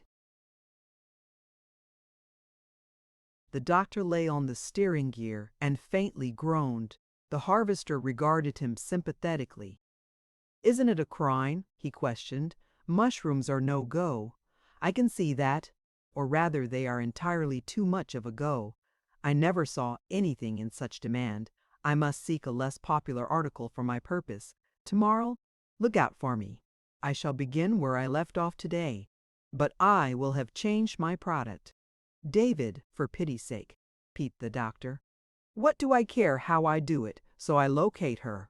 Superbly inquired the harvester. But you won't find her, gasped the doctor. I've come as close as you so far anyway, said the harvester. Your mushrooms are on the desk in your office. He drove slowly up and down the streets until Betsy wobbled on her legs.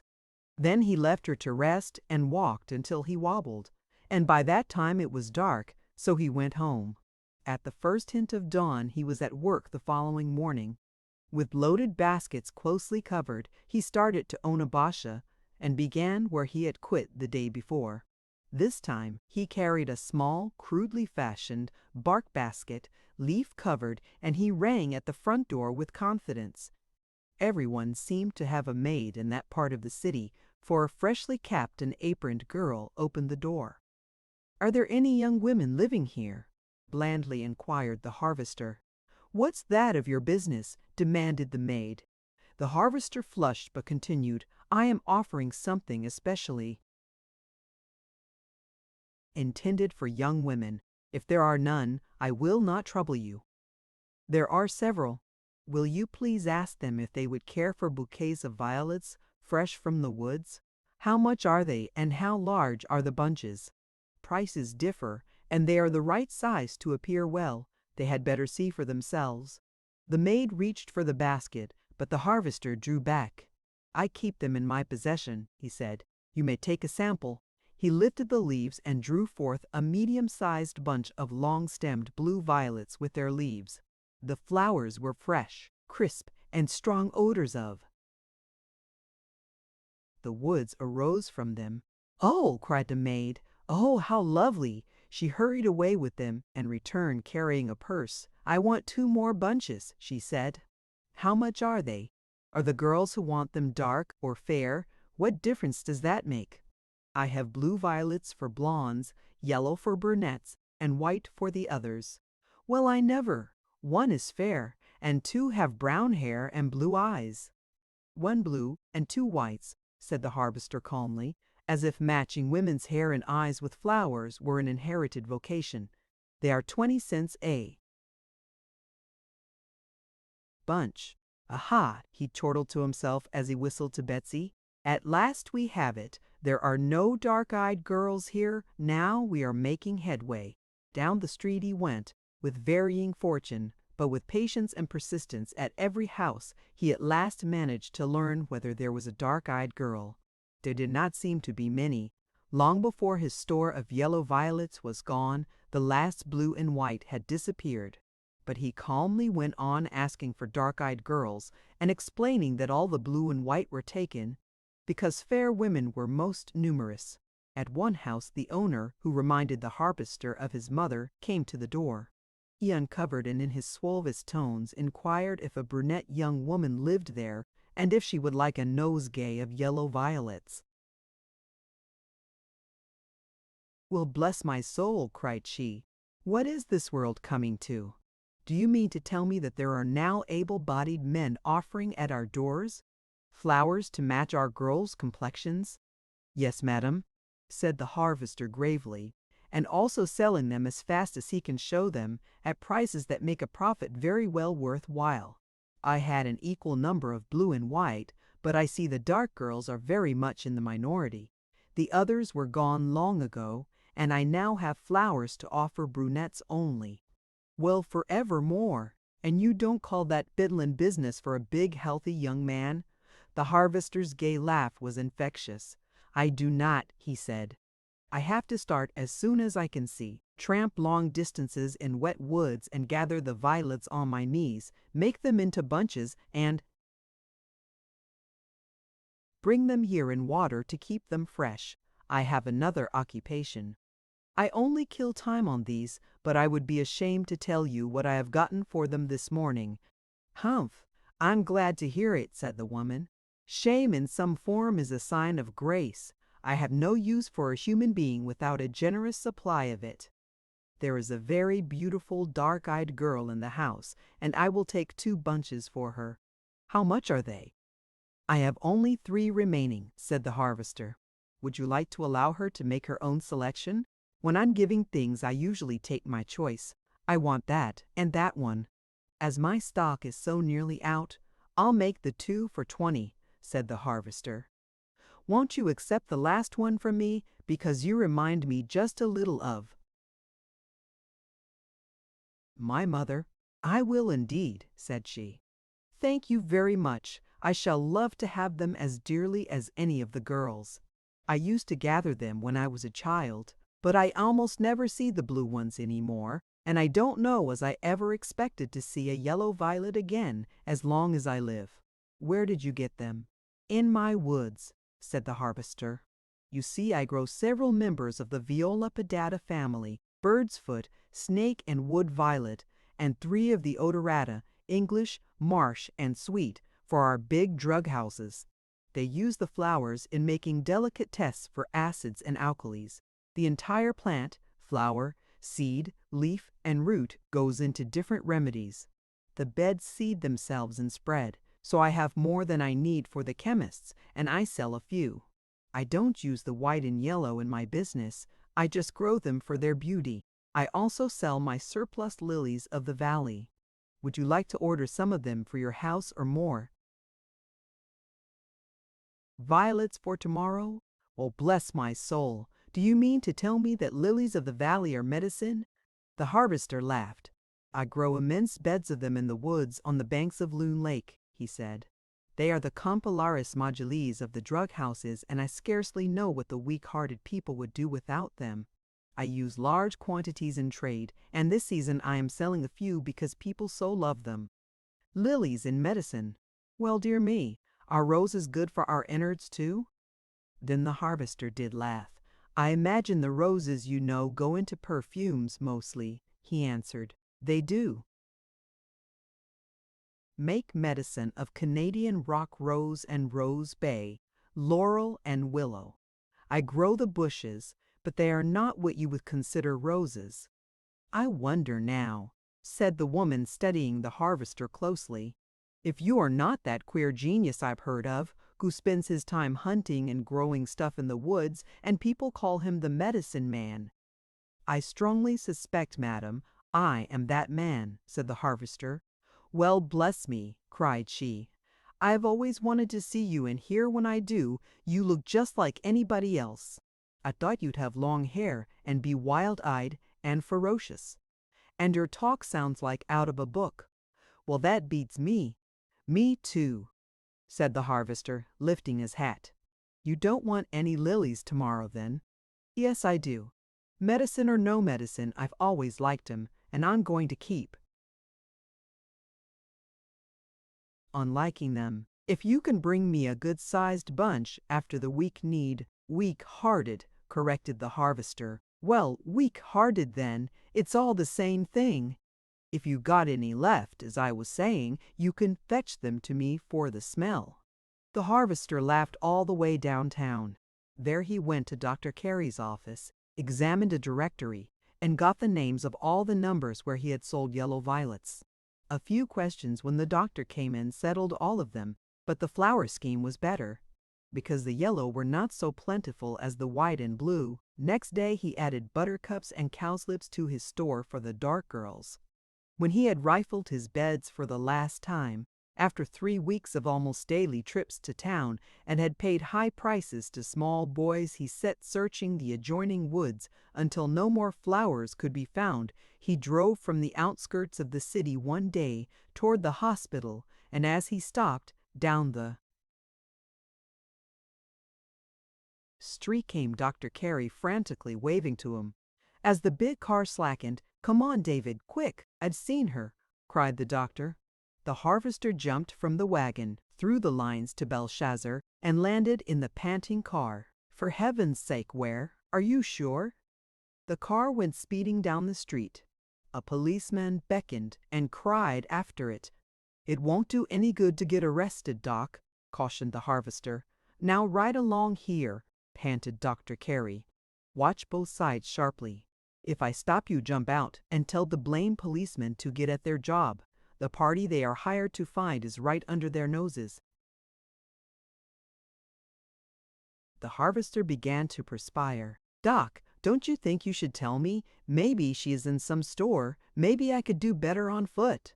"Shut up," growled the doctor. "I am doing the best I know." He hurried up the street for blocks and back again, and at last stopped before a large store and went in. When he returned, he drove to the hospital, and together they entered the office. There he turned to the harvester. "It isn't so hard to understand you now, my boy," he said.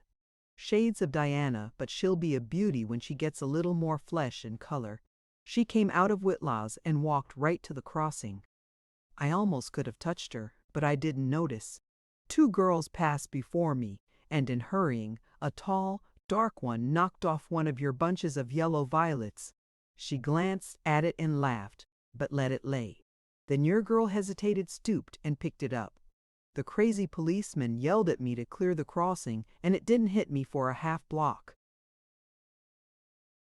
how tall and white she was and how dark her eyes were. I was just thinking about her picking up the flowers and that it was queer for her to do it, when like a brick it hit me, that's David's girl. I tried to turn around, but you know what Main Street is in the middle of the day. And those idiots of policemen, they ordered me on, and I couldn't turn for a streetcar coming, so I called to one of them that the girl we wanted was down the street, and he looked at me like an addlepate and said, "What girl? Move on, or you'll get in a jam here. You can use me for a football if I don't go back and smash him." Paid him $5 myself less than 2 weeks ago to keep his eyes open. "To keep his eyes open," panted the doctor, shaking his fist at David. "Yes, sir, to keep his eyes open, and he motioned for things to come along, and so I lost her too." "I think we had better go back to the street," said the harvester. "Oh, I'd been back and forth along that street for nearly an hour before I gave up and came here to see if I could find you, and we've hunted it an hour more. What's the use? She's gone for this time, but by gum, I saw her, and she was worth seeing." "Did she appear ill to you?" The doctor dropped on a chair and threw out his hands hopelessly. "This was awful sudden, David," he said. "I was going along as I told you, and I noticed her stop and thought she had a good head to wait a second instead of running in before me, and there came those 2 girls right under the car from the other side. I only had a glimpse of her as she stooped for the flowers. I saw a big braid of hair, but I was half a block away before I got it all connected, and then came the crush in the street, and I was blocked." The doctor broke down and wiped his face and expressed his feelings unrestrainedly. "Don't," said the harvester patiently. "It's no use to feel so badly, Doc. I know what you would give to have found her for me. I know you did all you could. I let her escape me. We will find her yet. It's glorious news that she's in the city. It gives me heart to hear that. Can't you just remember if she seemed ill?" The doctor meditated. "She wasn't the tallest girl I ever saw," he said slowly, "but she was the tallest girl to be pretty. She had on a white waist and a gray skirt and black hat. Her eyes and hair were like you said, and she was plain, white-faced, with a hue that might possibly be natural, and it might be confinement and bad light and air and poor food. She didn't seem sick, but she isn't well. There is something the matter with her, but it's not immediate or dangerous. She appeared like a flower that had got a little moisture and sprouted in a cellar." "You saw her all right," said the harvester. "And I think your diagnosis is correct too. That's the way she seemed to me. I've thought she needed sun and air. I told the south wind so the other day." "Why, you blame fool," cried the doctor. "Is this thing going to your head? Say, 'I forgot, there is something else.'" I traced her in the store. She was at the embroidery counter, and she bought some silk. If she ever comes again, the clerk is going to hold her and telephone me or get her address if she has to steal it. "Oh, we are getting there. We will have her pretty soon now. You ought to feel better just to know that she is in town and that I've seen her." "I do," said the harvester. "Indeed I do. It can't be much longer," said the doctor. "She's got to be located soon. But those policemen, I wouldn't give a nickel for the lot. I'll bet she's walked over them for 2 weeks. If I were you, I'd discharge the bunch. They'd be peacefully asleep if she passed them. If they'd let me alone, I'd have had her. I could have turned around easily. I've been in dozens of closer places. Don't worry. This can't last much longer. She's of and in the city, or she wouldn't have picked up the flowers. Doc, are you sure they were mine?" "Yes. Half the girls have been tricked out in yours the past 2 weeks. I can spot them as far as I can see." "Dear Lord, that's getting close," said the harvester intensely. "Seems as if the violets would tell her. Now cut out flowers talking and the south wind," ordered the doctor. "This is business. The violets prove something all right, though. If she was in the country, she could gather plenty herself. She is working at sewing in some room in town, either over a store or in a house. If she hadn't been starved for flowers, she never would have stopped for them on the street. I could see just a flash of hesitation, but she wanted them too much. David, one bouquet will go in water and be cared for a week. Man, it's getting close. This does seem like a link. Since you say it, possibly I dare agree with you, said the harvester. How near are you through with that canvas of yours? About 3/4. Well, I'd go on with it. After all, we have got to find her ourselves. Those senile policemen. I'm going on with it, you needn't worry about that. But I've got to change to other flowers. I've stripped the violet beds. There's quite a crop of berries coming, but they are not ripe yet, and a tragedy to pick. The pond lilies are just beginning to open by the thousand. The lake border is blue with sweet flag that is lovely, and the marsh pale gold with cowslips. The ferns are prime, and the woods solid sheets of every color of bloom. I believe I'll go ahead with the wild flowers. I would too. David, you do feel better, don't you? I certainly do, Doctor. Surely it won't be long now. The harvester was so hopeful that he whistled and sang on the return to Medicine Woods, and that night, for the first time in many days, he sat long over a candlestick and took a farewell peep into her room before he went to bed.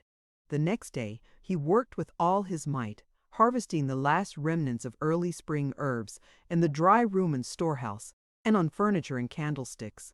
Then he went back to flower gathering, and every day offered bunches of exquisite wood and field flowers and white and gold water lilies from door to door. 3 weeks later, the harvester, perceptibly thin, pale, and worried, entered the office. He sank into a chair and groaned wearily. "Isn't this the bitterest luck?" he cried. "I've finished the town. I've almost walked off my legs. I've sold flowers by the million, but I've not had a sight of her." "It's been almost a tragedy with me," said the doctor gloomily. "I've killed 2 dogs and grazed a baby because I was watching the sidewalks instead of the street. What are you going to do now?" "I am going home and bring up the work to the July mark. I am going to take it easy and rest a few days so I can think more clearly. I don't know what I'll try next. I've punched up the depot and the policeman again. When I get something new thought out, I'll let you know." Then he began emptying his pockets of money and heaping it on the table, small coins, bills, big and little. "What on earth is that?" "That," said the harvester, giving the heap a shove of contempt, "that is the price of my pride and humiliation. That is what it costs people who allow me to cheek my way into their homes and rob them, as one maid said, for my own purposes. Doc, where on earth does all the money come from?" In almost every house I entered, women had it to waste, in many cases to throw away. I never saw so much paid for nothing in all my life. That whole heap is for mushrooms and flowers. What are you piling it there for?" "For your free ward. I don't want a penny of it. I wouldn't keep it, not if I was starving." "Why, David, you couldn't compel anyone to buy." "You offered something they wanted, and they paid you what you asked." "Yes, and to keep them from buying, and to make the stuff go farther, I named prices to shame a shark. When I think of that mushroom deal, I can feel my face burn. I've made the search I wanted to, and I am satisfied that I can't find her that way. I have kept up my work at home between times. I am not out anything but my time, and it isn't fair to plunder the city to pay that. Take that cussed money and put it where I'll never see or hear of it. Do anything you please, except to ask me ever to profit by a cent. When I wash my hands after touching it for the last time, maybe I'll feel better. You are a fanatic." If getting rid of that is being a fanatic, I am proud of the title. You can't imagine what I've been through. "Can't I, though?" laughed the doctor. "In work of that kind you get into every variety of place, and some of it is new to you. Never mind, no one can contaminate you. It is the law that only a man can degrade himself. Knowing things will not harm you. Doing them is a different matter. What you know will be a protection. What you do ruins if it is wrong. You are not harmed, you are only disgusted. Think it over, and in a few days come back and get your money. It is strictly honest. You earned every cent of it. If you ever speak of it again or force it on me, I'll take it home and throw it into the lake. He went after Betsy and slowly drove to Medicine Woods. Belshazzar, on the seat beside him, recognized a silent, disappointed master and whimpered as he rubbed the harvester's shoulder to attract his attention. "This is tough luck, old boy," said the harvester. "I had such hopes and I worked so hard. I suffered in the flesh for every hour of it and I failed. Oh, but I hate the word. If I knew where she is right now, Belle, I'd give anything I've got. But there's no use to wail and get sorry for myself. That's against the law of common decency. I'll take a swim, sleep it off, straighten up the herbs a little, and go at it again, old fellow. That's a man's way. She's somewhere, and she's got to be found, no matter what it costs." Chapter 8. Belshazzar's Record Point. The harvester set the neglected cabin in order. Then he carefully and deftly packed all his dried herbs, barks, and roots. Next came carrying the couch grass, wild alum, and soapwort into the storeroom. Then followed July herbs. He first went to his beds of foxglove, because the tender leaves of the second year should be stripped from them at flowering time, and that usually began 2 weeks earlier. But his bed lay in a shaded, damp location, and the tall bloom stalks were only in half flower, their pale lavender making an exquisite picture. It paid to collect those leaves, so the harvester hastily stripped the amount he wanted. Yarrow was beginning to bloom, and he gathered as much as he required, taking the whole plant. That only brought a few cents a pound, but it was used entire, so the weight made it worthwhile. Catnip tops and leaves were also ready. As it grew in the open and dry soil, and the beds had been weeded that spring, he could gather great armloads of it with a sickle, but he had to watch the swarming bees. He left the male fern and mullein until the last for different reasons. On the damp, cool, rocky hillside, beneath the deep shade of big forest trees, grew the ferns, their long, graceful fronds waving softly. Tree toads sang on the cool rocks beneath them. Chewinks nested under gnarled roots among them. Rose-breasted grosbeaks sang in grapevines, clambering over the thickets, and Singing Water ran close beside. So the harvester left digging these roots until nearly the last, because he so disliked to disturb the bed. He could not have done it if he had not been forced. All of the demand for his fern never could be supplied. Of his products, none was more important to the harvester, because this formed the basis of one of the oldest and most reliable remedies for little children. The fern had to be gathered with especial care, deteriorated quickly, and no staple was more subject to adulteration. So he kept his bed intact, lifted the roots at the proper time, carefully cleaned without washing, rapidly dried in currents of hot air, and shipped them in bottles to the trade. He charged and received 15 cents a pound, where careless and indifferent workers got 10. On the banks of Singing Water, at the head of the fern bed, the harvester stood under a gray beech tree and looked down the swaying length of delicate green. He was lean and rapidly bronzing, for he seldom remembered a head covering, because he loved the sweep of the wind in his hair. "I hate to touch you," he said. "How I wish she could see you before I begin. If she did, probably she would say it was a sin, and then I never could muster courage to do it at all. I'd give a small farm to know if those violets revived for her. I was crazy to ask Doc if they were wilted, but I hated to. If they were from the ones I gathered that morning, they should have been all right." A tree toad dared him to come on. A chipmunk grew saucy as the harvester bent to an unloved task. If he stripped the bed as closely as he dared, and not injure it, he could not fill half his orders.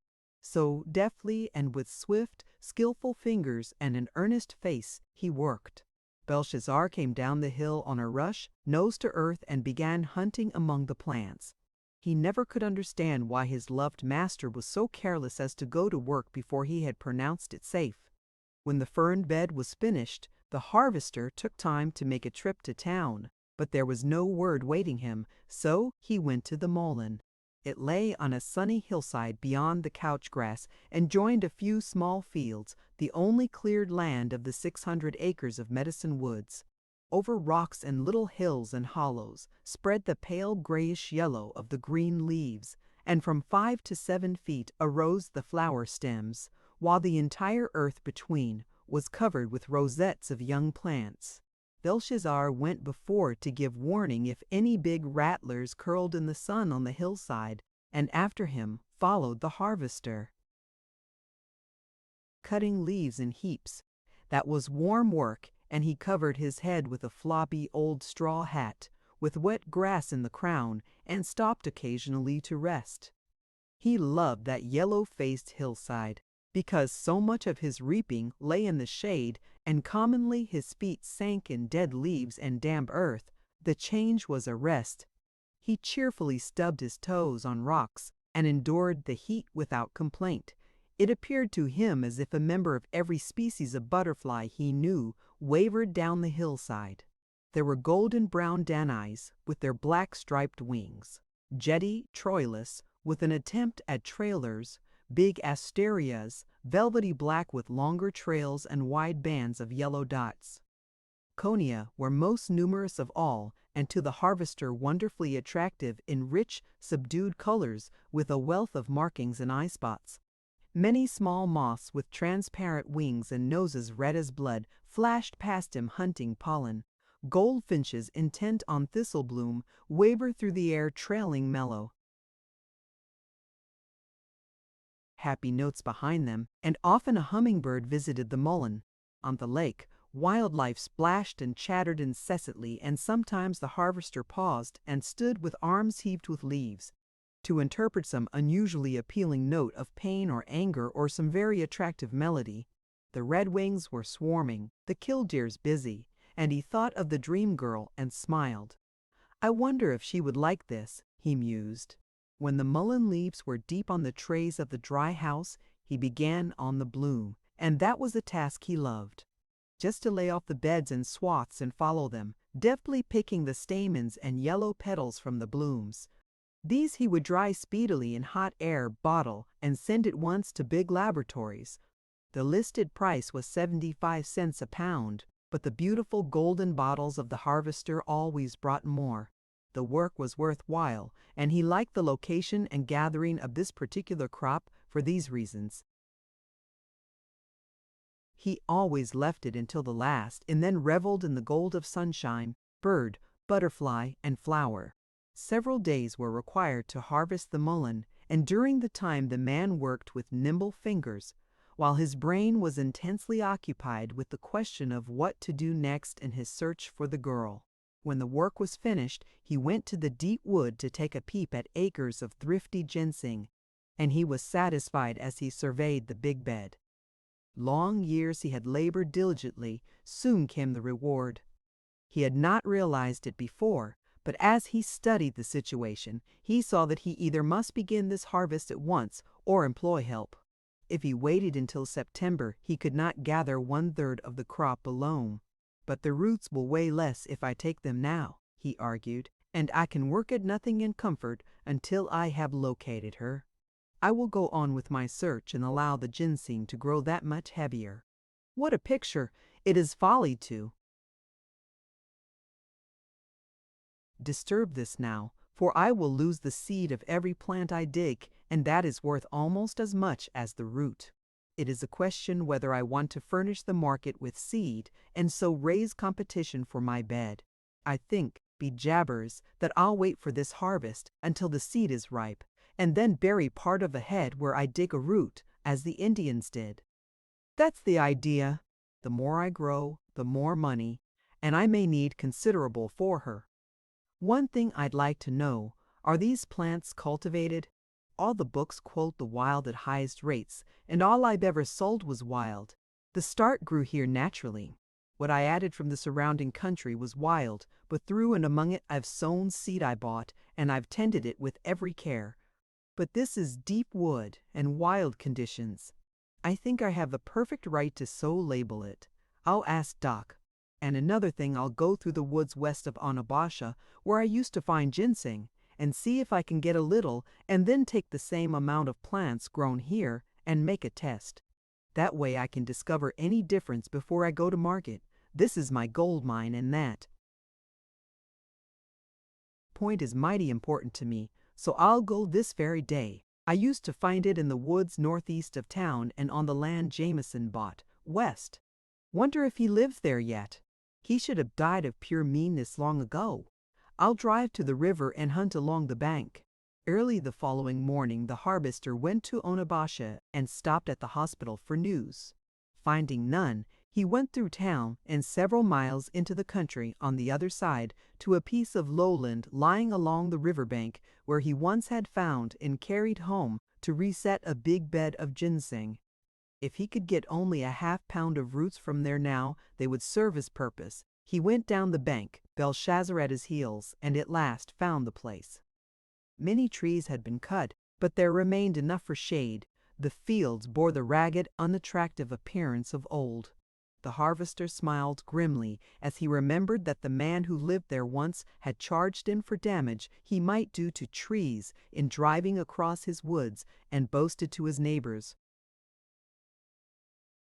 that a young fool was paying for the privilege of doing his grubbing. If Jameson had known what the roots he was so anxious to dispose of brought a pound on the market at that time, he would have been insane with anger. So the harvester's eyes were dancing with fun, and a wry grin twisted his lips as he clambered over the banks of the recently dredged river and looked at its pitiful condition and straight, muddy flow. "Appears to match the remainder of the Jameson property," he said. "I don't know who he is or where he came from, but he's no farmer. Perhaps he uses this land to corral the stock he buys until he can sell it again." He went down the embankment and began to search for the location where he formerly had found the ginseng. When he came to the place, he stood amazed, for from seed, roots, and plants he had missed, the growth had sprung up and spread, so that at a rapid estimate, the harvester thought it contained at least 5 pounds, allowing for what it would shrink on account of being gathered early. He hesitated an instant and thought of coming later, but the drive was long and the loss would not amount to enough to pay for a second trip. About taking it, he never thought at all. He once had permission from the owner to dig all the shrubs, bushes, and weeds he desired from that stretch of woods, and had paid for possible damages that might occur. As he bent to the task, there did come a fleeting thought that the patch was weedless and in unusual shape for wild stuff. Then with swift strokes of his light mattock, he lifted the roots, crammed them into his sack, whistled to Belshazzar, and going back to the wagon, drove away. Reaching home, he washed the ginseng and spread it on a tray to dry. The first time he wanted the mattock, he realized that he had left it lying where he had worked. It was an implement that he had directed a blacksmith to fashion to meet his requirements. No store contained anything half so useful to him. He had worked with it for years, and it just suited him, so there was nothing to do but go back. Betsy was too tired to return that day, so he planned to dig his ginseng with something else, finish his work the following morning, and get the mattock in the afternoon. "It's like a knife you've carried for years, or a gun," muttered the harvester. "I actually don't know how to get along without it. What made me so careless I can't imagine. I never before in my life did a trick like that. I wonder if I hurried a little. I certainly was free to take it. He always wanted the stuff dug up." Of all the stupid tricks Belshazzar, that was the worst. Now Betsy and a half day of wasted time must pay for my carelessness. Since I have to go, I'll look a little farther. Maybe there is more. Those woods used to be full of it. According to this program, the next afternoon, the harvester again walked down the embankment of the morning river and through the ragged woods to the place where the ginseng had been. He went forward, stepping lightly as men of his race had walked the forest for ages, swerving to avoid boughs and looking straight ahead. Contrary to his usual custom of coming to heel in a strange wood, Belshazzar suddenly darted around the man and took the path they had followed the previous day. The animal was performing his office in life. He had heard or scented something unusual. The harvester knew what that meant. He looked inquiringly at the dog, glanced around, and then at the earth. Belshazzar proceeded noiselessly at a rapid pace over the leaves. Suddenly the master saw the dog stop in a stiff point.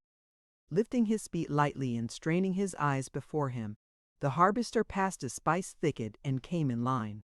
For 1 second he stood as rigid as Belshazzar. The next his right arm shot upward full length and began describing circles, his open palm heavenward, and into his face leapt a glorified expression of exultation. Face down in the rifled ginseng bed lay a sobbing girl. Her frame was long and slender, a thick coil of dark hair bound her head. A second more, and the harvester bent and softly patted Belshazzar's head. The beast broke point and looked up. The man caught the dog's chin in a caressing grip, again touched his head, moved soundless lips, and waved toward the prostrate figure. The dog hesitated. The harvester made the same motions. Belshazzar softly stepped over the leaves, passed around the feet of the girl, and paused beside her, nose to earth, softly sniffing. In one moment she came swiftly to a sitting posture. "Oh!" she cried in a spasm of fright. Belshazzar reached an investigating nose and wagged an eager tail. "Why, you are a nice, friendly dog," said the trembling voice. He immediately verified the assertion by offering his nose for a kiss. The girl timidly laid a hand on his head. "Heaven knows I'm lonely enough to kiss a dog," she said, "but suppose you belong to the man who stole my ginseng and then ran away so fast he forgot his piece he digged with." Belshazzar pressed closer. "I am just killed, and I don't care whose dog you are," sobbed the girl.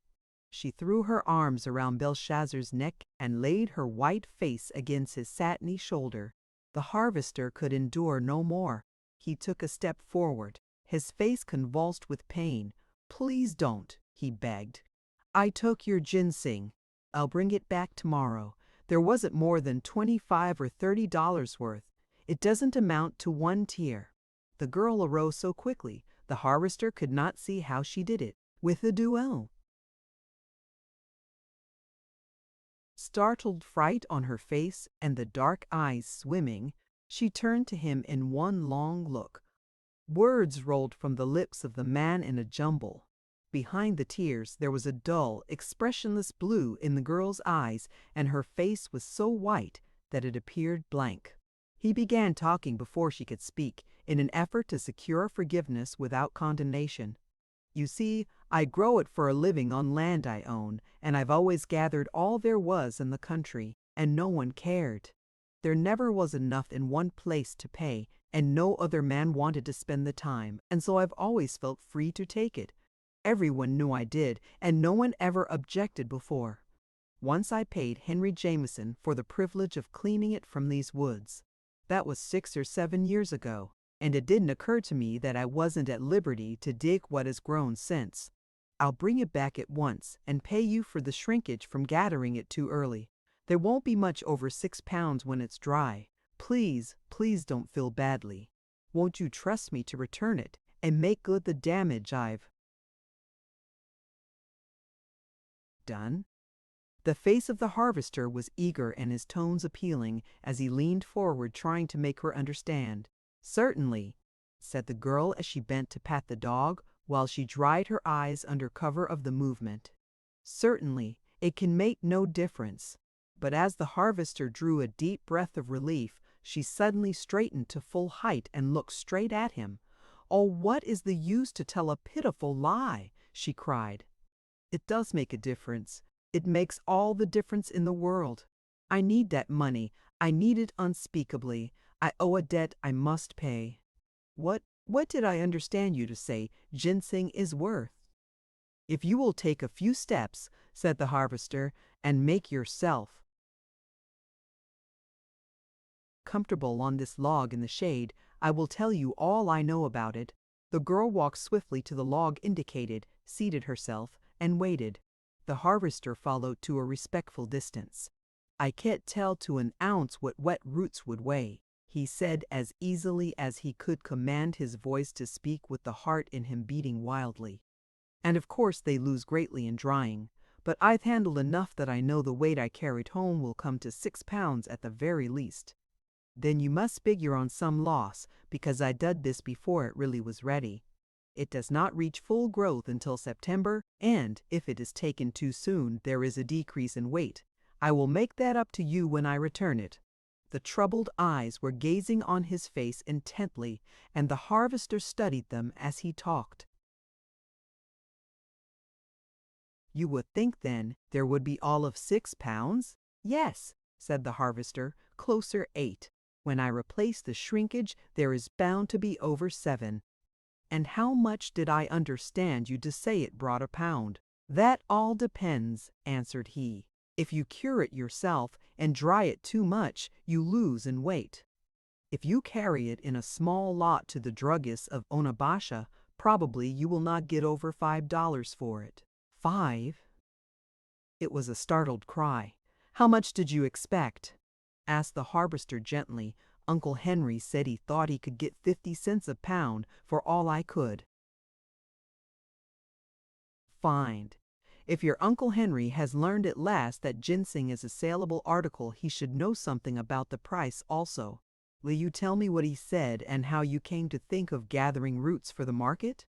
There were men talking beneath the trees one Sunday afternoon about old times and hunting deer, and they spoke of people who made money long ago gathering roots and barks, and they mentioned one man who lived by it yet. Was his name Langston? Yes, I remember because I liked the name. I was so eager to earn something, and I can't leave here just now because Aunt Molly is very ill, so the thought came that possibly I could gather stuff worth money after my work was finished. I went out and asked questions. They said nothing brought enough to make it. Pay anyone except this ginseng plant, and the Langston man almost had stripped the country.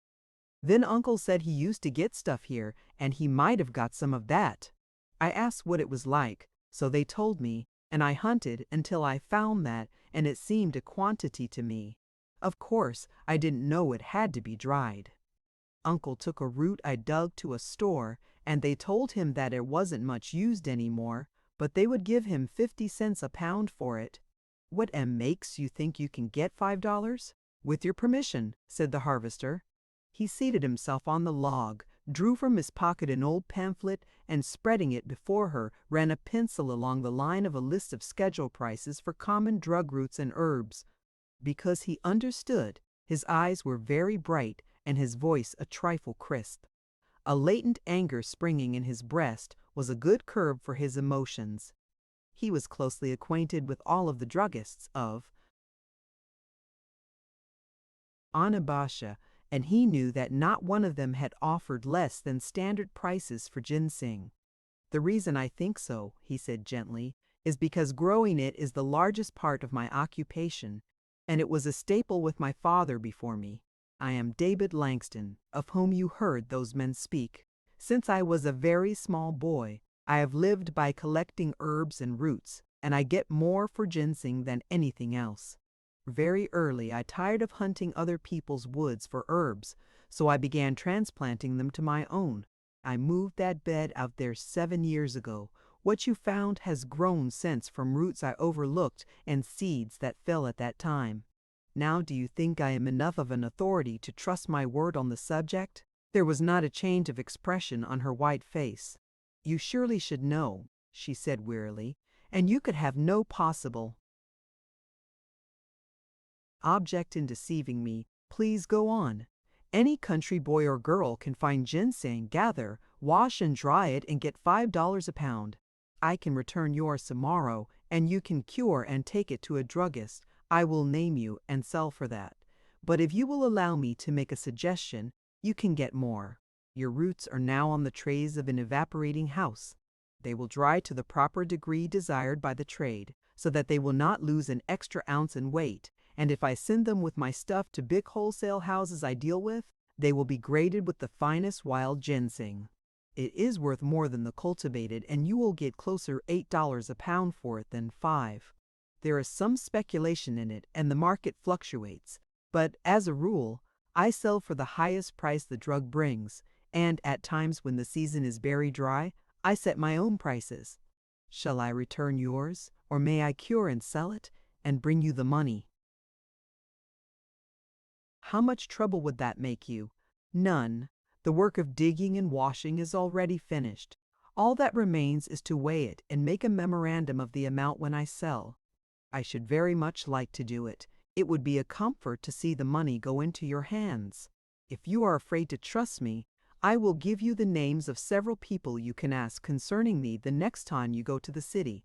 She looked at him steadily. Never mind that, she said.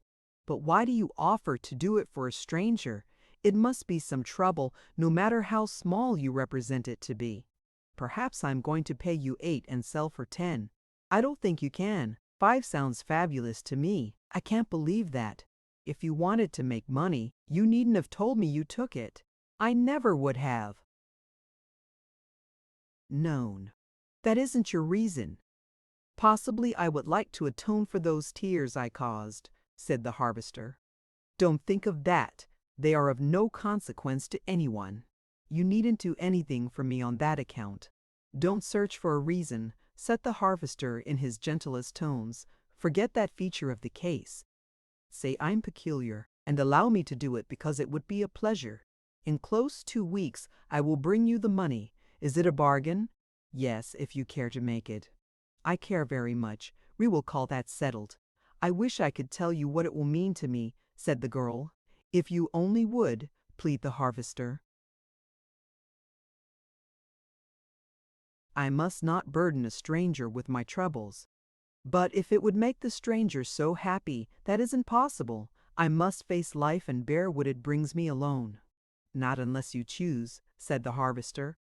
That is, if you will pardon me, a narrow view of life. It cuts other people out of the joy of service. If you can't tell me, would you trust a very lovely and gentle woman I can bring to you? No more than you. It is my affair. I must work it out myself. I am mighty sorry, said the harvester. I believe you err in that decision. Think it over a day or so, and see if 2 heads are not better than 1. You will realize when this ginseng matter is settled that you profited by trusting me. The same will hold good along other lines if you only can bring yourself to think so. At any rate, try. Telling a trouble makes it lighter. Sympathy should help if nothing can be done.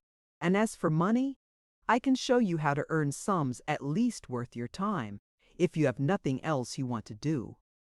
The girl bent toward him. Oh, please do tell me, she cried eagerly. I've tried and tried to find some way ever since I have been here. But everyone else I have met says I can't, and nothing seems to be worth anything. If you only would tell me something I could do. If you will excuse my saying so, said the harvester, it appeals to me that ease, not work, is the thing you require. You appear extremely worn. Won't you let me help you find a way to a long rest first? Impossible, cried the girl. I know I am white and appear ill, but truly I never have been sick in all my life. I have been having trouble and working too much, but I'll be better soon. Believe me, there is no rest for me now. I must earn the bun. Money I owe first. There is a way, if you care to take it, said the harvester. In my work I have become very well acquainted with the chief surgeon of the city hospital. Through him I happen to know that he has a free bed in a beautiful room where you could rest until you are perfectly strong again, and that room is empty just now. When you are well, I will tell you about the work. As she arose, the harvester stood, and tall and straight she faced him. Impossible, she said. It would be brutal to leave my aunt. I cannot pay to rest in a hospital ward, and I will not accept charity. If you can put me in the way of earning, even a few cents a day, at anything I could do outside the work necessary to earn my board here, it would bring me closer to happiness than anything else on earth. What I suggest is not impossible, said the harvester softly. If you will go, inside an hour, a sweet and gentle lady will come for you and take you to ease and perfect rest until you are strong again. I will see that your aunt is cared for scrupulously. I can't help urging you. It is a crime to talk of work to a woman so manifestly worn as you are. Then we will not speak of it, said the girl wearily. It is time for me to go anyway. I see you mean to be very kind, and while I don't in the least understand it, I do hope you feel I am grateful. If half you say about the ginseng comes true, I can make a payment worthwhile before I had hoped to. I have no words to tell you what that will mean to me. If this debt you speak of were paid, could you rest in? I could lie down and give up in peace, and I think I would. I think you wouldn't, said the harvester, because you wouldn't be allowed. There are people in these days who make a business of securing rest for the tired and over-weary, and they would come and prevent that if you tried it. Please let me make another suggestion. If you owe money to someone you feel needs it, and the debt is preying on you, let's pay it. He drew a small checkbook from his pocket and slipped a pen from a band. If you will name the amount and give me the address, you shall be free to go to the rest I asked for you inside an hour. Then slowly from head to foot she looked at him. Why? Because your face and attitude clearly indicate that you are overtired. Believe me, you do yourself wrong if you refuse. In what way would changing creditors rest me? I thought perhaps you were owing someone who needed the money. I am not a rich man, but I have no one save myself to provide for, and I have funds lying idle that I would be glad to use for you. If you make a point of it, when you are rested, you can repay me. My creditor needs the money, but I should prefer owing him rather than a perfect stranger. What you suggest would help me not at all. I must go now. Very well, said the harvester. If you will tell me whom to ask for, and where you live, I will come to see you tomorrow and bring you some pamphlets. With these, and with a little help, you soon can earn any amount a girl is likely to owe. It will require but a little while. Where can I find you? The girl hesitated, and for the first time a hint of color flushed her cheek, but courage appeared to be her strong point. Do you live in this part of the country? She asked. I live 10 miles from here, east of Onabasha, he answered. Do you know Henry Jameson? By sight and by reputation. Did you ever know anything kind or humane of him? I never did. My name is Ruth Jameson. At present, I am indebted to him for the only shelter I have. His wife is ill through overwork and worry, and I am paying for my bed and what I don't eat, principally, by attempting her work. It scarcely would be fair to Uncle Henry to say that I do it. I stagger around as long as I can. Stand. Then I sit through his abuse. He is a pleasant man.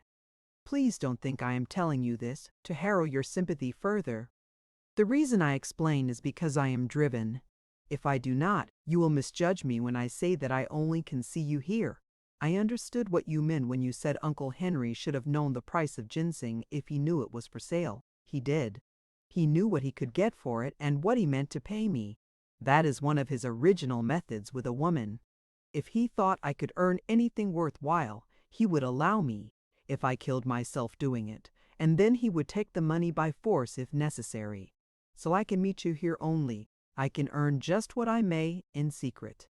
He buys cattle and horses and is away from home much of the day, and when Aunt Molly is comfortable, I can have a few hours.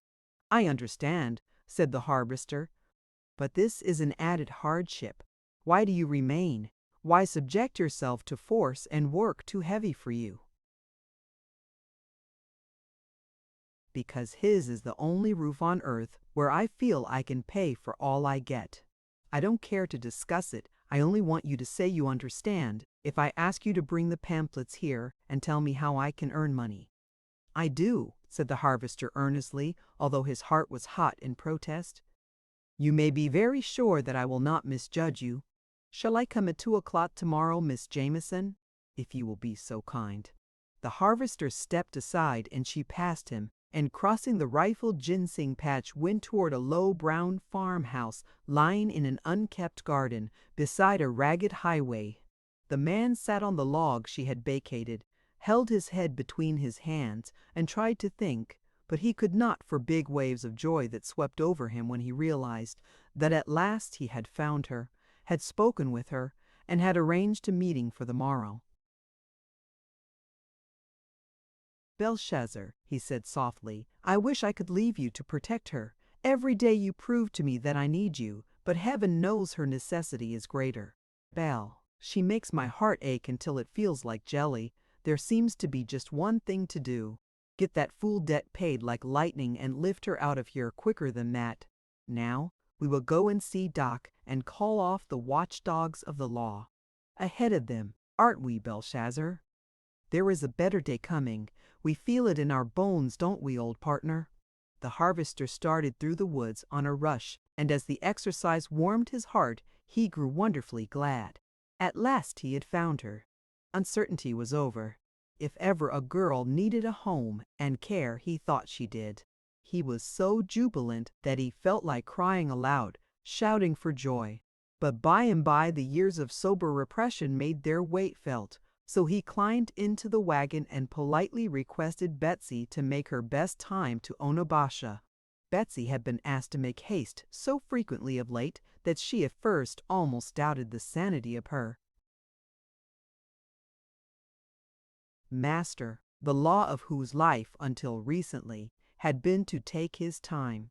Now he appeared to be in haste every day.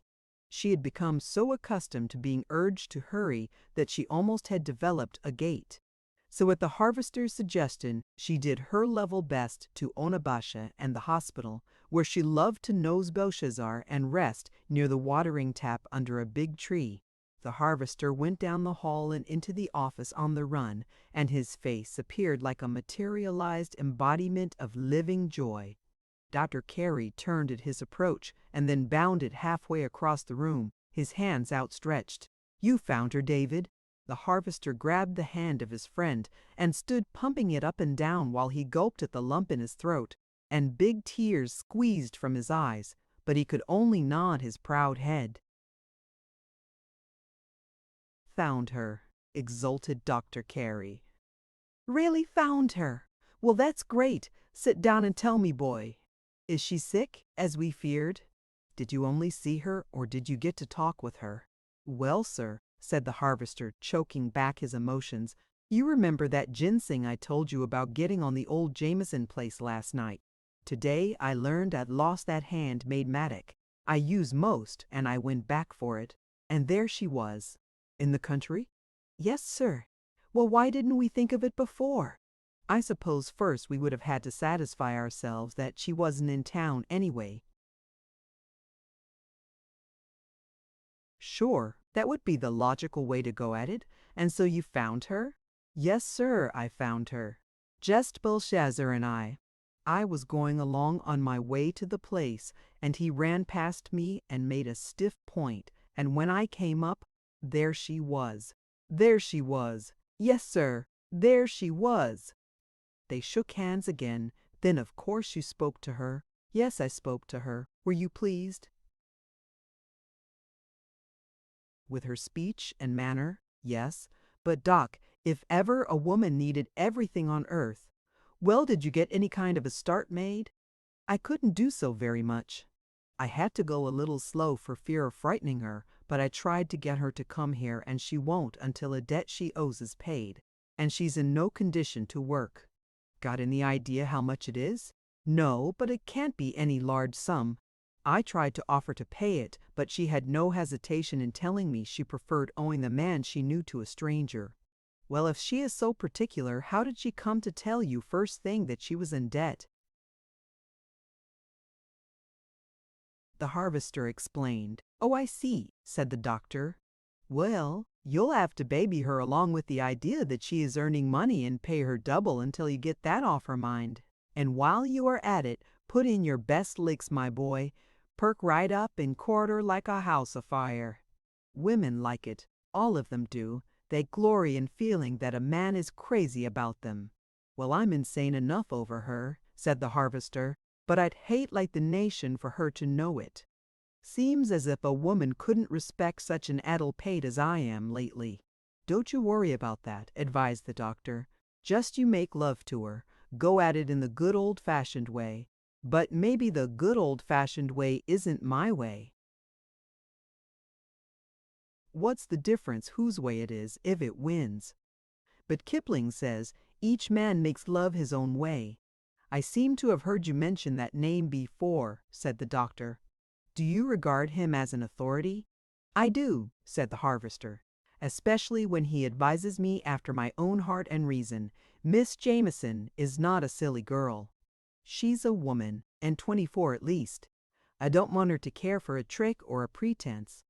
I do want her to love me, not that I am worth her attention, but because she needs some strong man fearfully, and I am ready and more willing than the original Barkis.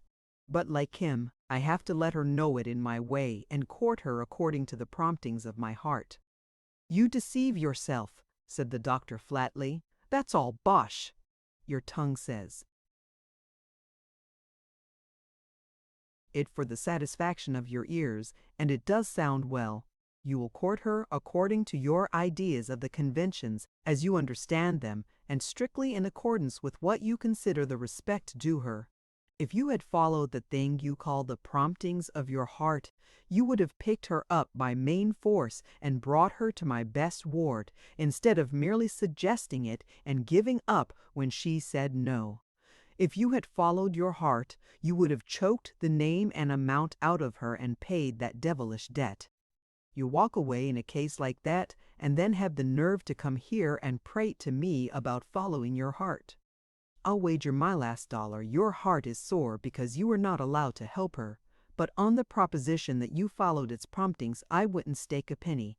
"That's all tommy rot." "It is," agreed the harvester. "Utter. But what can a man do? I don't know what you can do. I'd have paid that debt and brought her to the hospital. I'll go and ask Mrs. Carey about your courtship. I want her help on this anyway. I can pick up Miss Jameson and bring her here if any man can, but she is nursing a sick woman who depends solely on her for care. She is above average size, and she has a very decided mind of her own. I don't think you would use force and do what you think best for her if you were in my place. You would wait until you understood the situation better and knew that what you did was for the best, ultimately." "I don't know whether I would or not. One thing is sure, I'm mighty glad you have found her. May I tell my wife?" "Please do, and ask her if I may depend on her if I need a woman's help. Now I'll call off the valiant police and go home and take a good, sound sleep. Haven't had many since I first saw her." So Betsy trotted down the valley, up the embankment, crossed the railroad, over the levee across Singing Water, and up the hill to the cabin. As they passed it, the harvester jumped from the wagon, tossed the hitching strap to Belshazzar, and entered. He walked straight to her door, unlocked it, and uncovering, went inside. Softly he passed from piece to piece of the furniture he had made for her, and then surveyed the walls and floor. "It isn't half good enough," he said, "but it will have to answer until I can do better. Surely she will know I tried and care for that anyway. I wonder how long it will take me to get her here. Oh, if I only could know she was comfortable and happy. Happy. She doesn't appear as if she ever had heard that word. Well, this will be a good place to teach her. I've always enjoyed myself here. I'm going to have faith that I can win her and make her happy also. When I go to the stable to do my work for the night, if I could know she was in this cabin and glad of it, and if I could hear her down here singing like a happy, carefree girl, I'd scarcely be able to endure the joy of it." Chapter 9. The Harvester Goes Courting. "She is on Henry Jameson's farm, 4 miles west of Onabasha," said the harvester, as he opened his eyes next morning and laid a caressing hand on Belshazzar's head. "At 2 o'clock we are going to see her, and we are going to prolong the visit to the ultimate limit, so we should make things count here before we start." He worked in a manner that accomplished much. There seemed no end to his energy that morning. Dispatching the usual routine, he gathered the herbs that were ready, spread them on the shelves of the dry house, found time to do several things in the cabin, and polish a piece of furniture before he ate his lunch and hitched Betsy to the wagon. He also had recovered his voice and talked almost incessantly as he worked. When it neared time to start, he dressed carefully. He stood before his bookcase and selected several pamphlets published by the Department of Agriculture. He went to his beds and gathered a large armload of plants. Then he was ready to make his first trip to see the dream girl. But it never occurred to him that he was going courting. He had decided fully that there would be no use to try to make love to a girl manifestly so ill and in trouble. The first thing, it appeared to him, was to dispel the depression, improve the health, and then do the love-making. So, in the most business-like manner possible, and without a shade of embarrassment, the harvester took his herbs and books and started for the Jameson woods. At times as he drove along, he espied something that he used growing beside the road and stopped to secure a specimen. He came down the riverbank and reached the ginseng bed at 1:30. He was purposely early. He laid down his books and plants and rolled the log on which she sat the day before to a more shaded location where a big tree would serve for a backrest. He pulled away brush and windfalls, heaped dry brown leaves, and tramped them down for her feet. Then he laid the books on the log, the armload of plants beside them, and went to the river to wash his soiled hands. Belshazzar's short bark told him the girl was coming, and between the trees he saw the dog race to meet her, and she bent to stroke his head. She wore the same dress and appeared even paler and thinner. The harvester hurried up the bank, wiping his hands on his handkerchief. "Glad to see you," he greeted her casually. "I've fixed you a seat with a backrest today. Don't be frightened at the stack of herbs. You needn't gather all of those. They are only suggestions. They are just common roadside plants that have some medicinal value and are worth collecting. Please try my Davenport." "Thank you," she said as she dropped on the log and leaned her head against the tree. It appeared as if her eyes closed a few seconds in spite of her, and while they were shut, the harvester looked steadily and intently on a face of exquisite beauty, but so marred by pallor and lines of care that search was required to recognize just how handsome she was, and if he had not seen her in perfection in the dream, the harvester might have missed glorious possibilities. To bring back that vision would be a task worth while, was his thought. With the first faint quiver of an eyelash, the harvester took a few steps and bent over a plant, and as he did so, the girl's eyes followed him. He appeared so tall and strong, so bronzed by summer sun and wind, his face so keen and intense, that swift fear caught her heart. Why was he there? Why should he take so much trouble for her? With difficulty she restrained herself from springing up and running away. Turning with the plant in his hand, the harvester saw the panic in her eyes, and it troubled his heart. For an instant he was bewildered. Then he understood. "I don't want you to work when you are not able," he said in his most matter-of-fact voice. "But if you still think that you are, I'll be very glad. I need help just now, more than I can tell you, and there seem to be so few people who can be trusted. Gathering stuff for drugs is really very serious business. You see, I've a reputation to sustain with some of the biggest laboratories in the country. Not to mention the fact that I sometimes try compounding a new remedy for some common complaint myself. I rather take pride in the fact that my stuff goes in so fresh and clean that I always get anywhere from 3 to 10 cents a pound above the listed prices for it. I want that money, But I want an unbroken record for doing a job right and being square and careful, much more." He thought the appearance of fright was fading and a tinge of interest taking its place. She was looking straight at him, and as he talked he could see her summoning her tired forces to understand and follow him, so he continued, "One would think that his medicines are required in cases of life and death. Collectors would use extreme caution, but some of them are criminally careless. It's a common thing to gather almost any fern for male fern, to throw in anything that will increase weight, to wash imperfectly, and commit many other sins that lie with the collector. Beyond that, I don't like to think. I suppose there are men who deliberately adulterate pure stuff to make it go farther, but when it comes to drugs, I scarcely can speak of it calmly. I like to do a thing right. I raise most of my plants, bushes, and herbs. I gather exactly in season, wash carefully if water dare be used, clean them otherwise if not, and dry them by a hot air system in an evaporator I built purposely. Each package I put up is pure stuff, clean, properly dried, and fresh.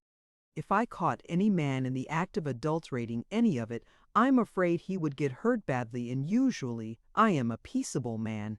I'm explaining this to show how very careful you must be to keep things separate and collect the right plants if you are going to sell stuff to me.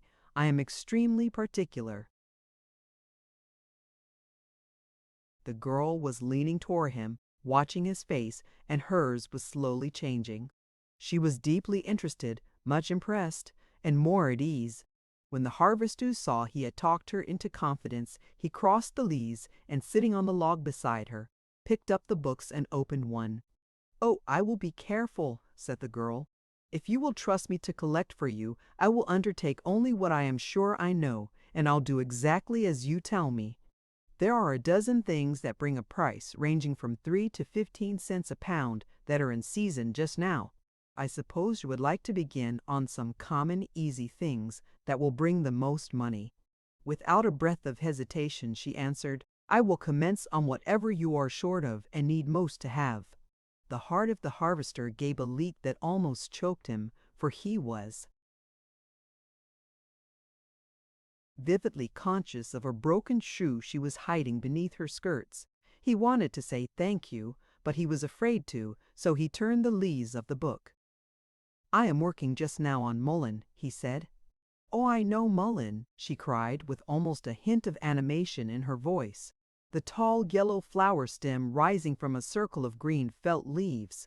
"Good," said the harvester. "What a pretty way to describe it. Do you know any more plants?" "Only a few. I had a high school course in botany, but it was all about flower and leaf formation, nothing at all of what anything was good for. I also learned a few, drawing them for leather and embroidery designs." "Look here," cried the harvester. "I came with an armload of herbs and expected to tell you all about foxglove, mullein, yarrow, jimson, purple thorn, apple, blessed thistle, hemlock, horehound, lobelia, and everything in season now. But if you already have a profession, why do you attempt a new one? Why don't you go on drawing? I never saw anything so stupid as most of the designs from nature for book covers and decorations, leather work and pottery. They are the same old subjects, worked over and over.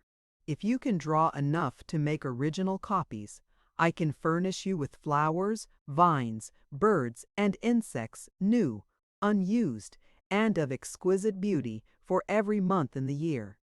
I've looked into the matter a little, because I am rather handy with a knife, and I carve candlesticks from suitable pieces of wood.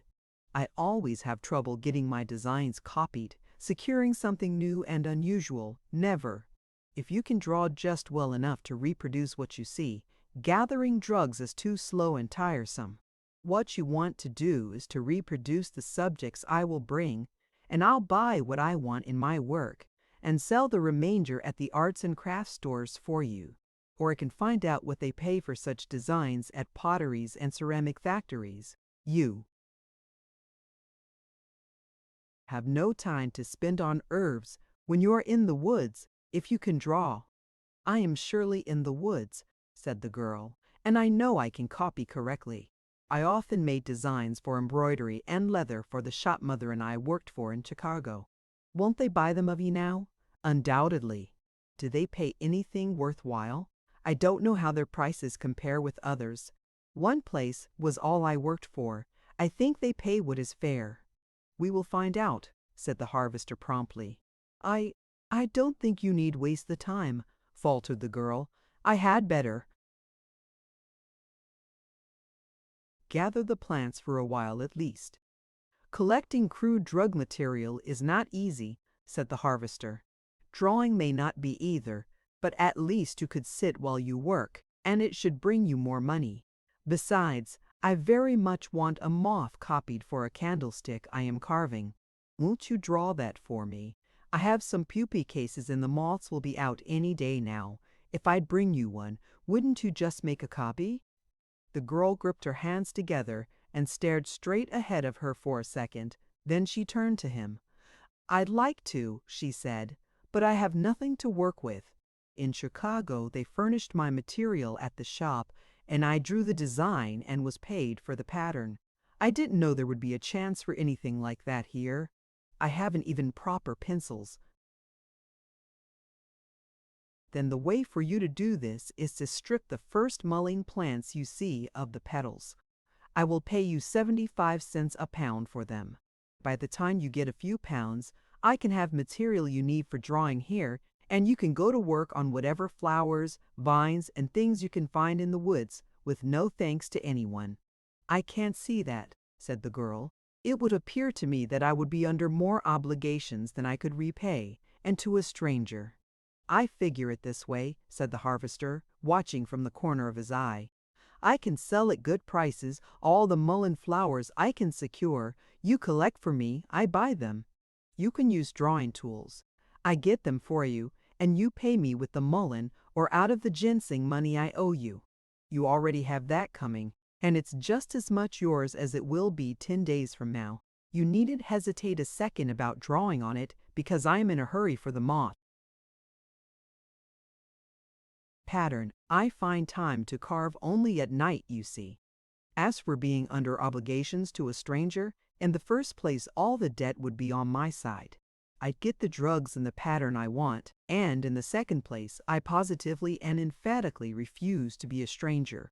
It would be so much better to be mutual helpers and friends of the kind worth having, and the sooner we begin, the sooner we can work together to good advantage.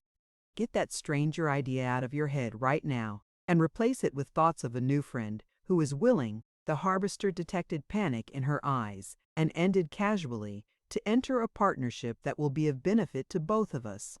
Partners can't be strangers, you know, he finished. I don't know what to think, said the girl.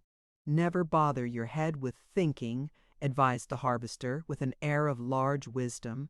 It is unprofitable and very tiring.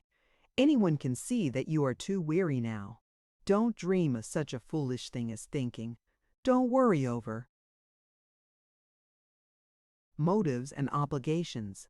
Say to yourself, I'll enter this partnership, and if it brings me anything good, I'm that much ahead. If it fails, I have lost nothing. That's the way to look at it. Then before she could answer, he continued, Now I want all the mullein bloom I can get. You'll see the yellow heads everywhere. Strip the petals and bring them here, and I'll come for them every day. They must go on the trays as fresh as possible. On your part, we will make out the order now. He took a pencil and notebook from his pocket. You want drawing pencils and brushes. How many? What make and size? The girl hesitated for a moment as if struggling to decide what to do. Then she named the articles. And paper. He wrote that down and asked if there was more. I think, he said, that I can get this order filled in on Abasha. The art stores should keep these things. And shouldn't you have watercolor paper and some paint? Then there was a flash across the white face. Oh, if I only could, she cried. All my life I have been crazy for a box of color, but I never could afford it, and of course I can't now.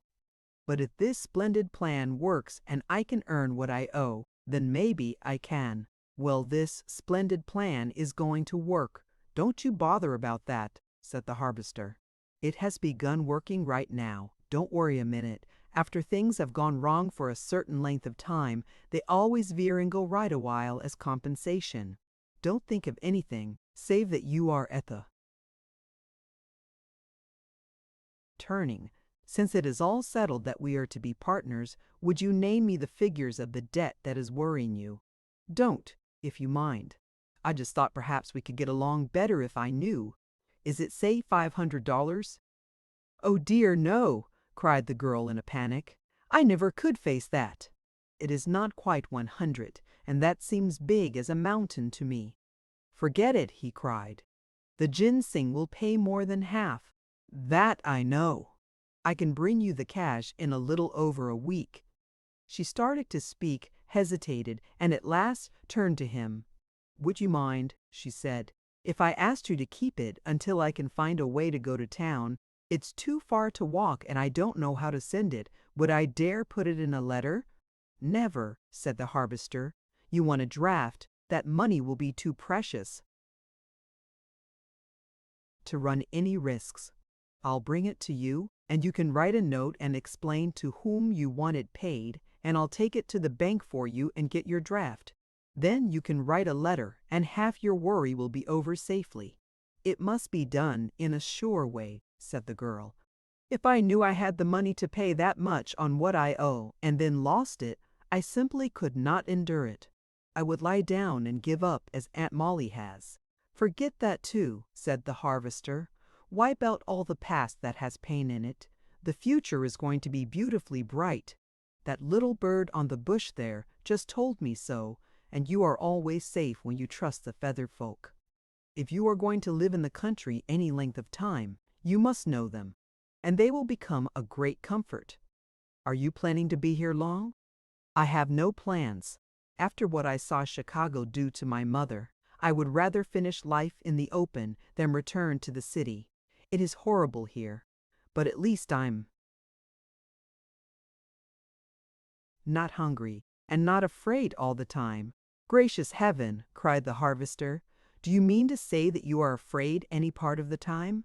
Would you kindly tell me of whom and why?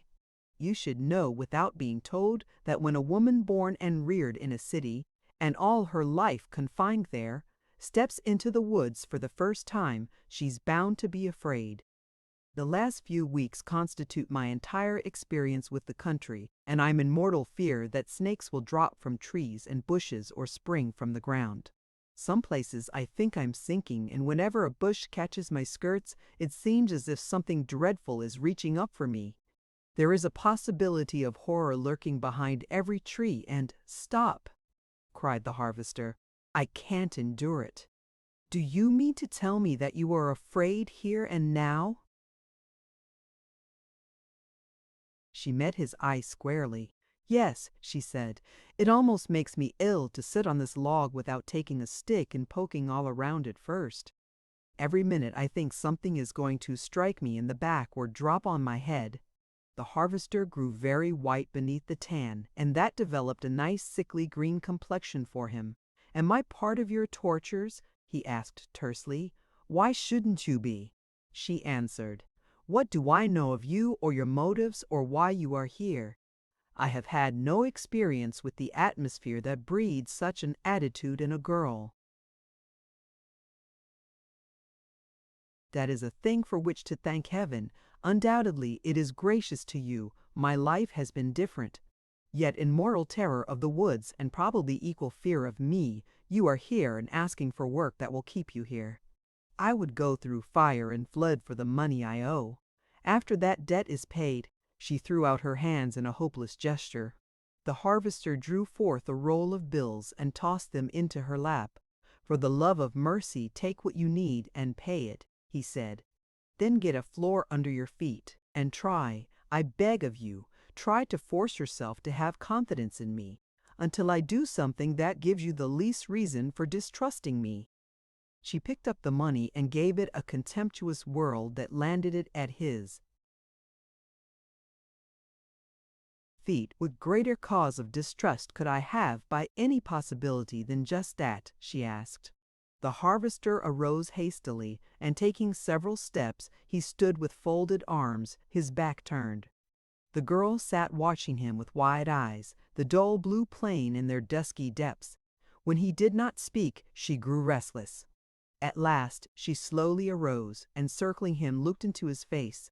It was convulsed with a struggle in which love and patience fought for supremacy over honest anger. As he saw her so close, his lips drew apart and his breath came deeply, but he did not speak. He merely stood and looked at her and looked, and she gazed at him as if fascinated but uncomprehending. "Ruth!" The call came roaring up the hill. The girl shivered and became paler. "Is that your uncle?" asked the harvester. She nodded. "Will you come tomorrow for your drawing materials?" "Yes." "Will you try to believe that there is absolutely nothing either underfoot or overhead that will harm you?" "Yes." "Will you try to think that I am not a menace to public safety and that I would do much to help you, merely because I would be glad to be of service?" "Yes." "Will you try to cultivate the idea that there is nothing in all this world that would hurt you purposely?" "Ruth!" came a splitting scream in gruff man tones, keyed in deep anger. "That sounds like it," said the girl, and catching up her skirt she ran through the woods, taking a different route toward the house. The harvester sat on the log and tried to think, but there are times when the numbed brain refuses to work, so he really sat and suffered. Belshazzar whimpered and licked his hands, and at last the man arose and went with the dog to the wagon. As they came through Onabasha, Betsy turned at the hospital corner, but the harvester pulled her around and drove toward the country. Not until they crossed the railroad did he lift his head, and then he drew a deep breath, as if starved for pure air, and spoke. "Not today, Betsy. I can't face my friends just now. Some way I am making an awful fist of things. Everything I do is wrong. She no more trusts me than you would a rattlesnake, Belshazzar, and from all appearance she takes me to be almost as deadly. What must have been her experiences in life to ingrain fear and distrust in her soul at that rate? I always knew I was not handsome, but I never before regarded my appearance as alarming, and I fixed up too." The harvester grinned a queer little twist of a grin that pulled and distorted his strained face. "Might as well have gone with a week's beard, a soiled shirt, and a leer. And I've always been as decent as I knew. What's the reward for clean living anyway, if the girl you love strikes you like that?" Belshazzar reached across and kissed him. The harvester put his arm around the dog. In the man's disappointment and heart hunger, he leaned his head against the beast and said, "I've always got you to love and protect me anyway, Belshazzar. Maybe the man who said a dog was a man's best friend was right. You always trusted me, didn't you, Belle, and you never regretted it. But once, and that wasn't my fault. I never did it. If I did, I'm getting good and well paid for it. I'd rather be kicked until all the ribs of one side are broken, Belle, than to swallow the dough she just handed me. I tell you it was bitter, lad. What am I going to do? Can't you help me, Belle?"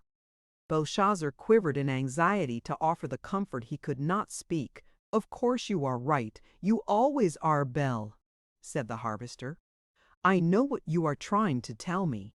Sure enough, she didn't have any dream. I'm afraid she had the bitterest reality. She hasn't been loving a vision of me, working and searching for me, and I don't mean to her what she does to me. Of course I see that I must be patient and bide my time, if there is anything in like begetting. Like, she is bound to care for me some day, for I love her past all expression, and for all she feels I might as well save my breath. But she has got to awake some day, Belle. She can make up her mind to that. She can't see why. Over and over. I wonder what she would think if I'd up and tell her why with no frills. She will drive me to it some day. Then probably the shock will finish her. I wonder if Doc was only fooling or if he really would do what he said. It might wake her up anyway, but I'm dubious as to the result. How Uncle Henry can roar. He sounded like a foghorn. I'd love to try my muscle on a man like that. No wonder she is afraid of him, if she is of me. Afraid? Well, of all things I ever did expect, Belshazzar, that is the limit. Chapter 10. The Chime of the Blue Bells. The harvester finished his evening work and went to examine the cocoons. Many of the moths had emerged and flown, but the Luna cases remained in the bottom of the box. As he stood looking at them, one moved, and he smiled. "I'd give something if you would come out and be ready to work on by tomorrow afternoon," he said. "Possibly you would so interest her that she would forget her fear of me. I'd like mighty well to take you along, because she might care for you, and I do need the pattern for my candlestick. Believe I'll lay you in a warmer place." The first thing the next morning, the harvester looked and found the open cocoon in the wet moth clinging by its feet to a twig he had placed for it. "Luck is with me," he exulted. "I'll carry you to her and be mighty careful what I say, and maybe she will forget about the fear." All the forenoon he cut and spread boneset, saffron, and hemlock on the trays to dry. At noon he put on a fresh outfit, ate a hasty lunch, and drove to Onabasha. He carried the moth in a box, and as he started he picked up a rake. He went to an art store and bought the pencils and paper she had ordered. He wanted to purchase everything he saw for her, but he was fast learning a lesson of deep caution. If he took more than she ordered, she would worry over paying, and if he refused to accept money, she would put that everlasting "why" at him again. The watercolor paper and paint he could not forego. He could make a desire to have the moth-colored explain those, he thought. Then he went to a furniture store and bought several articles, and forgetting his law against haste, he drove Betsy full speed to the river. He was rather heavily laden as he went up the bank, and it was only 1 o'clock. There was an hour. He rolled away the log, raked together, and removed the leaves to the ground. He tramped the earth level and spread a large, cheap porch rug. On this he opened and placed the little folding table and chair. On the table he spread the pencils, paper, color box, and brushes, and went to the river to fill the water cup. Then he sat on the log he had rolled to one side and waited. After 2 hours, he arose and crept as close to the house as he could through the woods, but he could not secure a glimpse of the girl. He went back and waited an hour more, and then undid his work and removed it. When he came to the moth, his face was very grim as he lifted the twig and helped the beautiful creature to climb on a limb. "You'll be ready to fly in a few hours," he said. "If I keep you in a box, you will ruin your wings and be no suitable subject, and put you in a cyanide jar. I will not. I am hurt too badly myself. I wonder if what Doc said was the right way? It's certainly a temptation." Then he went home, and again Betsy veered at the hospital, and once more the harvester explained to her that he did not want to see the doctor. That evening and the following forenoon were difficult, but the harvester lived through them,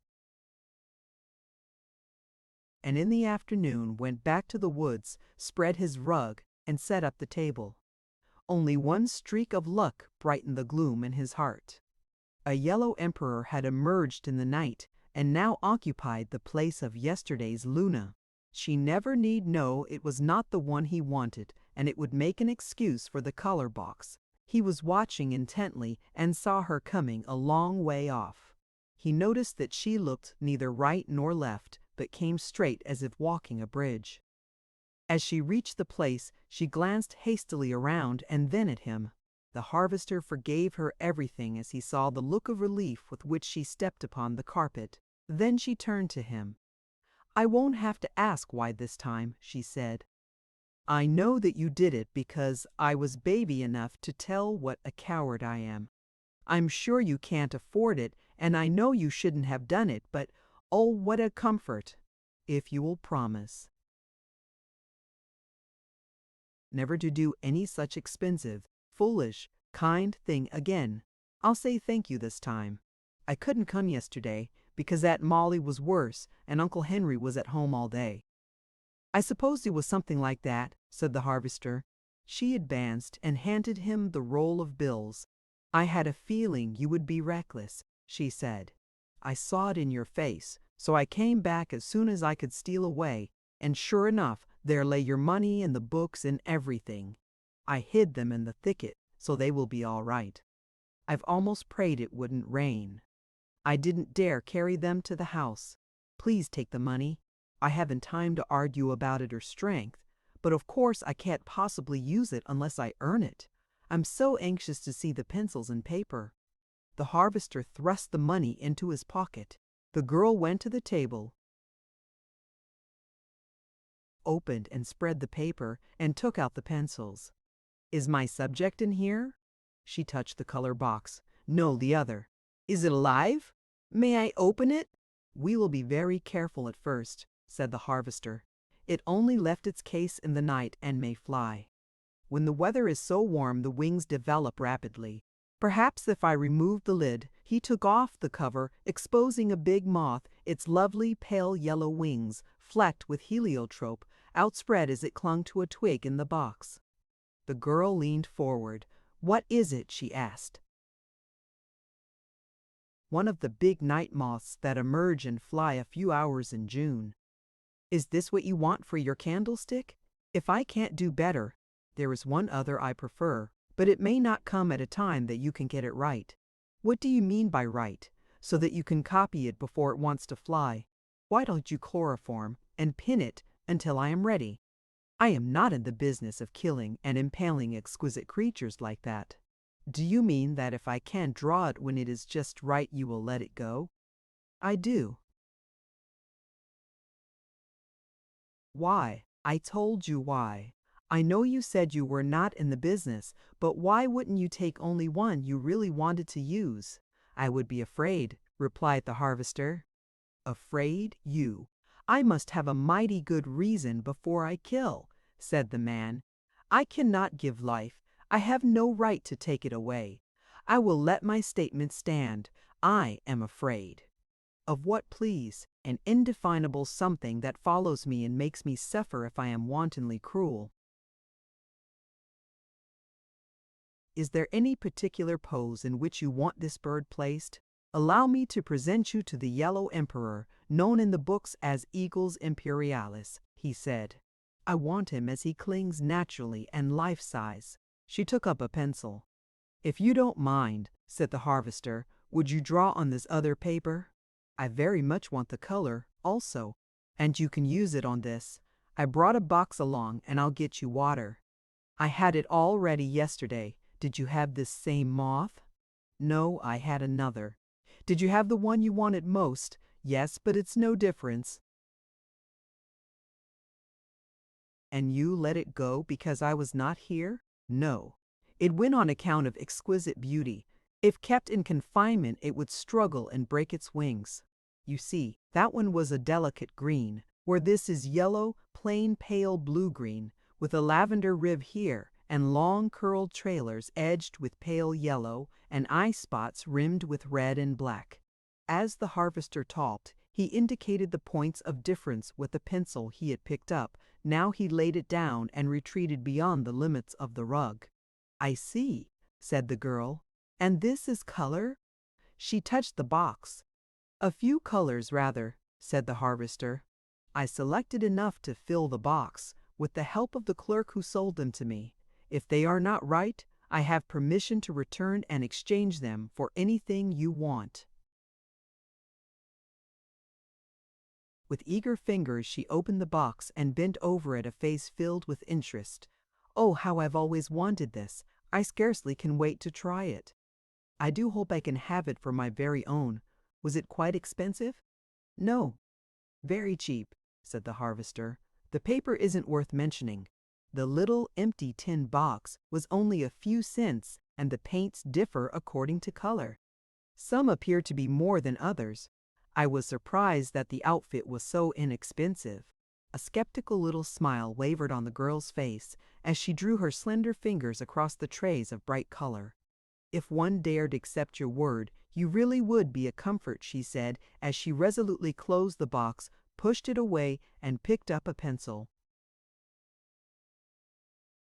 If you will take the trouble to inquire at the banks, post office, express office, hospital, or of any druggist in Onabasha, you will find that my word is exactly as good as my money and taken quite as readily. I didn't say I doubted you. I have no right to do that until I feel you deceive me. What I said was, dared accept, which means I must not because I have no right. But you make one wonder what you would do if you were coaxed and asked for things and led by insinuations. I can tell you that, said the harvester. It would depend altogether on who wanted anything of me and what they asked. If you would undertake to coax and insinuate, you never would get it done, because I'd see what you needed and have it at hand before you had time. The girl looked at him wonderingly. Now don't spring your recurrent why on me, said the harvester. I'll tell you why some of these days. Just thou answer me this question. Do you want me to remain here or leave until you finish? Which way would you be least afraid? I am not at all afraid on the rug and with my work, she said. If you want to hunt ginseng, go by all means. I don't want to hunt anything, said the harvester. But if you are more comfortable with me away, I'll be glad to go. I'll leave the dog with you. He gave a short whistle, and Belshazzar came bounding to him. The harvester stepped to the girl's side, and dropping on one knee, he drew his hand across the rug close to her skirts. Right here, Belshazzar, he said. Watch. You are on guard, Belle. Well, of all names for a dog, exclaimed the girl. Why did you select that? My mother named my first dog Belshazzar and taught me why.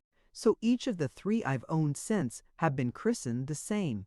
It means to protect, and that is the office all of them perform. This one especially has filled it admirably. Once I failed him, but he never has gone back on me. You see, he is not a particle afraid of me. Every step I take, he is at my heels. So was Bill Sykes' dog, if I remember. The harvester laughed. Belle, he said, if you could speak, you'd say that was an ugly one, wouldn't you? The dog sprang up and kissed the face of the man and rubbed a loving head against his breast. Thank you, said the harvester. Now lie down and protect this woman as carefully as you ever watched in your life. And incidentally, Belle, tell her that she can't exterminate me more than once a day. And the performance is accomplished for the present. I refuse to be a willing sacrifice. So is Bill Sykes' dog. What do you think of that, Belle? The harvester arose and turned to go. What if this thing attempts to fly? She asked. Your pardon, said the harvester.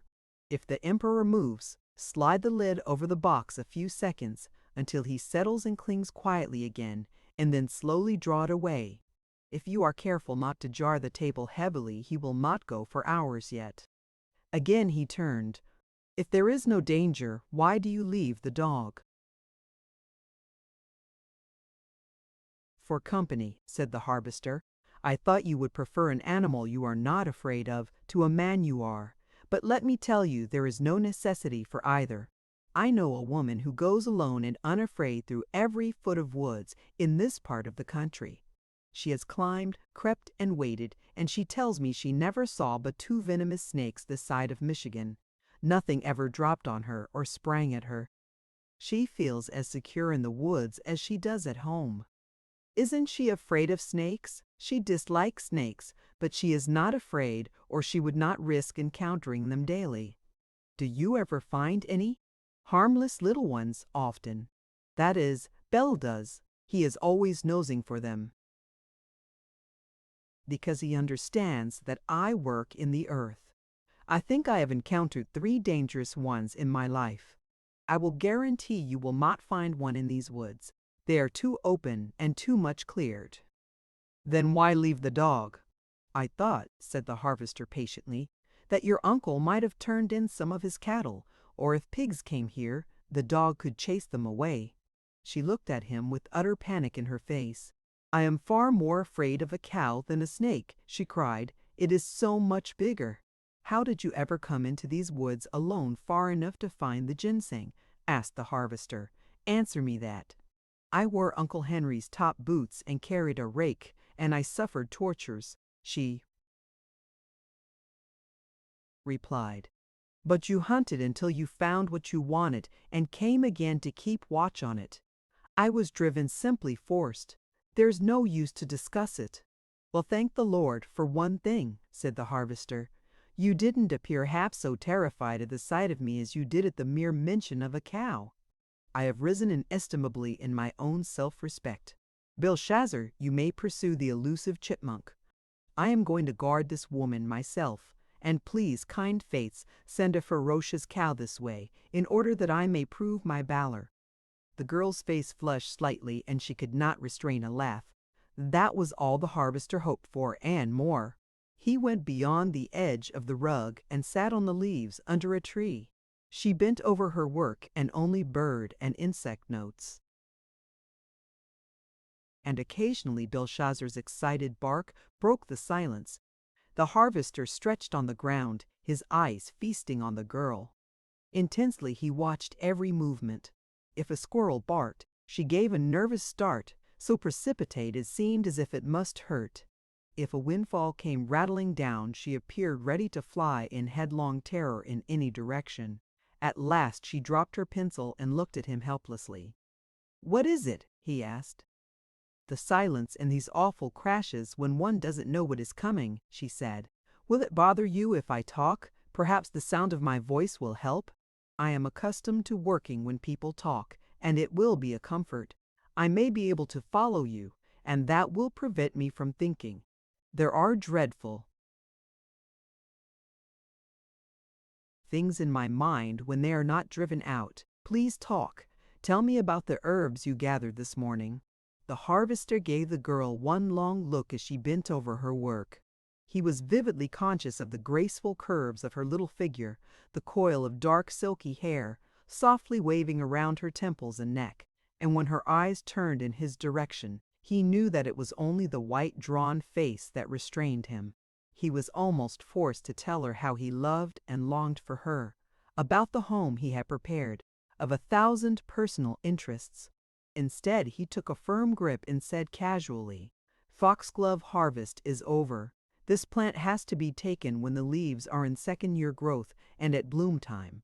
I have stripped my mullein beds of both leaves and flowers. I finished a week ago. Beyond lies a stretch of Parnassus grass that made me think of you. It was so white and delicate. I want you to see it. It will be lovely in a few weeks more." "You never had seen me a week ago." "Oh, hadn't I?" said the harvester. "Well, maybe I dreamed about you then. I am a great dreamer. Once I had a dream that may interest you some day, after you've overcome your fear of me. Now this bed of which I was speaking is a picture in September. You must arrange to drive home with me and see it then. For what do you sell foxglove and mullein?" "Foxglove for heart trouble and mullein for cattery. I get 10 cents a pound for foxglove leaves and 5 for mullein, and from 75 to $1 for flowers of the latter, depending on how well I preserve the color in drying them. They must be sealed in bottles and handled with extreme care. Then if I wasn't too childish to be out picking them, I could be earning 75 cents a pound for mullein blooms." "Yes," said the harvester, "but until you learned the trick of stripping them rapidly, you scarcely could gather what would weigh 2 pounds a day when dried. Not to mention the fact that you would have to stand and work mostly in hot sunshine, because mullein likes open roads and fields and sunny hills. Now you can sit securely in the shade, and in 2 hours you can make me a pattern of that moth, for which I would pay a designer of the arts and crafts shop $5. So of course you shall have the same." "Oh no," she cried in swift panic. "You were charged too much. It isn't worth $1 even." "On the contrary, the candlestick on which I shall use it will be invaluable when I finish it, and 5 is very little for the cream of my design. I paid just right. You can earn the same for all you can do.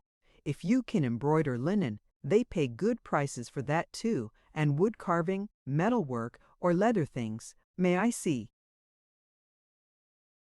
how you are coming on?" Please do, she said. The harvester sprang up and looked over the girl's shoulder. He could not suppress an exclamation of delight.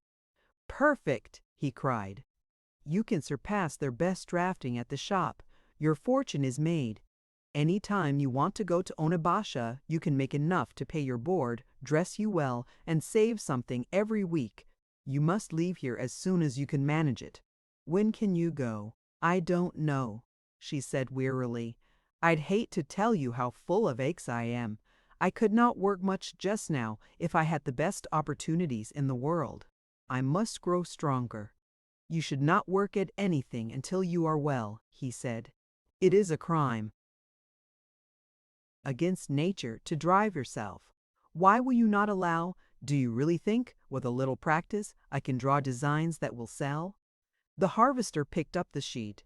The work was delicate and exact. He could see no way to improve it. You know it will sell, he said gently, because you already have sold such work.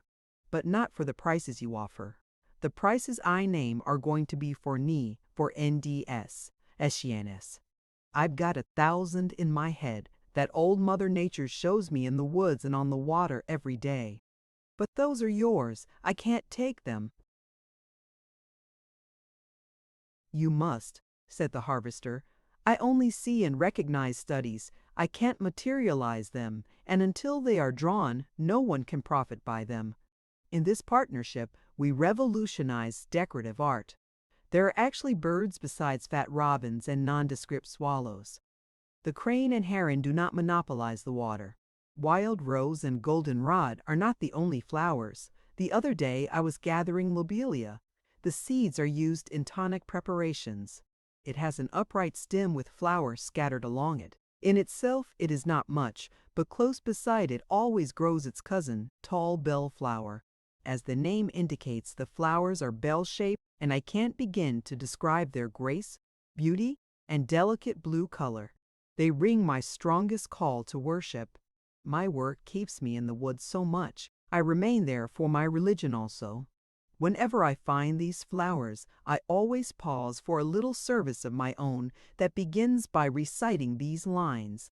Neath cloistered boughs, each floral bell that swingeth and tolls its perfume on the passing air makes Sabbath in the fields and ever ringeth a call to prayer.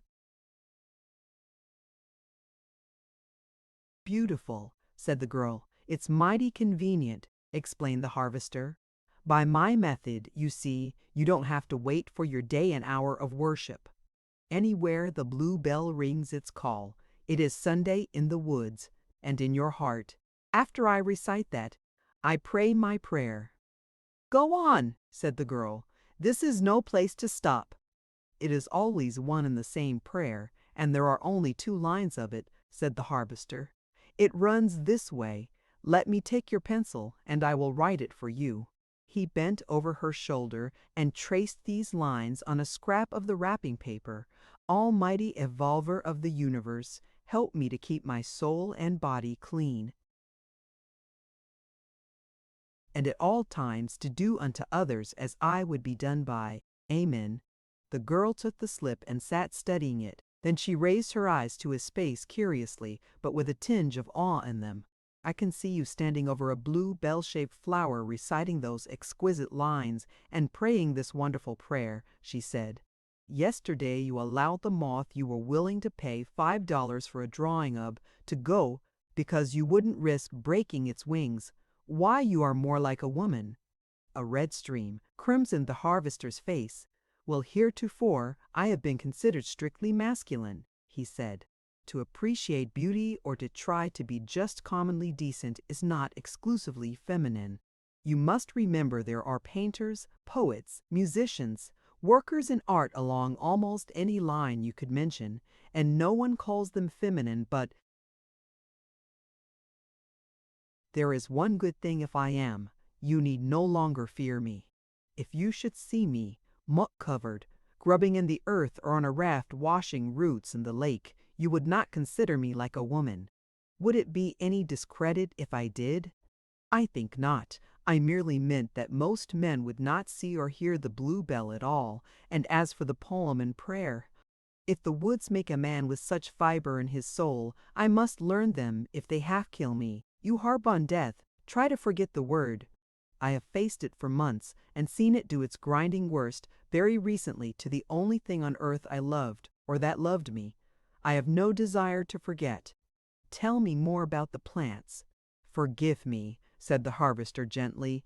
Just now I am collecting catnip for the infant and nervous people, horehound for colds and dyspepsia, bone-set heads and flowers for the same purpose. There is a heavy head of white bloom with wonderful lacy leaves called yarrow. I take the entire plant for a tonic and blessed thistle leaves and flowers for the same purpose. That must be what I need, interrupted the girl. Half the time I believe I have a little fever, but I couldn't have dyspepsia because I never want anything to eat. Perhaps the tonic would make me hungry. Promise me you will tell that to the doctor who comes to see your aunt and take what he gives you. No doctor comes to see my aunt. She is merely playing lazy to get out of work. There is nothing the matter with her. Then why? My uncle says that. Really, she could not stand and walk across a room alone. She is simply worn out. I shall report the case, said the harvester instantly. You better not, said the girl. There must be a mistake about you knowing my uncle. Tell me more of the flowers. The harvester drew a deep breath and continued. These I just have named I take at bloom time. Next month come purple thornapple, jimson weed, and hemlock. Isn't that poison? Half the stuff I handle is. Aren't you afraid? Terribly, said the harvester in laughing voice.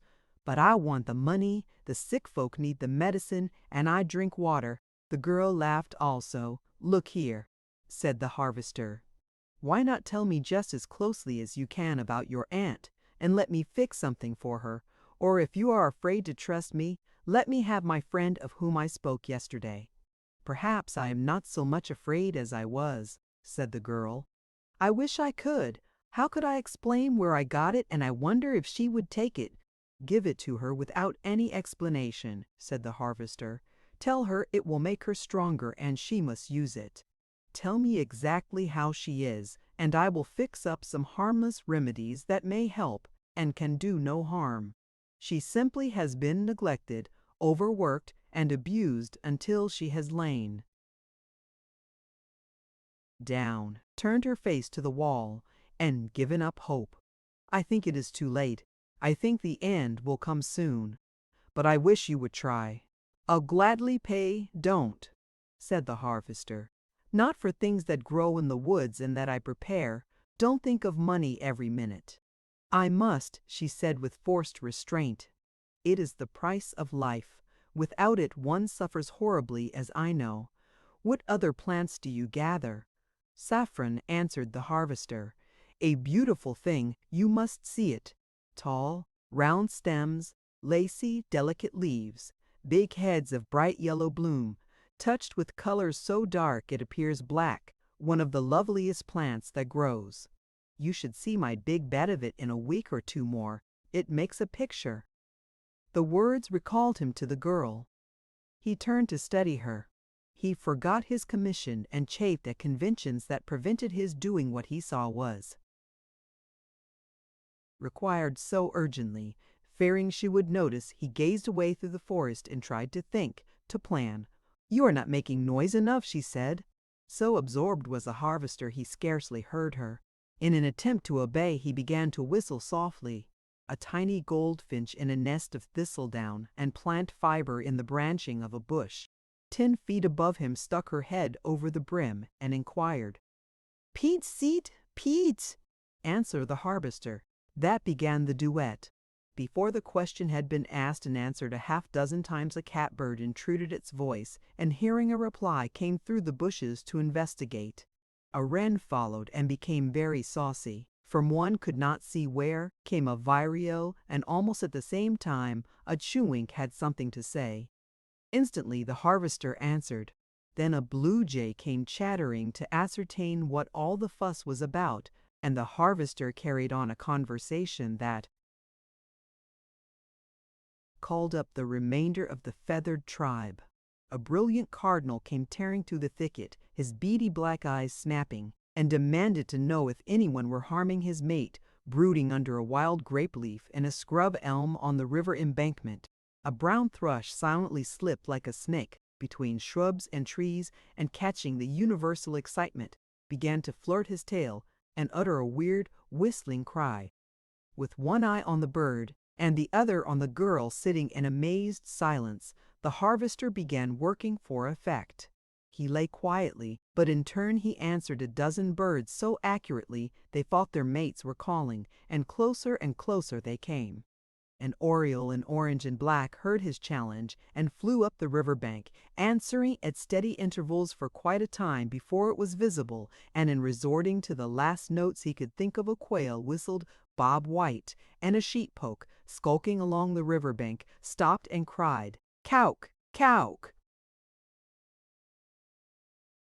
At his limit of calls, the harvester changed his notes and whistled and cried, bits of bird talk in tone with every mellow accent and inflection he could manage. Gradually the excitement subsided, the birds flew and tilted closer, turned their sleek heads, peered with bright eyes, and ventured on and on, until the very bravest, the wren and the jay, were almost in touch. Then, tired of hunting, Belshazzar came racing, and the little feathered people scattered in precipitate flight.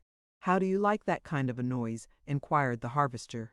The girl drew a deep breath.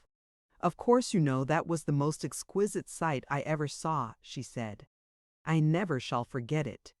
I did not think there were that many different birds in the whole world, of all the gaudy colors, and they came so close you could have reached out and touched them." "Yes," said the harvester calmly. "Birds are never afraid of me. At Medicine Woods, when I call them like that, many, most of them in fact, eat from my hand. If you ever have looked at me enough to notice bulgy pockets, they are full of wheat. These birds are strangers, but I'll wager you that in a week I can make them take food from me. Of course, my own birds know me because they are around every day. It is much easier to tame them in winter when the snow has fallen and food is scarce, but it only takes a little while to win a bird's confidence at any season." "Birds don't know what there is to be afraid of," she said. "Your pardon," said the harvester, "but I am familiar with them, and that is not correct. They have more to fear than human beings. No one is going to kill you merely to see if he can shoot straight enough to hit. Your life is not in danger because you have magnificent hair that some woman would like for an ornament. You will not be stricken out in a flash because there are a few bits of meat on your frame someone wants to eat. No one will set a seductive trap for you, and, if you are tempted to enter it, shut you from freedom and natural diet in a cage so small you can't turn around without touching bars. You are in a secure and free position compared with the birds. I also have observed that they know guns, many forms of traps, and all of them decide by the mere manner of a man's passing through the woods whether he is a friend or an enemy. Birds know more than many people realize. They do not always correctly estimate gun range. They are foolishly venturesome at times when they want food, but they know many more things than most people give them credit for understanding. The greatest trouble with the birds is they are too willing to trust us and be friendly, so they are often deceived." "That sounds as if you were right," said the girl. "I am of the woods, so I know I am," answered the harvester. "Will you look at this now?" He examined the drawing closely. "Where did you learn?" he inquired. "My mother. She was educated to her fingertips. She drew, painted, played beautifully, sang well, and she had read almost all the best books. Besides what I learned at high school, she taught me all I know. Her embroidery always brought higher prices than mine, try as I might. I never saw anyone else make such a dainty, accurate little stitch as she could. If this is not perfect, I don't know how to criticize it. I can and will use it in my work. but I have one Luna cocoon remaining, and I would give $10 for such a drawing of the moth before it flies. It may open tonight or not for several days.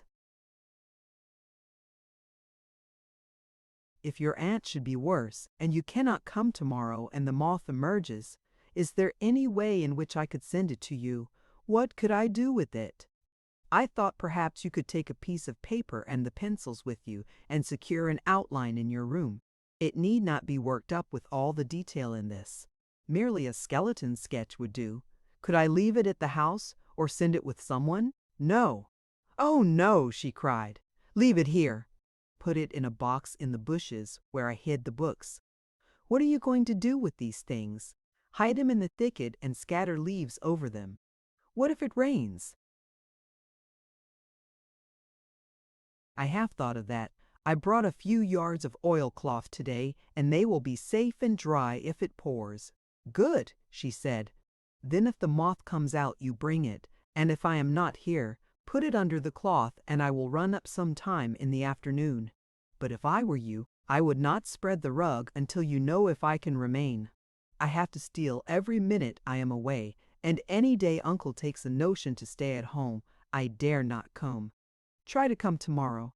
I am going to bring some medicine for your aunt. Put it under the cloth if I am not here, but I will come if I can. I must go now. I have been away far too long. The harvester picked up one of the drug pamphlets, laid the drawing inside it, and placed it with his other books. Then he drew out his pocketbook and laid a $5 bill on the table and began folding up the chair and putting away the things. The girl looked at the money with eager eyes. Is that honestly what you would pay at the arts and crafts place? It is the customary price for my patterns. And are you sure this is as good? I can bring you some. I have paid that for, and let you see for yourself that it is better. I wish you would, she cried eagerly. I need that money, and I would like to have it dearly if I really have earned it, but I can't touch it if I have not. Won't you accept my word? No. I will see the other drawings first, and if I think mine are as good, I will be glad to take the money tomorrow. What if you can't come? Put them under the oilcloth. I watch all the time, and I think Uncle Henry has trained even the boys, so they don't play in the river on his land. I never see a soul here. The woods, house, and everything is desolate until he comes home, and then it is like— She paused. I'll say it for you, said the harvester promptly. Then it is like hell, at its worst, supplemented the girl.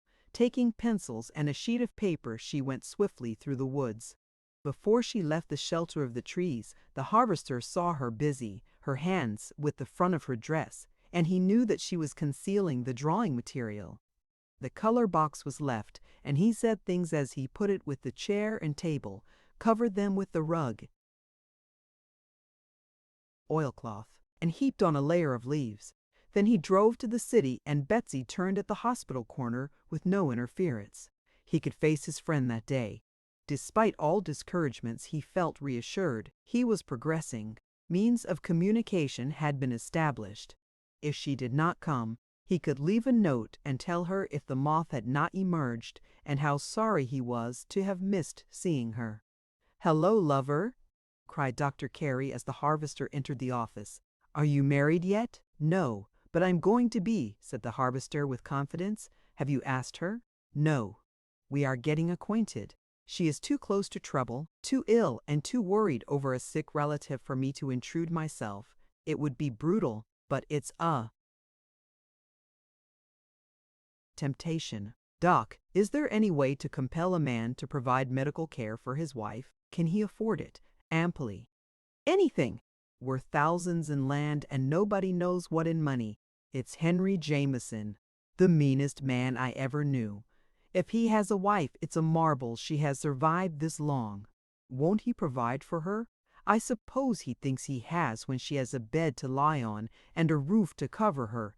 He won't supply food she can eat and medicine. He says she is lazy. What do you think? I quote Miss Jameson. She says her aunt is slowly dying from overwork, and Neglect. David, doesn't it seem pretty good when you say Miss Jameson? Loveliest sound on earth, except the remainder of it. What's that?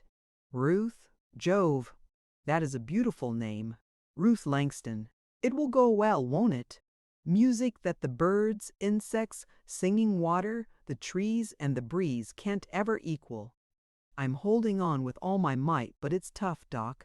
She's in such a dreadful place and position, and she needs so much. She is sick. Can't you give me a prescription for each of them? You just bet I can, said the doctor, if you can engineer their taking them. I suppose you'd hold their noses and pour stuff down them. I would if necessary. Well, it is. All right, I'll fix something, and you see that they use it. I can try, said the harvester. Try? Pa, you aren't half a man. That's a half more than being a woman anyway. She called you feminine, did she? Cried the doctor, dancing and laughing. She ought to see you harvesting skunk cabbage and blue flag, or when you are angry enough. The doctor left the room, and it was a half-hour before he returned. Try that on them according to directions, he said, handing over a couple of bottles. Thank you, said the harvester. I will. That sounds manly enough. Oh, pother! It's not that I'm not a man, or a laggard in love, but I'd like to know what you'd do to a girl, dumb with grief over the recent loss of her mother, who was her only relative worth counting, sick from God knows what exposure and privation, and now a dying relative on her hands. What could you do? I'd marry her and pick her out of it. I wouldn't have her if she'd leave a sick woman for me. I wouldn't either. She's got to stick it out until her aunt grows better, and then I'll go out there and show you how to court a girl. I guess not. You keep the girl you did courted, and you'll have your hands full. How does that appear to you?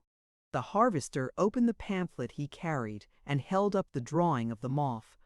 The doctor turned to the light. Good work, he cried. Did she do that? She did. In a little over an hour.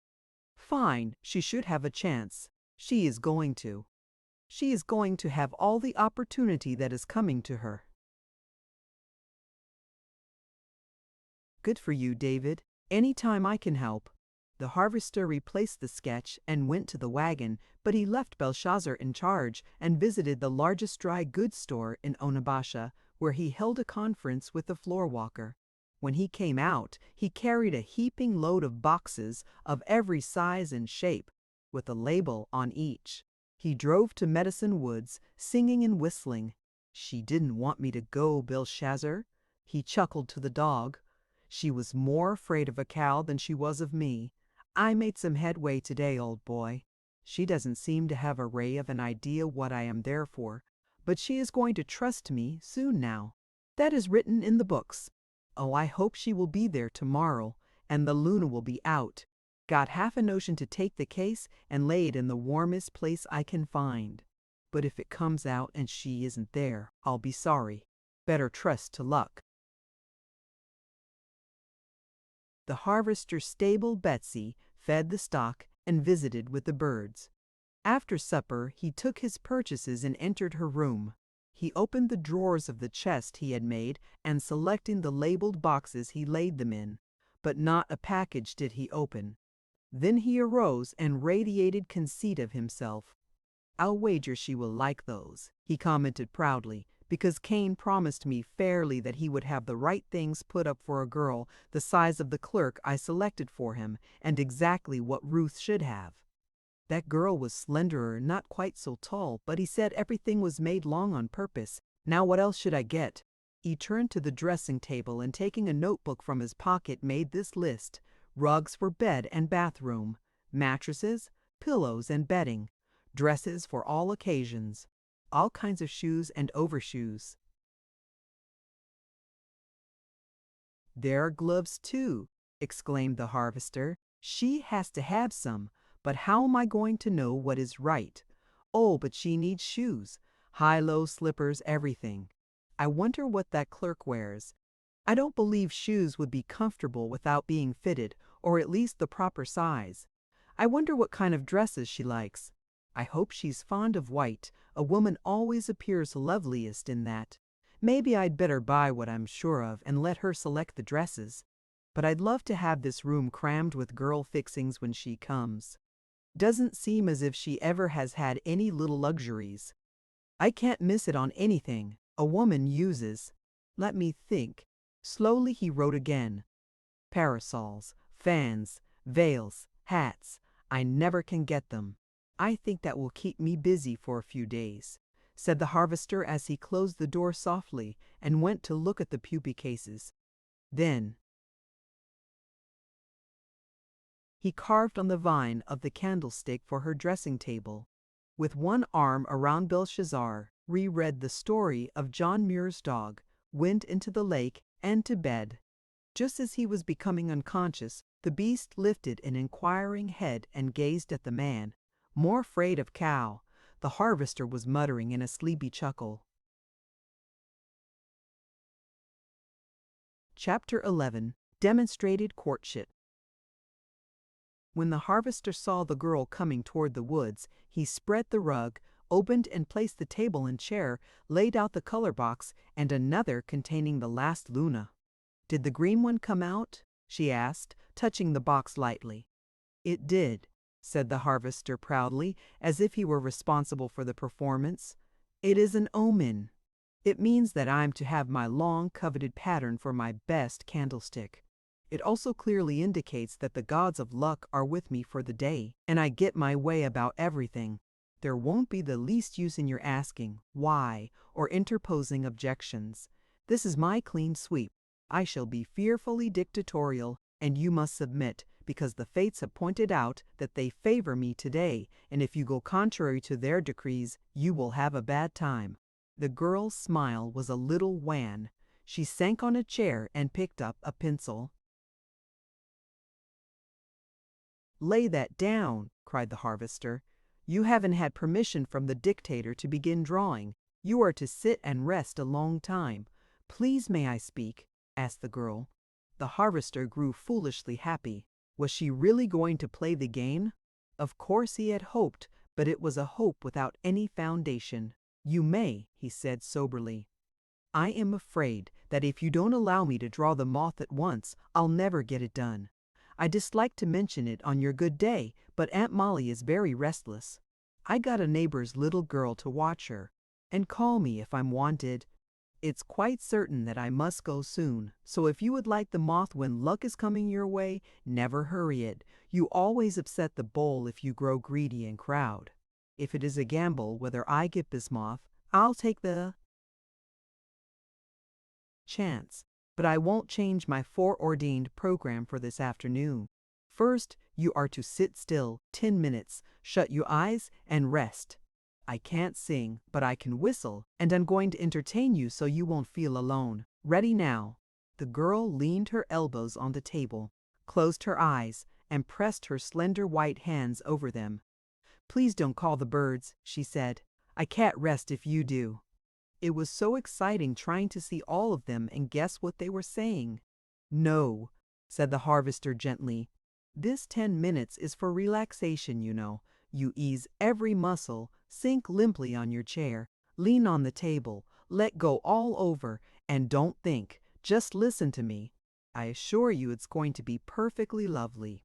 Watching intently, he saw the strained muscles relaxing at his suggestion and caught the smile over the last words as he slid into a soft whistle. It was an easy, slow, old-fashioned tune, carrying along gently with neither heights nor depths, just monotonous, sleepy, soothing notes that went on and on with a little ripple of change at times, only to return to the theme until at last the girl lifted her head. "It's away past 10 minutes," she said, "but that was a real rest. Truly, I am better prepared for work." "Broke the rule, too," said the harvester. "It was for me to say when time was up. Can't you allow me to have my way for 10 minutes? I am so anxious to see and draw this moth," she answered. "And first of all, you promised to bring the drawings you have been using. Now where does my program come in?" inquired the harvester. You are spoiling everything, and I refuse to have my lucky day interfered with. Therefore, we will ignore this suggestion until we arrive at the place where it is proper. Next thing is refreshments." He arose and coming over cleared the table. Then he spread on it a paper tray cloth with a gay border, and going into the thicket brought out a box and a big bucket containing a jug packed in ice. The girl's eyes widened. She reached down, caught up a piece, and holding it to drip a second, started to put it in her mouth. "Drop that," commanded the harvester. "That's a very unhealthful proceeding. Wait a minute." From one end of the box he produced a tin of wafers and from the other a plate. Then he dug into the ice and lifted several different varieties of chilled fruit. From the jug he poured a combination that he made of the juices of oranges, pineapples, and lemons. He set the glass, rapidly frosting in the heat, and the fruit before the girl. "Now," he said. For one instant she stared at the table. Then she looked at him, and in the depths of her dark eyes was an appeal he never forgot. "I made that drink myself, so it's all right," he assured her. "There's a pretty stiff touch of pineapple in it, and it cuts the cobwebs on a hot day. Please try it." "I can't," cried the girl with a half sob. "Think of Aunt Molly. Are you fond of her?" "No, I never saw her until a few weeks ago. Since then I've seen nothing save her poor, tired back. She lies in a heap facing the wall. But if she could have things like these, she needn't suffer. And if my mother could have had them, she would be living today. Oh man, I can't touch this." "I see," said the harvester. He reached over, picked up the glass, and poured its contents into the jug. He repacked the fruit and closed the wafer box. Then he made a trip to the thicket and came out, putting something into his pocket. "Come on," he said. "We are going to the house." She stared at him. "I simply don't dare." "Then I will go alone," said the harvester, picking up the bucket and starting. The girl followed him. "Uncle Henry may come any minute," she urged. "Well, if he comes and acts unpleasantly, he will get what he richly deserves, and he will make me pay for it afterward." "Oh, no, he won't," said the harvester, "because I'll look out for that. This is my lucky day. He isn't going to come." When he reached the back door, he opened it and stepped inside. Of all the barren places of crude, disheartening ugliness the harvester ever had seen, that was the worst. "I want a glass and a spoon," he said. The girl brought them. "Where is she?" "In the next room." At the sound of their voices a small girl came to the kitchen door. "How do you do?" inquired the harvester. "Is Mrs. Jameson asleep?" "I don't know," answered the child. "She just lies there." The harvester gave her the glass. "Please fill that with water," he said. Then he picked up the bucket and went into the front room. When the child came with the water, he took a bottle from his pocket, filled the spoon, and handed it to her. "Hold that steadily," he said. Then he slid his strong hands under the light frame and turned the face of the faded little creature toward him. "I am a medicine man, Mrs. Jameson," he said casually. "I heard you were sick, and I came to see if a little of this stuff wouldn't brace you up. Open your lips." He held out the spoon, and the amazed woman swallowed the contents before she realized what she was doing. Then the harvester ran a hand under her shoulders, and lifting her gently, he tossed her pillow with the other hand. "You are a light little body, just like my mother," he commented. "Now I have something else sick people sometimes enjoy." He held the fruit juice to her lips as he slightly raised her on the pillow.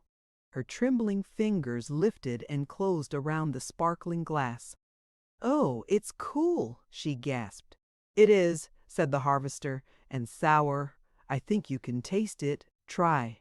She drank so greedily he drew away the glass and urged caution, but the shaking fingers clung to him and the wavering voice begged for more. "In a minute," said the harvester gently, but the fevered woman would not wait. She drank the cooling liquid until she could take no more.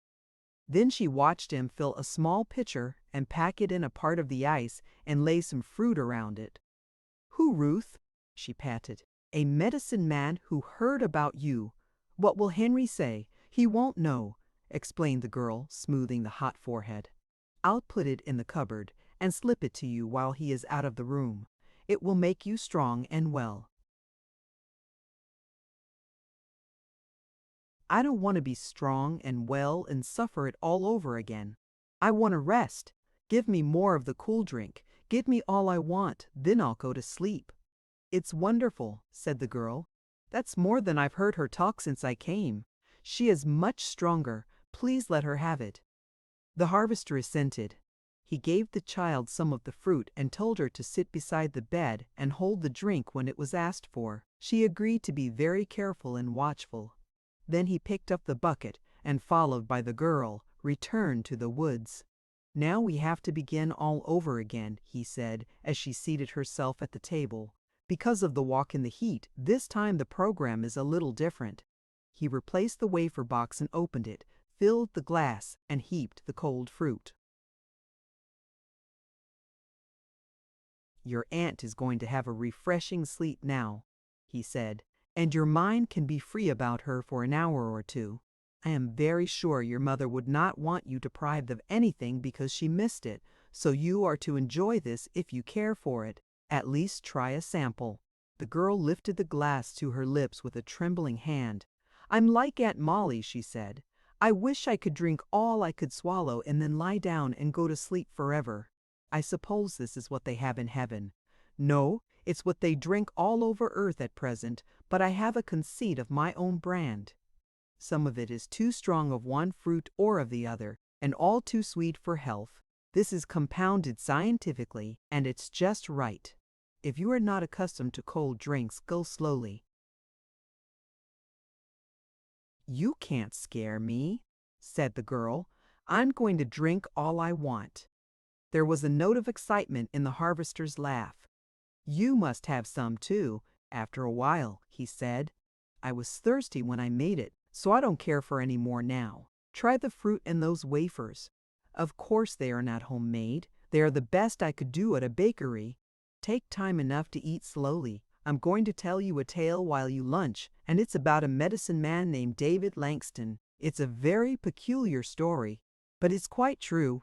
This man lives in the woods east of Onabasha, accompanied by his dog, horse, cow, and chickens, and a forest full of birds, flowers, and matchless trees. He has lived there in this manner for 6 long years, and every spring he and his dog have a séance, and agree whether he shall go on gathering medicinal herbs and trying his hand at making medicine, or go to the city and live as other men.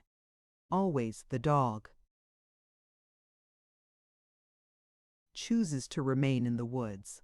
Then every spring, on the day the first bluebird comes, the dog also decides whether the man shall go on alone or find a mate and bring her home for company. Each year the dog regularly has decided that they live as always. This spring, for some unforeseen reason, he changed his mind and compelled the man, according to his vow in the beginning, to go courting. The man was so very angry at the idea of having a woman in his home, interfering with his work, disturbing his arrangements, and perhaps wanting to spend more money than he could afford, that he struck the dog for making that decision, struck him for the very first time in his life. I believe you like those apricots. Please try one.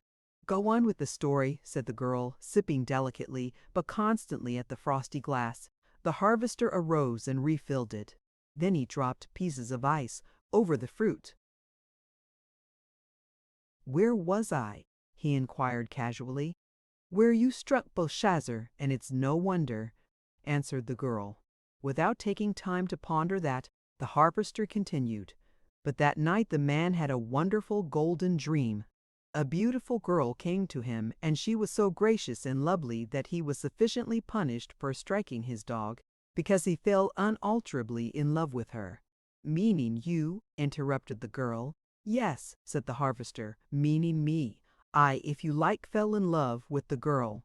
She came so alluringly and I was so close to her that I saw her better than I ever did any other girl, and I knew her for all time. When she went, my heart was gone. And you have lived without that important organ ever since? Without even the ghost of it. She took it with her. Well, that dream was so real that the next day I began building over my house, making furniture, and planting flowers for her. And every day, wherever I went, I watched for her.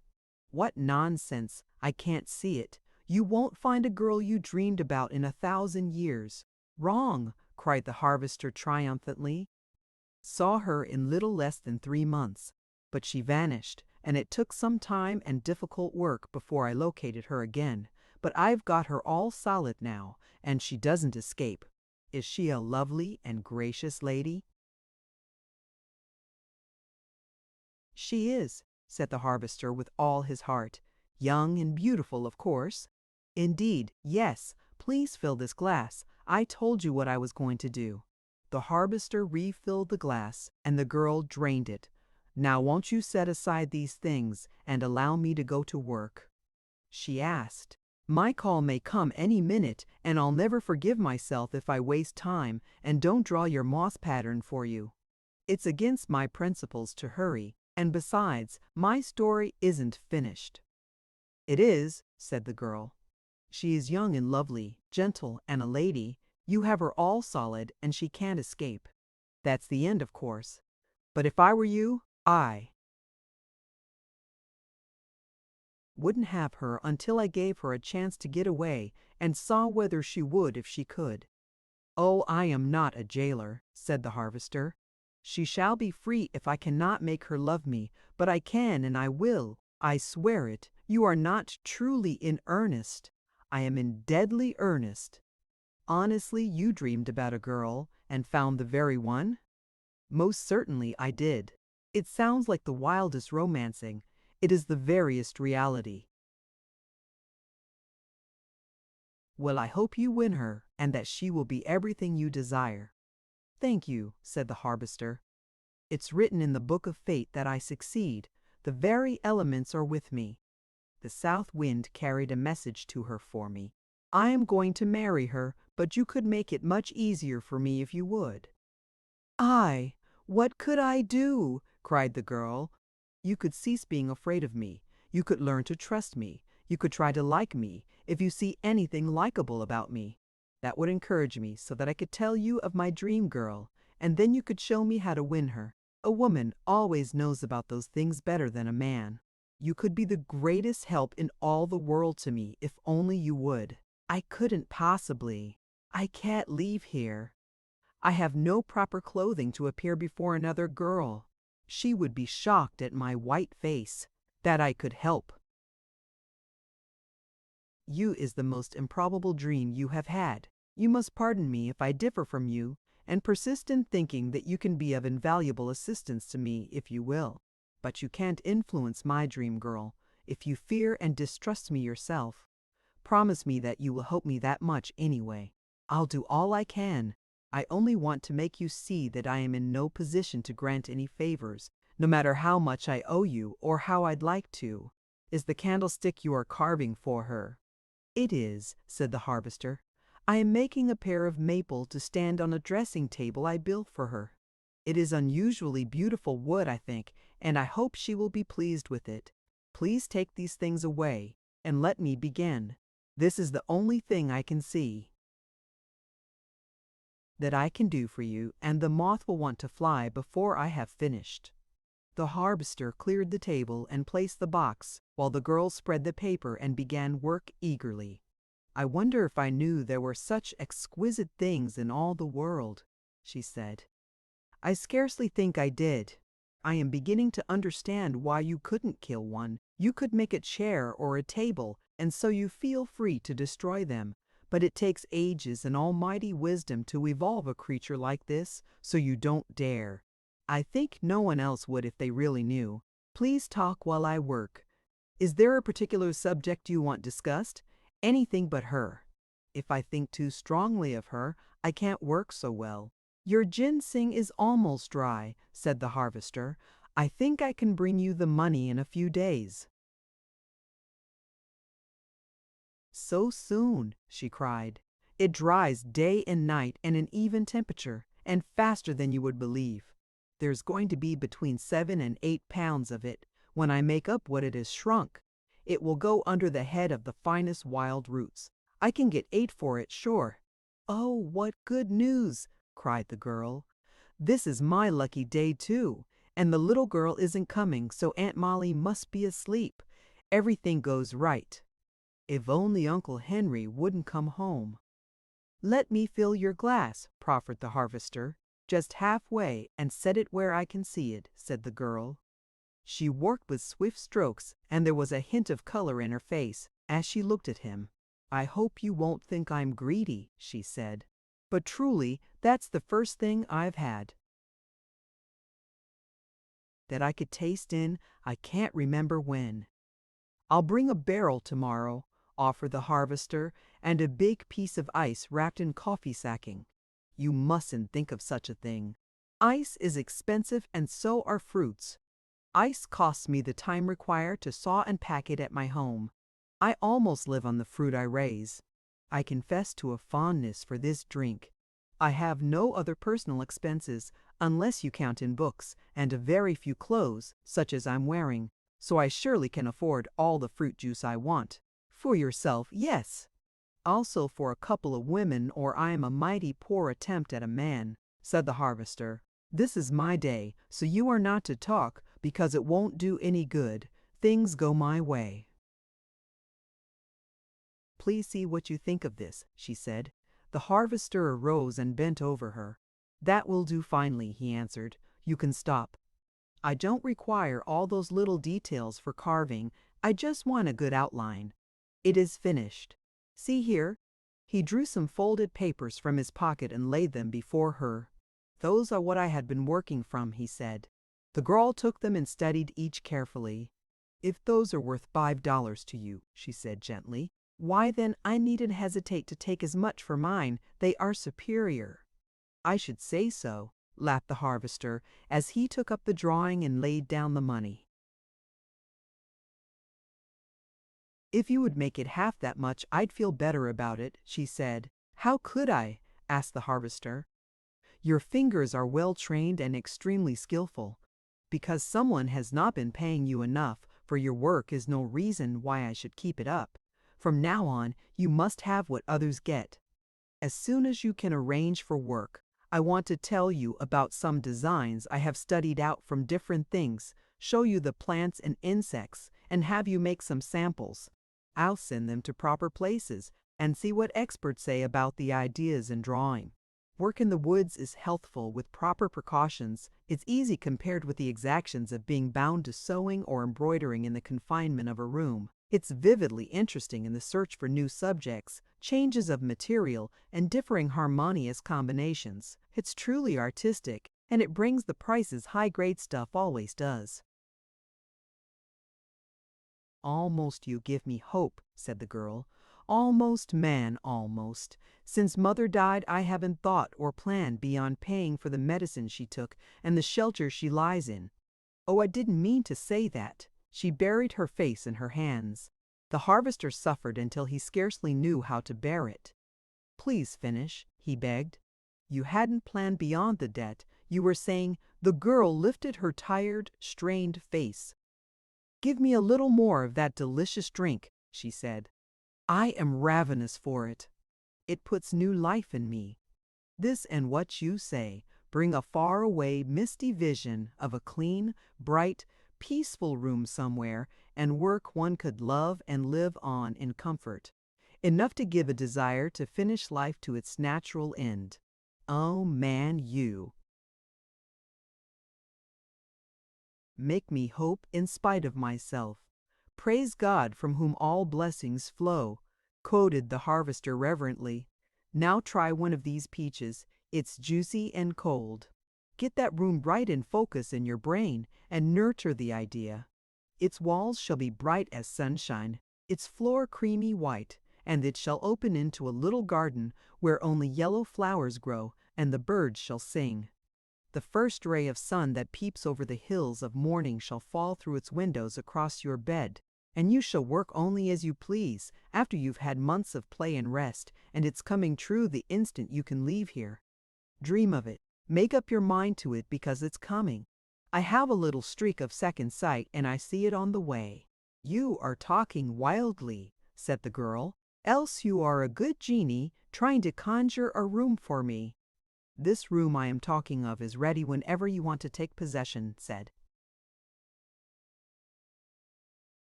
the harvester. "Accept it as a reality, because I tell you I know where it is, that it is waiting, and you can earn your way into it with no obligation to anyone." The girl stretched out her right hand and slowly turned and opened and closed it. Then she glanced at the harvester with a weary smile. "From somewhere I feel a glimmering of the spirit. But oh dear Lord, the flesh is weak," she said. "That's where nourishing foods, appetizing drinks, plenty of pure, fresh air, and good water come in. Now we have talked enough for one day, and work too much. The fruit and drink go with you. I will carry it to the house, and you can hide it in your room. I am going to put a bottle of tonic on top that the best surgeon in the state gave me for you. Try to eat something strengthening, and then take a spoonful of this and use all the fruit you want. I'll bring more tomorrow and put it here with plenty of ice. Now suppose you let the moth go." Free, he suggested to avoid objections. "You must take my word for it that it is perfectly harmless, lacking either sting or bite, and hold your hand before it so that it will climb on your fingers. Then stand where a ray of sunshine falls, and in a few minutes it will go out to live its life." The girl hesitated a second as she studied the clean-cut, interested face of the man. Then she held out her hand, and he urged the moth to climb on her fingers. She stepped where a ray of strong light fell on the forest floor and held the moth in it. The brightness also touched her transparent hand and white face and the gleaming black hair. The harvester choked down a rising surge of desire for her and took a new grip on himself. "Oh!" she cried breathlessly, as the clinging feet suddenly loosened and the Luna slowly flew away among the trees. She turned on the harvester. "You teach me wonders," she cried. "You give life different meanings. You are not as other men." "If that be true, it is because I am of the woods. The Almighty does not evolve all his wonders in animal, bird, and flower form. He keeps some to work out in the heart, if humanity only will go to his school and allow him to have dominion. Come now, you must go. I will come back and put away all the things, and tomorrow I will bring your ginseng money. Any time you cannot come, if you want to tell me why, or if there is anything I can do for you, put a line under the oilcloth. I will carry the bucket." "I am so afraid," she said. "I will only go to the edge of the woods. You can see if there is anyone at the house first. If not, you can send the child away, and then I will carry the bucket to the door for you, and it will furnish comfort for one night at least." They went to the cleared land, and the girl passed on alone. Soon she reappeared, and the harvester saw the child going down the road. He took up the bucket and set it inside the door. "Is there anything I can do for you?" "Nothing but go, before you make trouble. Will you hide that stuff and walk back as far as the woods with me? There is something more I want to say to you." The girl staggered under the heavy load, and the man turned his head and tried to pretend he did not see. Presently she came out to him, and they returned to the line of the woods. Just as they entered the shade there was a flash before them, and on a twig a few rods away a little gray bird alighted, while in precipitate pursuit came a flaming wonder of red, and in a burst of excited trills, broken whistles, and imploring gestures, perched beside her. The harvester hastily drew the girl behind some bushes. "Watch," he whispered. "You are going to see a sight so lovely and so rare it is vouchsafed to few mortals ever to behold." "What are they fighting about?" she whispered. "You are witnessing a cardinal bird declare his love," breathed the harvester. "Do cardinals love different birds?" "No. The female is gray, because if she is colored the same as the trees and branches and her nest, she will have more chance to bring off her young in safety. He is blood red because he is the bravest, gayest, most ardent lover of the whole woods," explained the harvester. The girl leaned forward breathlessly watching, and a slow surge of color crept into her cheeks. The red bird twisted, whistled, rocked, tilted, and trilled, and the gray sat demurely watching him, as if only half convinced he really meant it. The gay lover began at the beginning and said it all over again with more impassioned gestures than before, and then he edged in touch and softly stroked her wing with his beak. She appeared startled, but did not fly. So again the fountain of half-whistled, half-trilled notes bubbled with the acme of pleading intonation, and that time he leaned and softly kissed her as she reached her bill for the caress.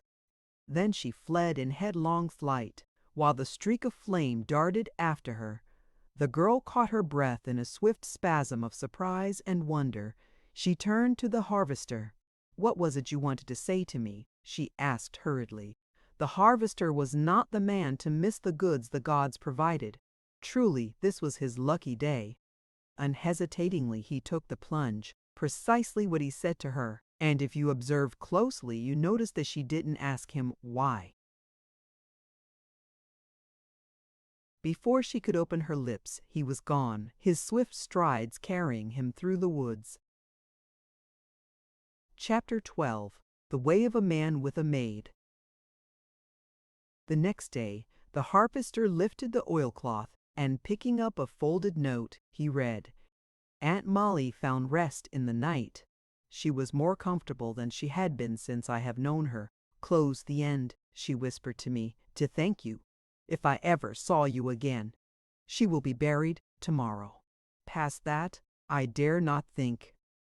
The harvester sat on the log and studied the lines. She would not come that day or the next.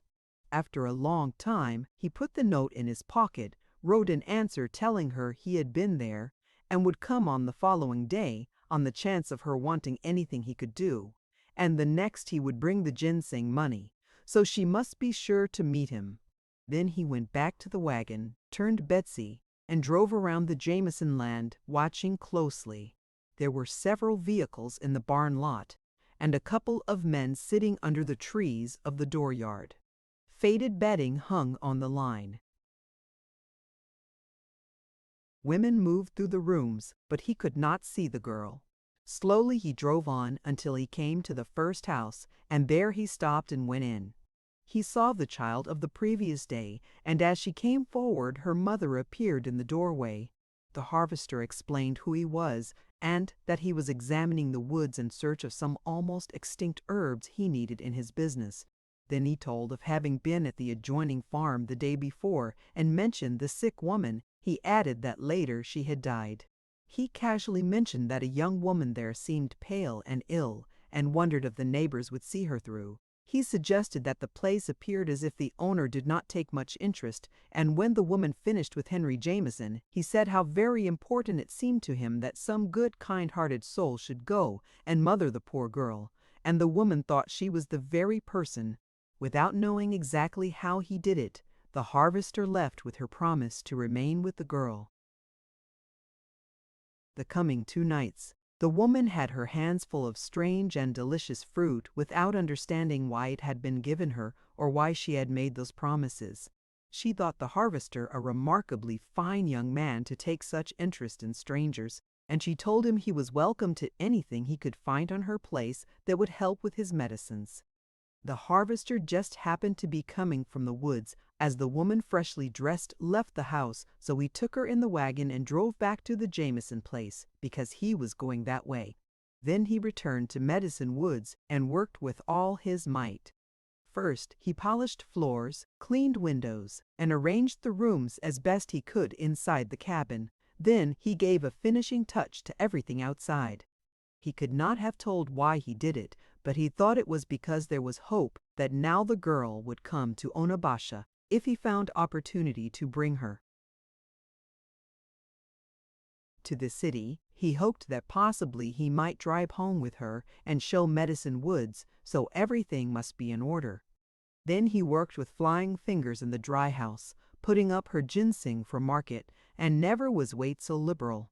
The next morning he drove early to Onabasha and came home with a loaded wagon, the contents of which he scattered through the cabin where it seemed most suitable, but the greater part of it was for her. He glanced at the bare floors and walls of the other rooms and thought of trying to improve them, but he was afraid of not getting the right things. "I don't know much about what is needed here," he said, "but I am perfectly safe in buying anything a girl ever used." Then he returned to the city, explained the situation to the doctor, and selected the room he wanted in case the girl could be persuaded to come to the hospital. After that, he went to see the doctor's wife and made arrangements for her to be ready for a guest, because there was a possibility he might want to call for help. He had another jug of fruit juice and all the delicacies he could think of, also a big cake of ice, when he reached the woods. They were only a few words for him. "I will come tomorrow at 2, if at all possible. If not, keep the money until I can." There was nothing to do except to place his offering under the oilcloth and wait, but he simply was compelled to add a line to say he would be there, and to express the hope that she was comfortable as possible and thinking of the Sunshine Room. Then he returned to Medicine Woods to wait, and found that possible only by working to exhaustion. There were many things he could do, and one after another he finished them until completely worn out, and then he slept the deep sleep of weariness. At noon the next day he bathed, shaved, and dressed in fresh, clean clothing. He stopped in Onabasha for more fruit and drove to the Jameson Woods. He was waiting and watching the usual path the girl followed when her step sounded on the other side. The harvester arose and turned. Her pallor was alarming. She stepped on the rug he had spread and sank almost breathless to the chair. "Why do you come a new way that fills you with fear?" asked the harvester. "It seems as if Uncle Henry is watching me every minute, and I didn't dare come where he could see."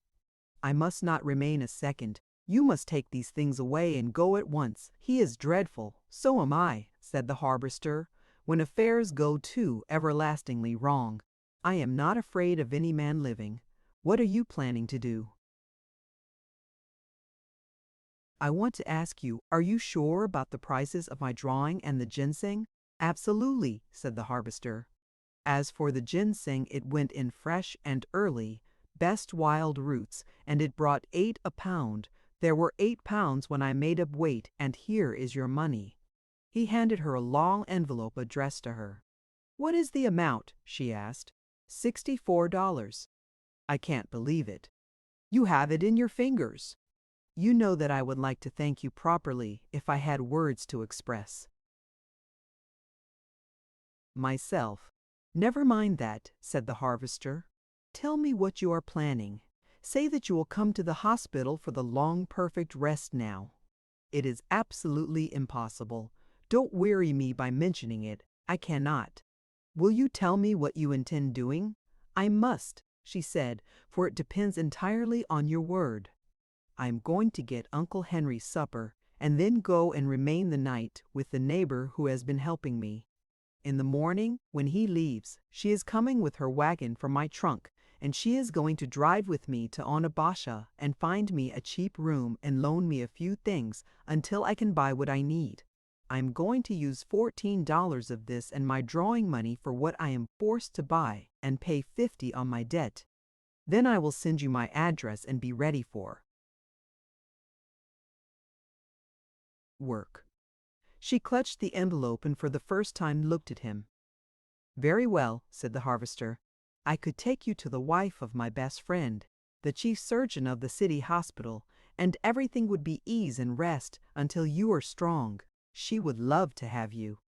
The girl dropped her hands wearily. "Don't tire me with it," she cried. "I am almost falling despite the stimulus of food and drink I can touch.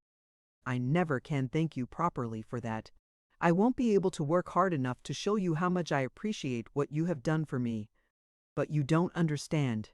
A woman, even a poverty-poor woman, if she be delicately born and reared, cannot go to another woman on a man's whim, and when she lacks even the barest necessities. I don't refuse to meet your friends. I shall love to, when I can be so dressed that I will not shame you. Until that time comes, if you are the gentleman you appear to be, you will wait without urging me further. I must be a man in order to be a gentleman, said the harvester, and it is because the man in me is in hot rebellion against more loneliness, pain, and suffering for you, that the conventions become chains. I do not care how soon or how roughly I break. If only you could be induced to say the word, I tell you I could bring one of God's gentlest women to you. And probably she would come in a dainty gown, in her carriage or motor, and be disgusted, astonished, and secretly sorry for you. As for me, I do not require her pity. I will be glad to know the beautiful, refined, and gentle woman you are so certain of, but not until I am better dressed and more attractive in appearance than now. If you will give me your address, I will write you when I am ready for work. Silently the harvester wrote it. Will you give me permission to take these things to your neighbor for you? He asked.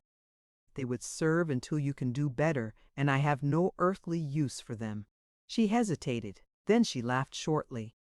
What a travesty my efforts at pride are with you, she cried. I begin by trying to preserve some proper dignity, and end by confessing abject poverty. I yet have the 10 you paid me the other day, but $24 are not much to set up housekeeping on, and I would be more glad than I can say for these very things. Thank you, said the harvester. I will take them when I go. Is there anything else? I think not. Will you have a drink? Yes, if you have more with you. I believe it is really cooling my blood. Are you taking the medicine? Yes, she said, and I am stronger. Truly I am. I know I appear ghastly to you, but it's loss of sleep, and trying to lay away poor Aunt Molly decently, and fear of Uncle Henry, added the harvester. Yes, said the girl. That most of all. He thinks I am going to stay here and take her place. I can't tell him I am not, and how I am to hide from him when I am gone, I don't know. I am afraid of him. Has he any claim on you? Shelter for the past 3 months. Are you of age? I am almost 24, she said. Then suppose you leave Uncle Henry to me, suggested the harvester. Why? Careful now, the red bird told you why, said the man. I will not urge it upon you now, but keep it steadily in the back of your head that there is a sunshine room all ready and waiting for you, and I am going to take you to it very soon. As things are, I think you might allow me to tell you she was on her feet in instant panic. I must go, she said. Uncle Henry is dogging me to promise to remain, and I will not, and he is watching me. I must go. Can you give me your word of honor that you will go to the neighbor woman tonight, that you feel perfectly safe? She hesitated. Yes, I think so. Yes, if he doesn't find out and grow angry. Yes, I will be safe. How soon will you write me? Just as soon as I am settled and rest a little. Do you mean several days? Yes, several days. An eternity, cried the harvester with white lips.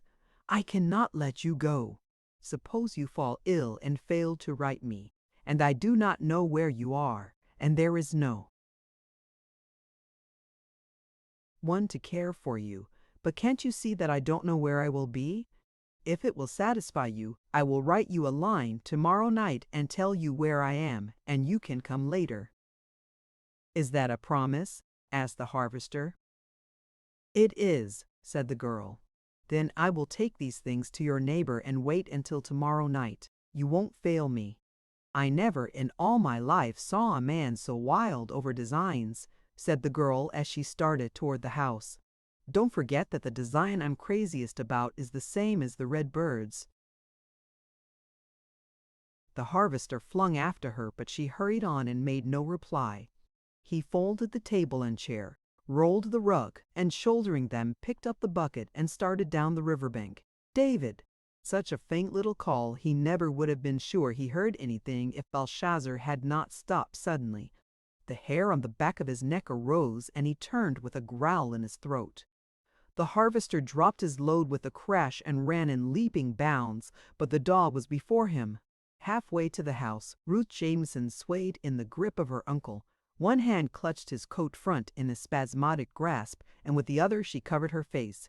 The roar the harvester sent up stayed the big, lifted fist, and the dog leaped for a throat hold and compelled the man to defend himself. The harvester never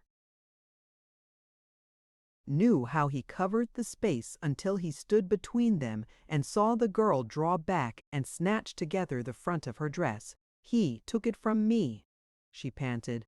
"Make him, oh make him give back my money." Then for a few seconds things happened too rapidly to record. Once the harvester tossed a torn envelope exposing money to the girl, and again a revolver, and then both men, panting and disheveled, were on their feet. "Count your money, Ruth," said the harvester in a voice of deadly quiet. "It is all here," said she. "Her money," cried Henry Jameson. "My money! She has been stealing the price of my cattle from my pockets. I thought I was short several times lately." "You are lying," said the harvester deliberately. "It is her money. I just paid it to her. You were trying to take it from her, not the other way." "Oh, she is in your pay," leered the man. "If you say an insulting word, I think very probably I will finish you," said the harvester. "I can, with my naked hands, and all your neighbors will say it is a good job. You have felt my grip. I warn you. How does my niece come to be taking money from you? You have forfeited all right to know. Ruth, you cannot remain here. You must come with me. I will take you to Onabasha and find you a room." A horrible laugh broke from the man. "So that is the end of my saintly niece," he said. "Remember," cried the harvester, advancing a step. "Ruth, will you go to the rest I suggested for you?" "I cannot." "Will you go to Dr. Carey's wife?" "Impossible." "Will you marry me and go to the shelter of my home with me?" Wild-eyed she stared at him. "Why?" "Because I love you and want life made easier for you above anything else on earth." "But your dream girl. You are the dream girl. I thought the red bird told you for me. I didn't know it would be a shock. I believed I had made you understand." By that time she was shaking with a nervous chill, and the sight unmanned the harvester. "Come with me," he urged. "We will decide what you want to do on the way. Only come, I beg you." "First it was marry, now it's decide later," broke in Henry Jameson, crazed with anger. "Move a step and I'll strike you down. I'd better than see you disgrace." The harvester advanced, and Jameson stepped back. "Ruth," said the harvester, "I know how impossible this seems. It is giving you no chance at all. I had intended when I found you to court you tenderly as girl ever was wooed before. Come with me, and I'll do it yet. The new home was built for you. The sunshine room is ready and waiting for you. There is pure air, fresh water, nothing but rest and comfort. I'll nurse you back to health and strength, and you shall be courted until you come to me of your own accord." "Impossible!" cried the girl. "Only if you make it so. If you will come now, we can be married in a few hours, and you can be safe in your own home. I realize now that this is unexpected and shocking to you.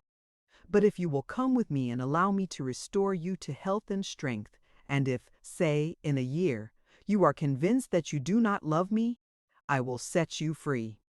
If you will come, I swear to you that you shall be my wife first and my honored guest afterward, until such time as you either tell me you love me or that you never can. Will you come on those terms, Ruth?" "I cannot. It will end fear, uncertainty, and work until you are strong and well. It will give you home, rest, and love that you will find is worth your consideration. I will keep my word, of that you may be sure. No, she cried. No, but take back this money. Keep it until I tell you to whom to pay it. She started toward him, holding out the envelope. Henry Jameson, with a dreadful oath, sprang for it, his contorted face a drawn snarl. The harvester caught him in air and sent him reeling. He snatched the revolver from the girl and put the money in his pocket. "Ruth, I can't leave you here," he said. "Oh, my dream girl, are you afraid of me yet? Won't you trust me? Won't you come?" "No, you are right about that, my lady. You will come back to the house. That's what you'll do," said Henry Jameson, starting toward her. "No," cried the girl, retreating. "Oh, heaven help me! What am I to do?" "Ruth, you must come with me," said the harvester. "I don't dare leave you here." She stood between them and gave Henry Jameson one long searching look. Then she turned to the harvester. "I am far less afraid of you. I will accept your offer," she said. "Thank you," said the harvester. "I will keep my word and you shall have no regrets. Is there anything here you wish to take with you?" "I want a little trunk of my mother's. It contains some things of hers. Will you show me where it is?" She started toward the house, he followed, and Henry Jameson fell in line. The harvester turned on him. "You remain where you are," he said. "I will take nothing but the trunk. I know what you are thinking, but you will not get your gun just now. I will return this revolver tomorrow, and the first thing I do with it will be to use it on you," said Henry Jameson. "I'll report that threat to the police, so that they can see you properly hanged if you do," retorted the harvester, as he followed the girl. "Where is his gun?" he asked as he overtook her. When he reached the house, he told her to watch the door.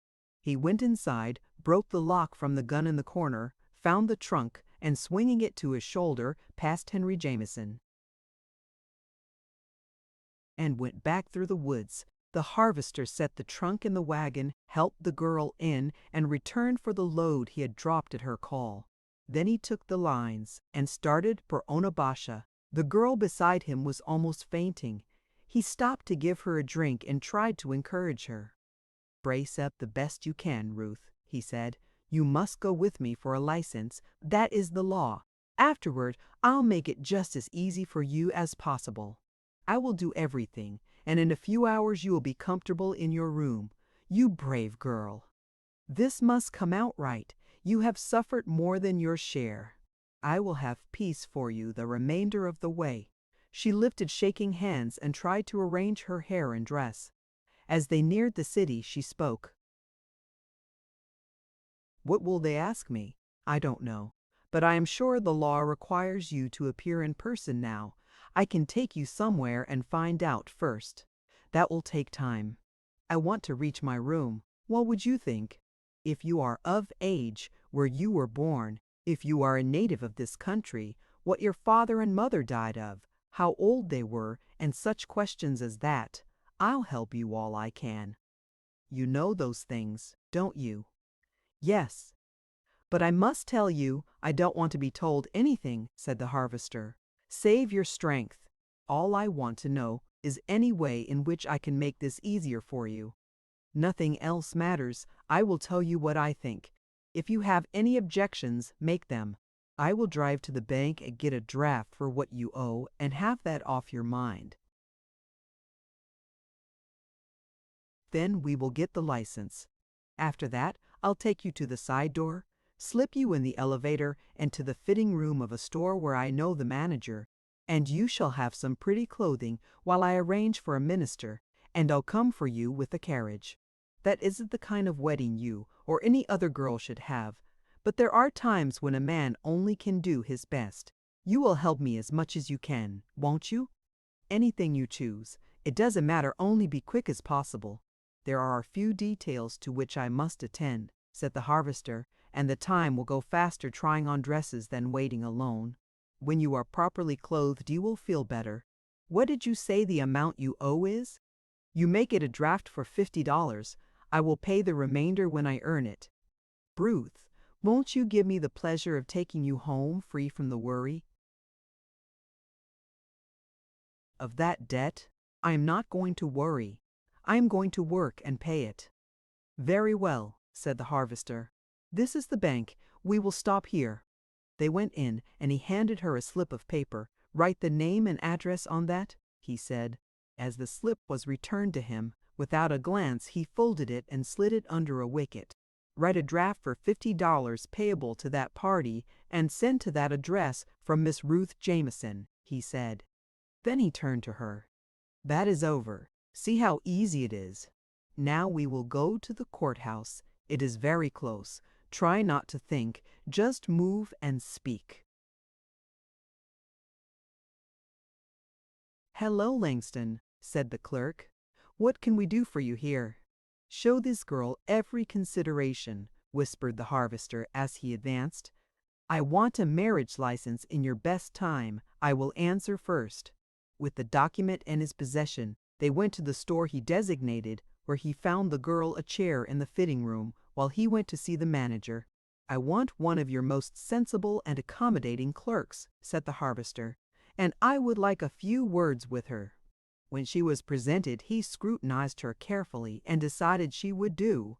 I have many thanks and something more substantial for a woman who will help me to carry through a slightly unusual project with sympathy and ability, he said, and the manager has selected you. Are you willing? If I can, said the clerk. She has put up your other orders, interposed the manager. Were they satisfactory? I don't know, said the harvester. They have not yet reached the one for whom they were intended. What I want you to do, he said to the clerk, is to go to the fitting room and dress the girl you find there for her wedding. She had other plans, but death disarranged them, and she has only an hour in which to meet the event most girls love to linger over for months. She has been ill, and is worn with watching, but sometimes she may look back to her wedding day with joy, and if only you would help me to make the best of it for her, I would be, as I said, under more obligations than I can express. I will do anything, said the clerk. Very well, said the harvester. She has come from the country entirely unprepared. She is delicate and refined. Save her all the embarrassment you can. Dress her beautifully in white. Keep a memorandum slip of what you spend for my account. What is the limit? Asked the clerk. There is none, said the harvester. Put the prettiest things on her you have in the right sizes, and if you are a woman with a heart, be gentle. Is she ready? Inquired the manager at the door an hour later. I am, said the girl, stepping through. The astounded harvester stood and stared, utterly oblivious of the curious people. Hear, hear, hear. Suddenly he whistled it in the red bird's most entreating tones. The girl laughed and the color in her face deepened. Let us go, she said. But what about you? Asked the manager of the harvester. Thunder! Cried the man aghast. I was so busy getting everything else ready, I forgot all about myself. I can't stand before a minister beside her, can I? Well, I should say not, said the manager. Indeed, yes, said the girl. I never saw you in any other clothing. You would be a stranger of whom I'd be afraid. That settles it, said the harvester calmly. Thank all of you more than words can express. I will come in the first of the week and tell you how we get along. Then they went to the carriage and started for the residence of a minister. Ruth, you are my dream girl to the tips of your eyelashes, said the harvester. I almost wish you were not. It wouldn't keep me thinking so much of the remainder of that dream. You are the loveliest sight I ever saw. Do I really appear well? Asked the girl, hungry for appreciation. Indeed you do, said the harvester. I never could have guessed that such a miracle could be wrought. And you don't seem so tired. Were they good to you? Wonderfully. I did not know there was kindness like that in all the world for a stranger. I did not feel lost or embarrassed, except the first few seconds when I didn't know what to do. Oh, I thank you for this. You were right. Whatever comes in life, I always shall love to remember that I was daintily dressed and appeared as well as I could when I was married. But I must tell you I am not real. They did everything on earth to me, 3 of them working at a time. I feel an increase in self-respect in some way. David, I do appear better." When she said David, the harvester looked out of the window and gulped down his delight. He leaned toward her. "Shut your eyes and imagine you see the red bird," he said. "In my soul, I am saying to you again and again just what he sang. You are wonderfully beautiful, Ruth, and more than wonderfully sweet. Will you answer me a question?" "If I can." "I love you with all my heart. Will you marry me?" I said I would. "Then we are engaged, aren't we?" "Yes. Please remove the glove from your left hand. I want to put on your ring. This will have to be a very short engagement, but no one save ourselves need know." "David, that isn't necessary." "I have it here, and believe me, Ruth, it will help in a few minutes, and all your life you will be glad. It is a precious symbol that has a meaning. This wedding won't be hurt by putting all the sacredness into it we can. Please, Ruth, on one condition." "What is it?" "That you will accept and wear my mother's wedding ring in exchange." She said, "It is all I have." "Ruth, do you really wish that?" "I do. I am more pleased than I can tell you. May I have it now?" She took off her glove, and the harvester held her hand closely a second, then lifted it to his lips, passionately kissed it, and slipped on a ring, the setting a big, lustrous pearl. "I looked at some others," he said, "but nothing got a second glance save this. They knew you were coming down the ages, and so they got the pearls ready. How beautiful it is on your hand. Put on the glove and wear that ring as if you had owned it for the long, happy year of betrothal every girl should have. You can start yours today, and if by this time next year I have not won you to my heart and arms, I'm no man and not worthy of you. Ruth, you'll try just a little to love me, won't you?" "I will try with all my heart," she said instantly. "Thank you. I am perfectly happy with that. I never expected to marry you before a year anyway.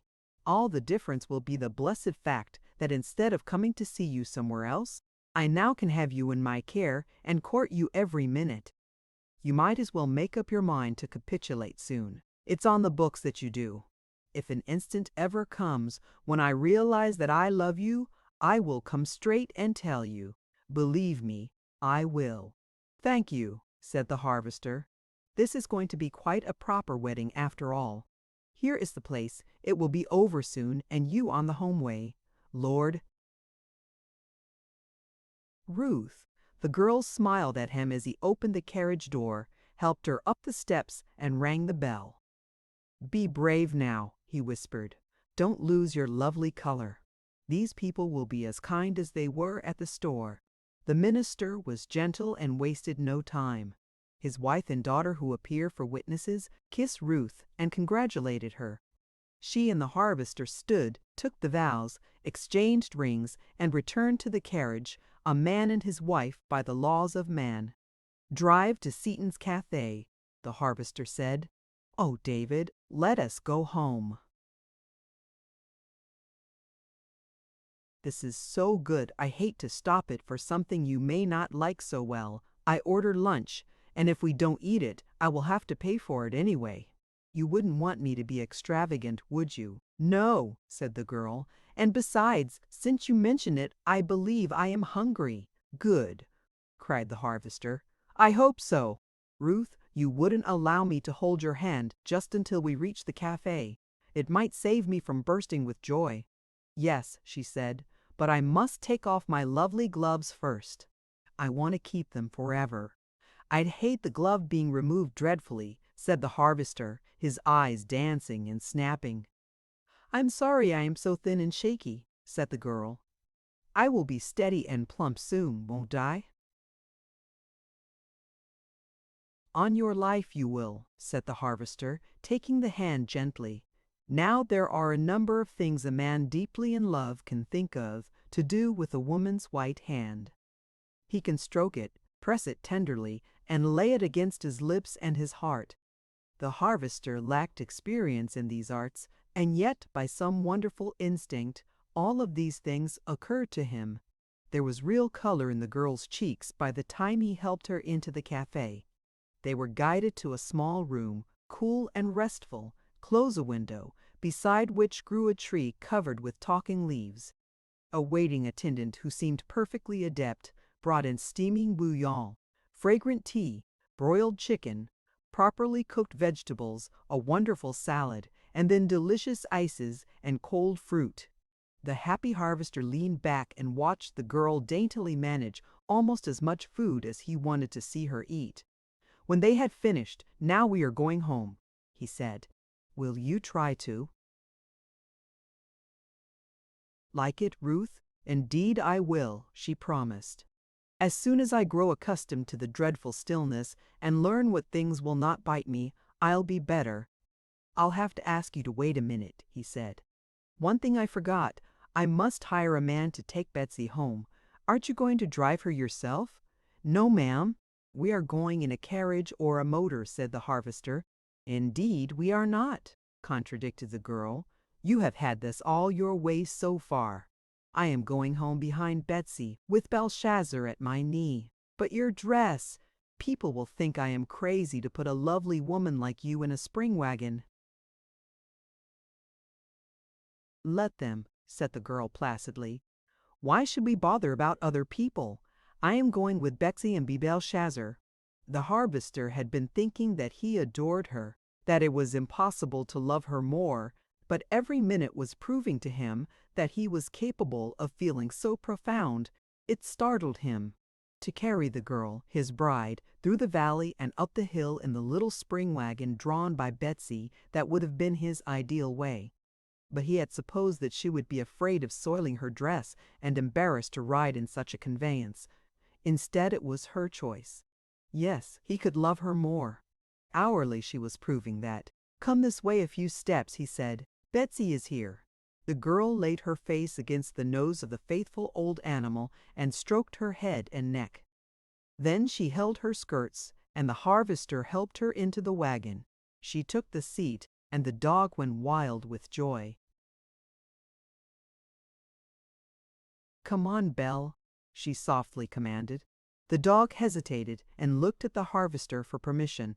"You may come here and put your head on my knee," said the girl. "Belshazzar, you lucky dog, you are privileged to sit there and lay your head on the lady's lap," said the harvester, and the dog quivered with joy. Then the man picked up the lines, gave a backward glance to the bed of the wagon, high-piled with large bundles, and turned Betsy toward Medicine Woods.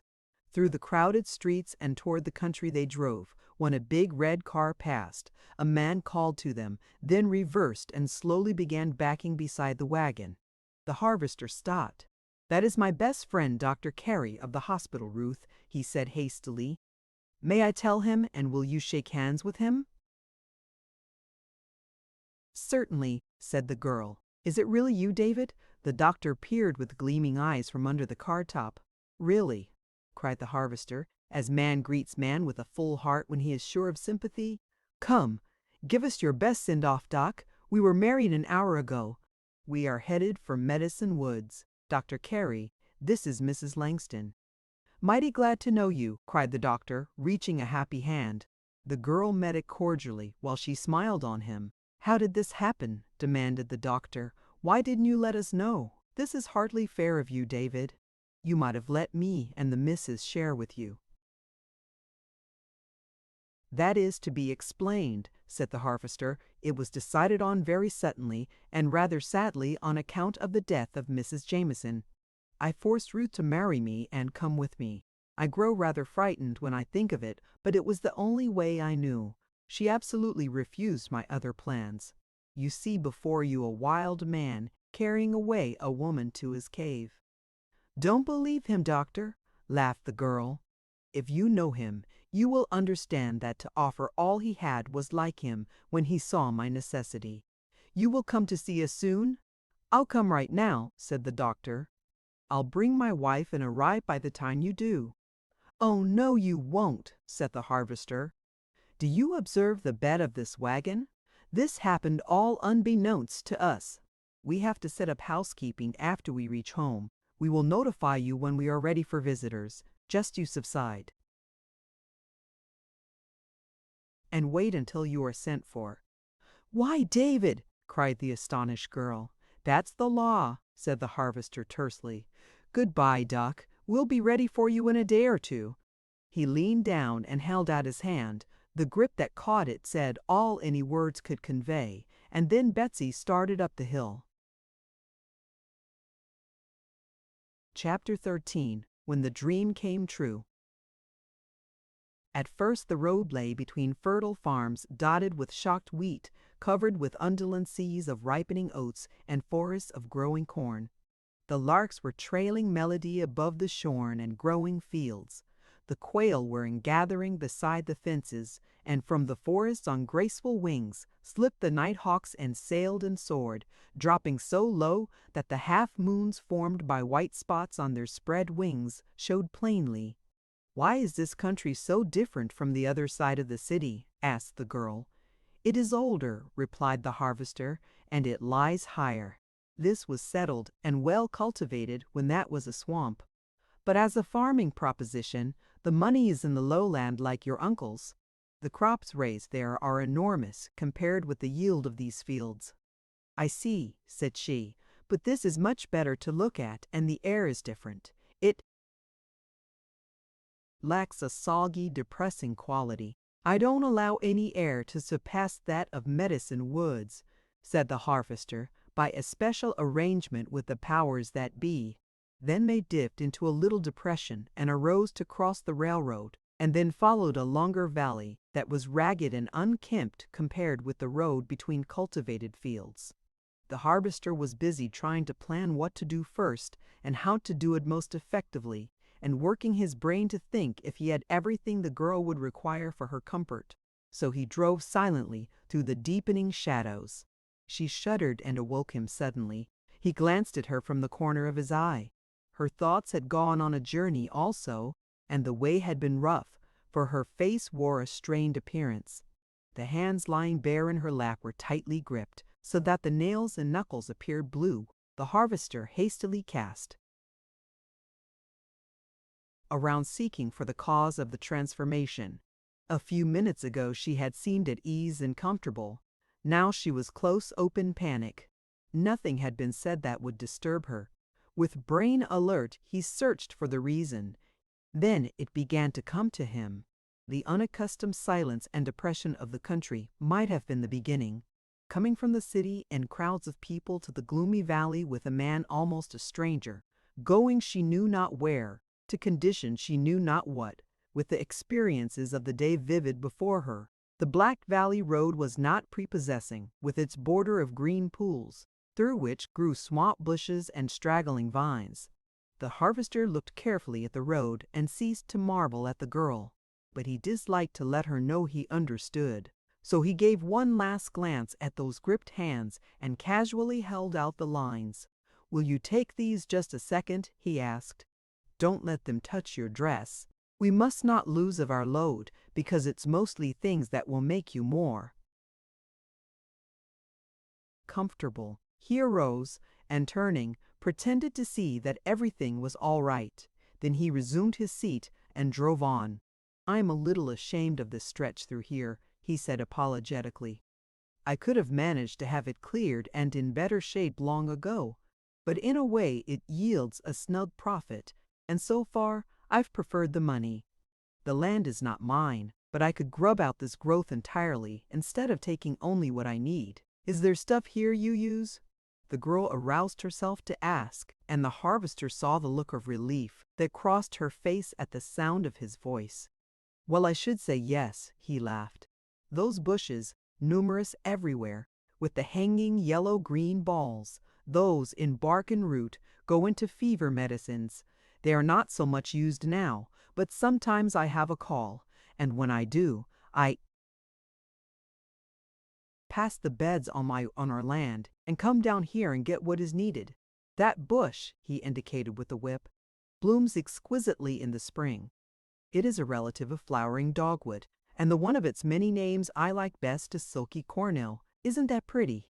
"Yes," she said, "it is beautiful." I've planted some for you in a hedge along the driveway, so next spring you can gather all you want. I think you'll like the odor. The bark brings more than true dogwood. If I get a call from some house that uses it, I save mine and come down here. Around the edge are hop trees, and I realize something from them, and also the false and true bittersweet that run riot here. Both of them have pretty leaves, while the berries of the true hang all winter and the color is gorgeous. I've set your hedge closely with them. When it has grown a few months, it's going to furnish flowers in the spring, 1,000,000 different wonderful leaves and berries in the summer, many fruits the birds love in the fall, and bright berries, queer seed pods, and nuts all winter. You planted it for me? Yes. I think it will be beautiful in a season or two. It isn't so bad now. I hope it will call myriads of birds to keep you company. When you cross this stretch of road hereafter, don't see fetid water and straggling bushes and vines. Just say to yourself, this helps to fill orders. I am perfectly tolerant of it now. She said, you make everything different. I will come with you and help collect the roots and barks you want. Which bush did you say relieved the poor souls scorching with fever? The harvester drew on the lines. Betsy swerved to the edge of the road, and he leaned and broke a branch. This one, he answered. Buttonbush, because those balls resemble round buttons. Aren't they peculiar? See how waxy and gracefully cut and set the leaves are. Go on, Betsy, get us home before night. We appear our best early in the morning, when the sun tops Medicine Woods and begins to light us up, and in the evening, just when she drops behind Onabasha back there and strikes us with a few level rays. Will you take the lines until I open this gate? She laid the twig in her lap on the white gloves and took the lines. As the gate swung wide, Betsy walked through and stopped at the usual place. Now, my girl, said the harvester, cross yourself, lean back, and take your ease. This side that gate you are at home. From here on belongs to us. To you, you mean, said the girl. To us I mean, declared the harvester. Don't you know that the worldly goods bestowal clause in a marriage ceremony is a partial reality? It doesn't give you all my worldly goods, but it gives you 1/3. Which will you take? The hill, lake, marsh, or a part of all of them? Oh, is there water? Did I forget to mention that I was formerly sole owner and proprietor of the Lake of Lost Loons, also a brook of singing water, and many cold springs? The lake covers about 1/3 of our land, and my neighbors would allow me ditch outlet to the river, but they say I'm too lazy to take it. Lazy. Do they mean drain your lake into the river? They do, said the harvester, and make the bed into a cornfield. But you wouldn't. She turned to him with confidence. I haven't so far, but of course, when you see it, if you would prefer it in a corn, let's play a game. Turn your head in this direction, he indicated with the whip. Close your eyes and open them when I say ready. All right. Now, said the harvester. Oh, cried the girl. Stop. Please stop. They were at the foot of a small levee that ran to the bridge crossing Singing Water. On the left lay the valley through which the stream swept from its hurried rush down the hill, a marshy thicket of vines, shrubs, and bushes, the banks impassable with water growth. Everywhere flamed foxfire and cardinal flower. Thousands of wild tiger lilies lifted gorgeous orange-red trumpets beside. Pearl-white turtlehead and moon daisies, while all the creek bank was a coral line with the first opening bloom of big pink mallows. Rank jewel flower poured gold from dainty cornucopias, and lavender beard tongue offered honey to 1,000,000 bumbling bees. Water-smart weed spread a glowing pink background, and twining amber dodder topped the Martian lacy mist with its delicate white bloom. Straight before them a white sanded road climbed to the bridge, and up a gentle hill between the young hedge of small trees and bushes, where again flowers and bright colors rioted and led to the cabin, yet invisible. On the right, the hill, crowned with gigantic forest trees, sloped to the lake. Midway the building stood, and from it, among scattering trees all the way to the water's edge, were immense beds of vivid color. Like a scarf of gold flung across the face of earth, waved the misty saffron, and beside the road running down the hill, in a sunny, open space arose tree-like specimens of the thrifty magenta pokeberry. Down the hill crept the masses of color, changing from dry soil to water growth. High around the blue-green surface of the lake waved lacy heads of wild rice, lower cattails, bulrushes, and marsh grasses. Arrowhead lilies lifted spines of pearly bloom, while yellow water lilies and blue water hyacinths intermingled. Here and there grew a pink stretch of water smartweed and the dangling gold of jewel flower. Over the water, bordering the edge, starry faces of white pond lilies floated. Blue flags waved graceful leaves. Willows grew in clumps, and vines clambered everywhere. Among the growth of the lake shore, duck, coot, and grave voices commingled in the last chattering hastened splash of securing supper before bedtime. Crying, killdeers crossed the water, and overhead the nighthawks massed in circling companies. Betsy climbed the hill, and at every step the girl cried, "Slower! Please go slower!" With wide eyes she stared around her. "Why didn't you tell me it would be like this?" she demanded. In odd tones, "Have I had opportunity to describe much of anything?" asked the harvester. "Besides, I was born and reared here, and while it has been a garden of bloom for the past 6 years only, it always has been a picture, but one forgets to say much about a sight seen every day, and that requires the work this does. That white mist down there, what is it?" she marveled. "Pearls grown by the Almighty," answered the harvester. "Flowers that I hope you will love. They are like you, tall and slender, graceful, pearl white and pearl pure. Those are the arrowhead lilies. And the wonderful purplish red there on the bank? Oh, I could kneel and pray before color like that." "Pokeberry," said the harvester. "Roots bring 5 cents a pound. Good blood." "Purifier." "Man!" cried the girl. "How can you? I'm not going to ask what another color is. I'll just worship what I like in silence. Will you forgive me if I tell you what a woman whose judgment I respect says about that color? Perhaps. She says God proves that He loves it best of all the tints in His workshop by using it first and most sparingly. Now are you going to punish me by keeping silent?" "I couldn't if I tried." Just then they came upon the bridge crossing Singing Water, and there was a long view of its border, rippling bed, and marshy banks, while on the other hand the lake resembled a richly encrusted sapphire. "Is the house close?"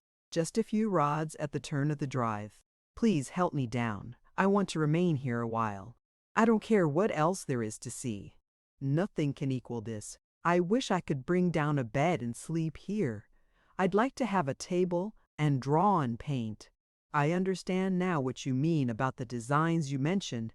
Why, there must be thousands. I can't go on. I never saw anything so appealing in all my life." Now the harvester's mother had designed that bridge, and he had built it with much care. From bark-covered railings to solid oak floor and comfortable benches running along the sides, it was intended to be a part of the landscape. "I'll send Belshazzar to the cabin with the wagon," he said, "so you can see better." "But you must not," she cried. "I can't walk. I wouldn't soil these beautiful shoes for anything." "Why don't you change them?" inquired the harvester. "I am afraid I forgot everything I had," said the girl. "There are shoes somewhere in this load. I thought of them in getting other things for you, but I had no idea as to size, and so I told that clerk today when she got your measure to put in every kind you'd need." "You are horribly extravagant," she said. "But if you have them here, perhaps I could use one pair." The harvester mounted the wagon and hunted until he found a large box, and opening it on the bench he disclosed almost every variety of shoe, walking shoe and slipper a girl ever owned, as well as sandals and high overshoes. "For pity's sake," cried the girl, "cover that box. You frighten me. You'll never get them paid for. You must take them straight back." "Never take anything back," said the harvester.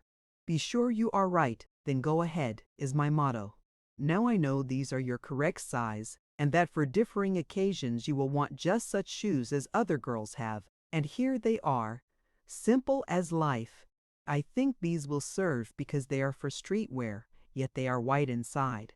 He produced a pair of canvas walking shoes and, kneeling before her, held out his hand.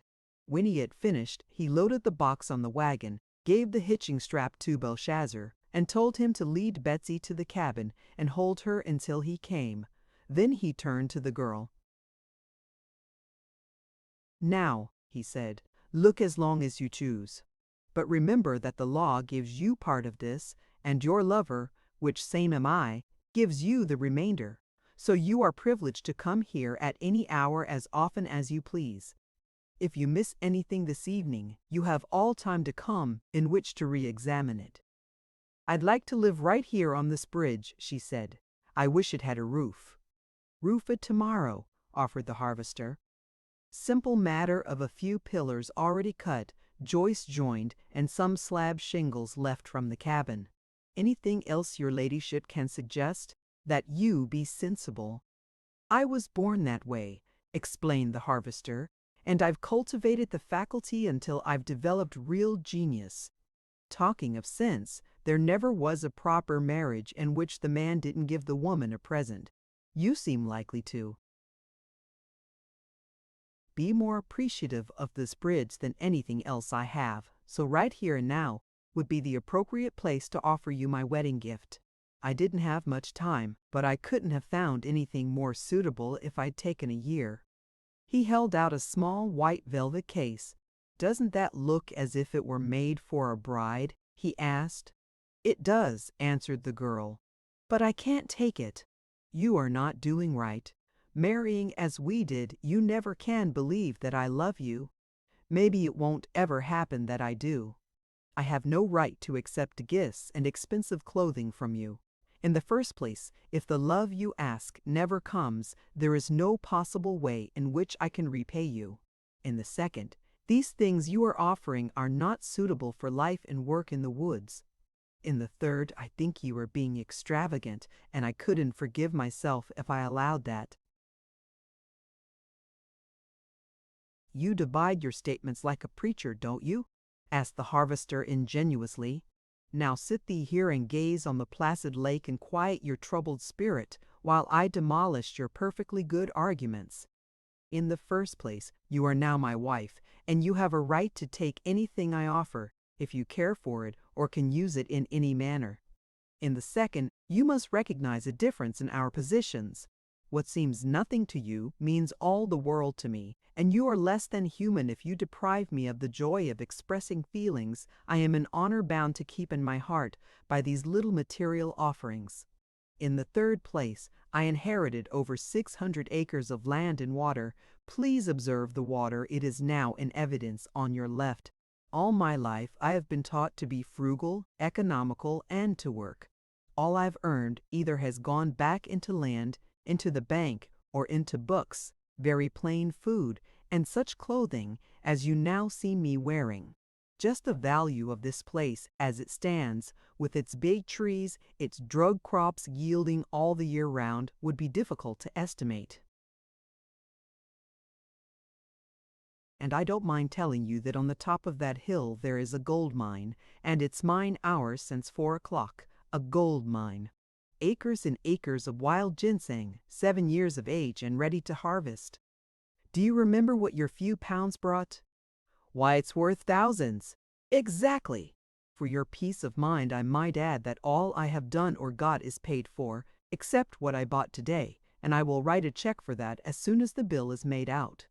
My bank account never will feel it truly, Ruth. I am not doing or going to do anything extravagant. I can't afford to give you diamond necklaces, yachts, and trips to Europe, but you can have the contents of this box and a motorboat on the lake, a horse and carriage, and a trip, say, to New York. Perfectly well. Please take it. I wish you wouldn't ask me. I would be happier not to. Yes, but I do ask you, persisted the harvester. You are not the only one to be considered. I have some rights also, and I'm not so self-effacing that I won't insist upon them. From your standpoint, I am almost a stranger. You have spent no time considering me in near relations. I realize that. You feel as if you were driven here for a refuge, and that is true. I said to Belshazzar one day that I must remember that you had no dream and had spent no time loving me, and I do. I know how this wedding seems to you, but it's going to mean something different and better soon, please God. I can see your side. Now suppose you take a look at mine. I did have a dream. It was my dream, and beyond the sum of any delight I ever conceived. On the strength of it, I rebuilt my home and remodeled these premises. Then I saw you, and from that day, I worked early and late. I lost you. And I never stopped until I found you, and I would have courted and won you, but the fates intervened, and here you are. So it's my delight to court and win you now. If you knew the difference between having a dream that stirred the least fiber of your being and facing the world in a demand for realization of it, and then finding what you coveted in the palm of your hand, as it were, you would know what is in my heart and why expression of some kind is necessary to me just now, and why I'll explode if it is denied. It will lower the tension, if you will accept this as a matter of fact, as if you rather expected and liked it, if you can. The harvester set his finger on the spring. Don't, she said. I'll never have the courage if you do. Give it to me in the case and let me open it. Despite your unanswerable arguments, I am quite sure that is the only way in which I can take it. The harvester gave her the box. My wedding gift, she exclaimed, more to herself than to him. Why should I be the buffet of all the unkind fates kept in store for a girl my whole life, and then suddenly be offered home, beautiful gifts, and wonderful loving kindness by a stranger? The harvester ran his fingers through his crisp hair, pulled it into a peak, stepped to the seat, and sitting on the railing, he lifted his elbows, tilted his head, and began a motley outpouring of half-spoken, half-whistled trills and imploring cries. There was enough similarity that the girl instantly recognized the red bird. Out of breath, the harvester dropped to the seat beside her. "And don't you keep forgetting it," he cried. "Now open that box and put on the trinket, because I want to take you to the cabin when the sun falls level on the drive." She opened the case, exposing a thread of gold that appeared too slender for the weight of an exquisite pendant set with shimmering pearls.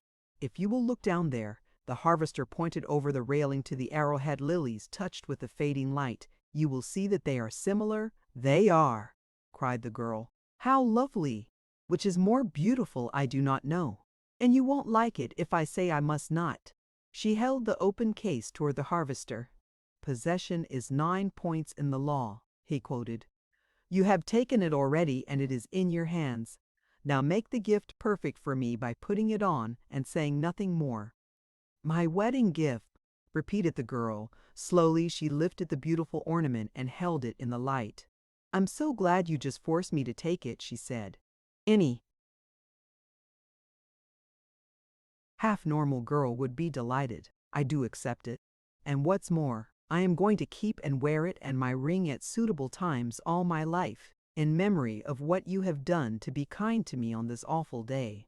"Thank you," said the harvester. "That is a flash of the proper spirit. Allow me to put it on you."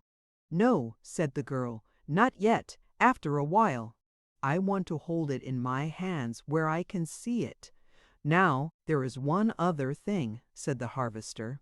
"If I had known for any length of time that this day was coming and bringing you, as most men know when a girl is to be given into their care, I could have made it different. As it is, I've done the best I knew.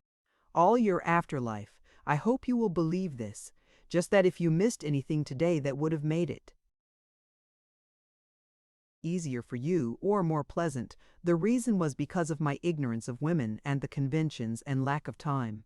I want you to know and to feel that in my heart those vows I took were real. This is undoubtedly all the marrying I will ever want to do. I am old-fashioned in my ways and deeply imbued with the spirit of the woods, and that means unending evolution along the same lines.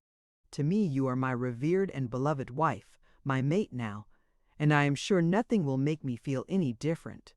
This is the day of my marriage to the only woman I ever have thought of wedding, and to me it is joy unspeakable. With other men such a day ends differently from the close of this with me, because I have done and will continue to do the level best I know for you. This oration is the prologue to asking you for one gift to me from you, a wedding gift.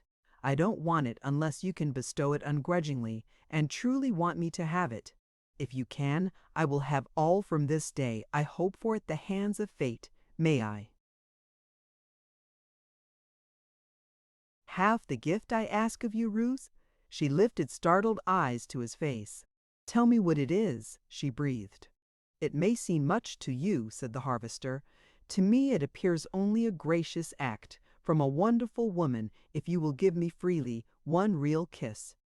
I've never had one, save from a dream girl, Ruth, and you will have to make yours pretty good if it is anything like hers. You are woman enough to know that most men crush their brides in their arms and take 1,000. I'll put my hands behind me and never move a muscle, and I won't ask for more if you will crown my wedding day with only one touch of your lips. Will you kiss me just once, Ruth? The girl lifted a piteous face down which big tears suddenly rolled. Oh man, you shame me, she cried. What kind of a heart have I that it fails to respond to such a plea? Have I been overworked and starved so long there is no feeling in me? I don't understand why I don't take you in my arms and kiss you 100 times, but you see I don't. It doesn't seem as if I ever could. Never mind, said the harvester gently. It was only a fancy of mine, bred from my dream and unreasonable perhaps. I am sorry I mentioned it. The sun is on the stoop now. I want you to enter your home in its light. Come, he half lifted her from the bench. I am going to help you up the drive as I used to assist mother, he said, fighting to keep his voice natural. Clasp your hands before you and draw your elbows to your sides. Now let me take one in each palm, and you will scoot up this drive as if you were on wheels. But I don't want to scoot, she said unsteadily. I must go slowly and not miss anything. On the contrary, you don't want to do any such thing. You should leave most of it for tomorrow. I had forgotten there would be any tomorrow. It seems as if the day would end it and set me adrift again. You are going to awake in the gold room with the sun shining on your face in the morning, and it's going to keep on all your life. Now if you've got a smile in your anatomy, bring it to the surface, for just beyond this tree lies happiness for you. His voice was clear and steady now, his confidence something contagious. There was a lovely smile on her face as she looked at him and stepped into the line of light crossing the driveway, and then she stopped and cried, "Oh, lovely, lovely!" over and over. Then maybe the harvester was not glad he had planned, worked unceasingly, and builded as well as he knew. The cabin of large peeled golden oak logs, oiled to preserve them, nestled like a big mushroom on the side of the hill. Above and behind the building, the trees arose in a green setting. The roof was stained to their shades. The wide veranda was enclosed in screening, over which wonderful vines climbed in places, and round it grew ferns and deep wood plants. Inside hung big baskets of wild growth. There was a wide swinging seat with a backrest supported by heavy chains. There were chairs and a table of bent saplings and hickory withes. 2 full stories the building arose, and the western sun warmed it almost to orange yellow, while the graceful vines crept toward the roof. The girl looked at the rapidly rising hedge on each side of her, at the white floor of the drive, and long at the cabin. "You did all this since February?" she asked. "Even to transforming the landscape," answered the harvester. "Oh, I wish it was not coming night," she cried. "I don't want the dark to come until you have told me the name of every tree and shrub of that wonderful hedge and every plant and vine of the veranda. And oh, I want to follow up the driveway and see that beautiful little creek, listen to it, chuckle and laugh. Is it always glad like that? See the ferns and things that grow on the other side of it. Why, there are big beds of them, and lilies of the valley by the acre. What is that yellow around the corner?" "Never mind that now," said the harvester, guiding her up the steps along the graveled walk to the screen that he opened, and over a flood of gold light she crossed the veranda and entered the door. "Now, here it appears bare," said the harvester, "because I didn't know what should go on the walls, or what rugs to get, or about the windows. The table, chairs, and couch I made myself with some help from a carpenter. They are solid, black walnut, and will age finely." "They are beautiful," said the girl, softly touching the shining tabletop with her fingers. "Please put the necklace on me now. I have to use my eyes and hands for other things." She held out the box, and the harvester lifted the pendant and clasped the chain around her neck. She glanced at the lustrous pearls, and then the fingers of one hand softly closed over them. She went through the long, wide living room, examining the chairs and mantel, stopping to touch and exclaim over its array of half-finished candlesticks. At the door of his room she paused. "And this?" she questioned. "Mine," said the harvester, turning the knob. "I'll give you one peep to satisfy your curiosity and show you the location of the bridge over which you came to me in my dream. All the remainder is yours. I reserve only this." "Will the goblins get me if I come here?" "Not goblins, but a man alive, so heed your warning. After you have seen it, keep away." The floor was cement, 3 of the walls heavy screening with mosquito wire inside, the roof slab shingled. On the inner wall was a bookcase, below it a desk, at one side a gun cabinet, at the other a bath in a small alcove beside a closet.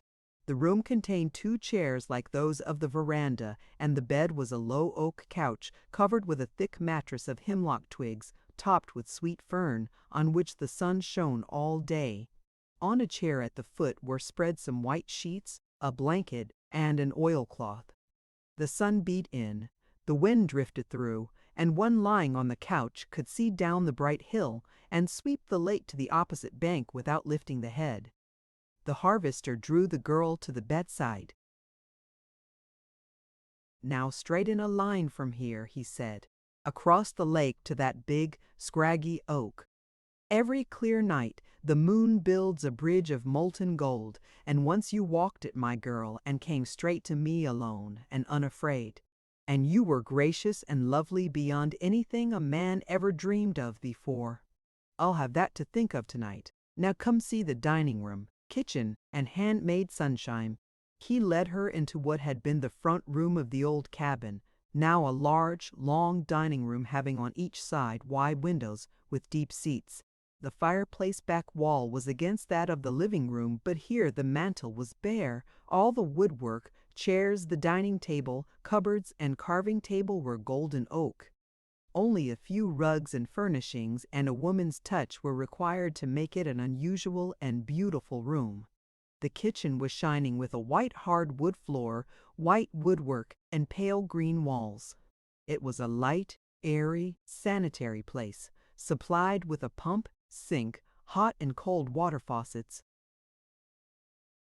refrigerator, and every modern convenience possible to the country. Then the harvester almost carried the girl up the stairs and showed her 3 large sleeping rooms, empty and bare, save for some packing cases. "I didn't know about these, so I didn't do anything. When you find time to plan, tell me what you want, and I'll make or buy it. They are good-sized, cool rooms. They all have closets and pipes from the furnace, so they will be comfortable in winter. Now there is your place remaining. I'll leave you while I stable Betsy and feed the stock." He guided her to the door opening from the living room to the east. "This is the sunshine spot," he said. "It is bathed in morning light and sheltered by afternoon shade. Singing water is across the drive there to talk to you always. It comes pelting down so fast it never freezes, so it makes music all winter, and the birds are so numerous you'll have to go to bed early, for they'll wake you by dawn. I noticed this room was going to be full of sunshine when I built it, and I craved only brightness for you, so I coaxed all of it to stay that I could. Every stroke is the work of my hands, and all of the furniture. I hope you will like it. This is the room of which I've been telling you, Ruth. Go in and take possession, and I'll entreat God and all his ministering angels to send you sunshine and joy."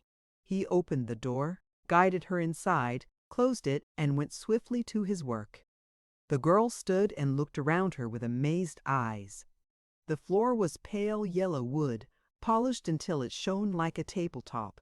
The casings, table, chairs, dressing table, chest of drawers, and bed were solid curly maple. The doors were big polished slabs of it, each containing enough material to veneer all the furniture in the room. The walls were of plaster, tinted yellow, and the windows with yellow shades were curtained in dainty white. She could hear the harvester carrying the load from the wagon to the front porch, the clamor of the barnyard. And as she went to the north window to see the view, a shining peacock strutted down the walk and went to the harvester's hand for grain, while scores of snow-white doves circled over his head. She stepped on deep rugs of yellow goatskins, and, glancing at the windows on either side, she opened the door. Outside it lay a porch with a railing, but no roof. On each post stood a box filled with yellow wood flowers and trailing vines of pale green. A big tree rising through one corner of the floor supplied the cover. A gate opened to a walk leading to the driveway, and on either side lay a patch of sod outlined by a deep hedge of bright gold. In it saffron, coneflowers, black-eyed susans, goldenrod, wild sunflowers, and jewel flower grew, and some of it, enough to form a yellow line, was already in bloom. Around the porch and down the walk were beds of yellow violets, pixie moss, and every tiny gold flower of the woods. The girl leaned against the tree and looked around her, and then staggered inside and dropped on a couch. "What planning, what work," she sobbed. "What taste! Why, he's a poet. What wonderful beauty! He's an artist with earth for his canvas and growing things for colors." She lay there staring at the walls, the beautiful woodwork and furniture, the dressing table with its array of toilet articles, a low chair before it, and the thick rug for her feet. Over and over she looked at everything, and then closed her eyes and lay quietly, too weary and overwhelmed to think. By and by came tapping at the door, and she sprang up and, crossing to the dressing table, straightened her hair and composed her face. "Ajax demands to see you," cried a gay voice. The girl stepped outside. "Don't be frightened if he screams at you," warned the harvester as she passed him. "He detests a stranger, and he always cries and sulks." It was a question what was in the head of the bird as he saw the strange-looking creature invading his domain, and he did scream, a wild, high, strident wail that delighted the harvester inexpressibly, because it sent the girl headlong into his arms. "Oh, good gracious," she cried, "has such a beautiful bird got a noise in it like that? Why, I've fed them in parks, and I never heard one explode before." Then how the harvester laughed. "But you see you are in the woods now, and this is not a park bird. It will be the test of your power to see how soon you can coax him to your hand. How do I work to win him?" "I am afraid I can't tell you that," said the harvester. "I had to invent a plan for myself. It required a long time and much petting, and my methods might not avail for you. It will interest you to study that out. But the member of the family it is positively essential that you win to a life and death allegiance is Belshazzar. If you can make him love you, he will protect you at every turn. He will go before you into the forest and all the crawling, creeping things will get out of his way. He will nose around the flowers you want to gather, and if he growls and the hair on the back of his neck rises, never forget that you must heed that warning. A few times I have not stopped for it, and I always have been sorry. So far as anything animate or uncertain footing is concerned, you are always perfectly safe if you obey him. About touching plants and flowers, you must confine yourself to those you are certain you know, until I can teach you. There are gorgeous and wonderfully attractive things here, but some of them are rank poison. You won't handle plants you don't know until you learn, Ruth. I will not, she promised instantly. She went to the seat under the porch tree, and leaning against the trunk, she studied the hill and the rippling course of Singing Water where it turned and curved before the cabin and started across the vivid little marsh toward the lake. Then she looked at the harvester. He seated himself on the low railing and smiled at her. "You are very tired?" he asked. "No," she said. "You are right about the air being better up here. It is stimulating instead of depressing, so far as pure air, location, and water are concerned," said the harvester. "I consider this place ideal. The lake is large enough to cool the air and raise sufficient moisture to dampen it, and too small to make it really cold." Disagreeable. The slope of the hill gives perfect drainage. The heaviest rains do not wet the earth for more than 3 hours. North, south, and west breezes sweep the cool air from the water to the cabin in summer. The same suns warm us here on the winter hillside. My violets, spring beauties, anemones, and Dutchman's breeches here are always 2 weeks ahead of those in the woods. I am not afraid of your not liking the location or the air. As for the cabin, if you don't care for that, it's very simple. I'll transform it into a laboratory and dry house and build you whatever you want within my means over there on the hill just across Singing Water and facing the valley toward Onabasha. That's a perfect location. The thing that worries me is what you are going to do for company, especially while I am away. Don't trouble yourself about anything, she said. Just say in your heart, she is going to be stronger than she ever has been in her life in this lovely place. And she has more right now than she ever had or hoped to have. For one thing, I am going to study your books. I never have had time before. While we sewed or embroidered, Mother talked by the hour of the great writers of the world, told me what they wrote and how they expressed themselves. But I got to read very little for myself. "Books are my company," said the harvester. "Do your friends come often?" "Almost never. Doc and his wife come most, and if you look out someday and see a white-haired, bent old woman with a face as sweet as dawn coming up the bank of Singing Water, that will be my mother's friend, Granny Moreland, who joins us on the north over there. She is frank and brusque, so she says what she thinks with unmistakable distinctness, but her heart is big and tender, and her philosophy keeps her sweet and kindly, despite the ache of rheumatism and the weight of 70 years. "I'd love to have her come," said the girl. "Is that all?" "Yes. Why?" "Your favorite word," laughed the harvester. "The reason lies with me, or rather with my mother. Someday I will tell you the whole story and the cause. I think now I can encompass it in this. The place is an experiment. When medicinal herbs, roots, and barks became so scarce that some of the most important were almost extinct, it occurred to me that it would be a good idea to stop traveling miles and poaching on the woods of other people and turn our land into an herb garden. For 4 years before Mother went, and 6 since, I've worked with all my might, and results are beginning to take shape. While I've been at it, of course, my neighbors had an inkling of what was going on, and I've been called a fool, lazy, and a fanatic because I did not fell the trees and plow for corn. You readily can see I'm a little short of corn ground out there." He waved toward the marsh and lake, and up there, he indicated the steep hill and wood. "But somewhere on this land I've been able to find muck for mallows, water for flags and willows, shade for ferns, lilies, and ginseng, rocky, sunny spaces for mullein, and open, fertile beds for bouncing bet, just for examples.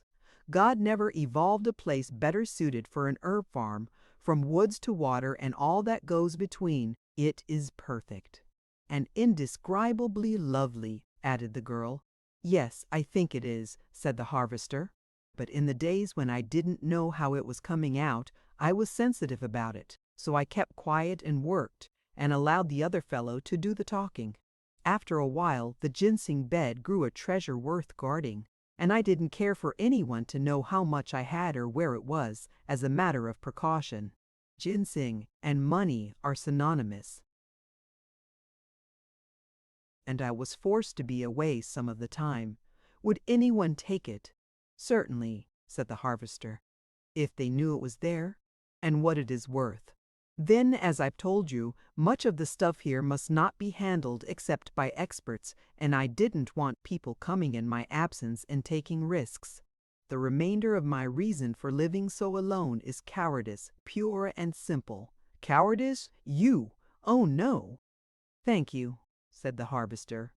But it is. Some day I'll tell you of a very solemn oath I've had to keep. It hasn't been easy. You wouldn't understand, at least not now. If the day ever comes when I think you will, I'll tell you. Just now I can express it by that one word. I didn't dare fail, or I felt I would be lost as my father was before me, so I remained away from the city and its temptations. Men of my age, and worked in the woods until I was tired enough to drop, read books that helped, tinkered with the carving, and sometimes I had an idea, and I went into that little building behind the dry house, took out my different herbs, and tried my hand at compounding a new cure for some of the pains of humanity. It isn't bad work, Ruth. It keeps a fellow at a fairly decent level, and some good may come of it. Carrie is trying several formulae for me, and if they work, I'll carry them higher. If you want money, girl, I know how to get it for you. Don't you want it? Not 1 cent more than I've got, said the harvester emphatically. When any man accumulates more than he can earn with his own hands, he begins to enrich himself at the expense of the youth, the sweat, the blood, the joy of his fellow men. I can go to the city, take a look, and see what money does, as a rule, and it's another thing I'm afraid of. You will find me a dreadful coward on those 2 points. I don't want to know society and its ways. I see what it does to other men. It would be presumption to reckon myself stronger. So I live alone. As for money, I've watched the crosscuts and the quick and easy ways to accumulate it. But I've had something in me that held me to the slow, sure, clean work of my own hands, and it's yielded me enough for 1, for 2 even, in a reasonable degree. So I've worked, read, compounded, and carved. If I couldn't wear myself down enough to sleep by any other method, I went into the lake and swam across and back, and that is guaranteed to put any man to rest, clean and unashamed. 6 years, said the girl softly as she studied him. I think it has set a mark on you. I believe I can trace it. Your forehead, brow, and eyes bear the lines and the appearance of all experience, all comprehension, but your lips are those of a very young lad. I shouldn't be surprised if I had that kiss ready for you, and I really believe I can make it worth while. Oh, good Lord, cried the harvester, turning a backward somersault over the railing and starting in big bounds up the drive toward the stable. He passed around it and into the woods at a rush, and a few seconds later, from somewhere on the top of the hill, his strong, deep voice swept down, "Glory, glory, hallelujah!" He sang it through at the top of his lungs, that majestic old hymn, but there was no music at all. It was simply a roar. By and by he came soberly to the barn and paused to stroke Betsy's nose. "Stop chewing grass and listen to me," he said. "She's here, Betsy. She's in our cabin. She's going to remain. You can stake your oats on that. She's going to be the loveliest and sweetest girl in all the world. And because you're a beast, I'll tell you something a man never could know. Down with your ear, you critter. she's going to kiss me, Betsy. This very night, before I lay me, her lips meet mine and... Maybe you think that won't be glorious. I supposed it would be a year anyway, but it's now. Ain't you glad you are an animal, Betsy, and can keep secrets for a fool man that can't? He walked down the driveway, and before the girl had a chance to speak, he said, I wonder if I had not better carry those things into your room and arrange your bed for you. I can, she said. Oh no, exclaimed the harvester, you can't lift the mattress and heavy covers, hold the door and tell me how. He laid a big bundle on the floor, opened it, and took out the shoes. Your shoebox is in the closet there. I didn't know what that door was, so I didn't open it. That is a part of my arrangements for you, said the harvester. Here is a closet with shelves for your covers and other things. They are bare because I didn't know just what should be put on them. This is the shoebox here in the corner. I'll put these in it now. He knelt and in a row set the shoes in the curly maple box and closed it. There you are for all kinds of places and varieties of weather. This adjoining is your bathroom. I put in towels, soaps, brushes, and everything I could think of, and there is hot water ready for you, rainwater too. The girl followed and looked into a shining little bathroom with its white porcelain tub and washbowl, enameled woodwork, dainty green walls, and white curtains and towels. She could see no accessory she knew if that was missing, and there were many things to which she never had been accustomed. The harvester had gone back to the sunshine room and was kneeling on the floor beside the bundle. He began opening boxes and handing her dresses. There are skirt, coat, and waist hangers on the hooks, he said. I only got a few things to start on because I didn't know what you would like. Instead of being so careful with that dress, why don't you take it off and put on a common one? Then we will have something to eat and go to the top of the hill and watch the moon bridge the lake. While she hung the dresses and selected the one to wear, he placed the mattress, spread the padding in sheets, and encased the pillow. Then he bent and pressed the springs with his hands. I think you will find that soft and easy enough for health, he said. All the personal belongings I had that clerk put up for you are in that chest of drawers. There, I put the little boxes in the top and went down. You can empty and arrange them tomorrow. Just hunt out what you will need now. There should be everything a girl uses there somewhere. I told them to be very careful about that. If the things are not right or not to your taste, you can take them back as soon as you are rested and they will exchange them for you. If there is anything I have missed that you can think of that you need tonight, tell me and I'll go and get it.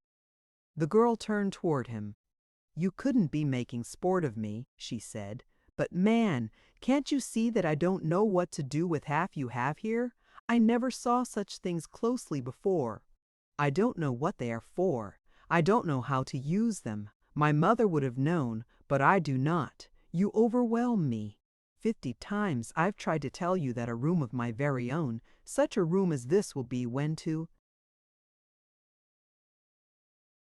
tomorrow's sun comes in, and these, and these, and these. She turned from the chest of boxes to the dressing table, bed, closet, and bath. All these for me, and you know absolutely nothing about me. I get a big lump in my throat, and the words that do come all seem so meaningless.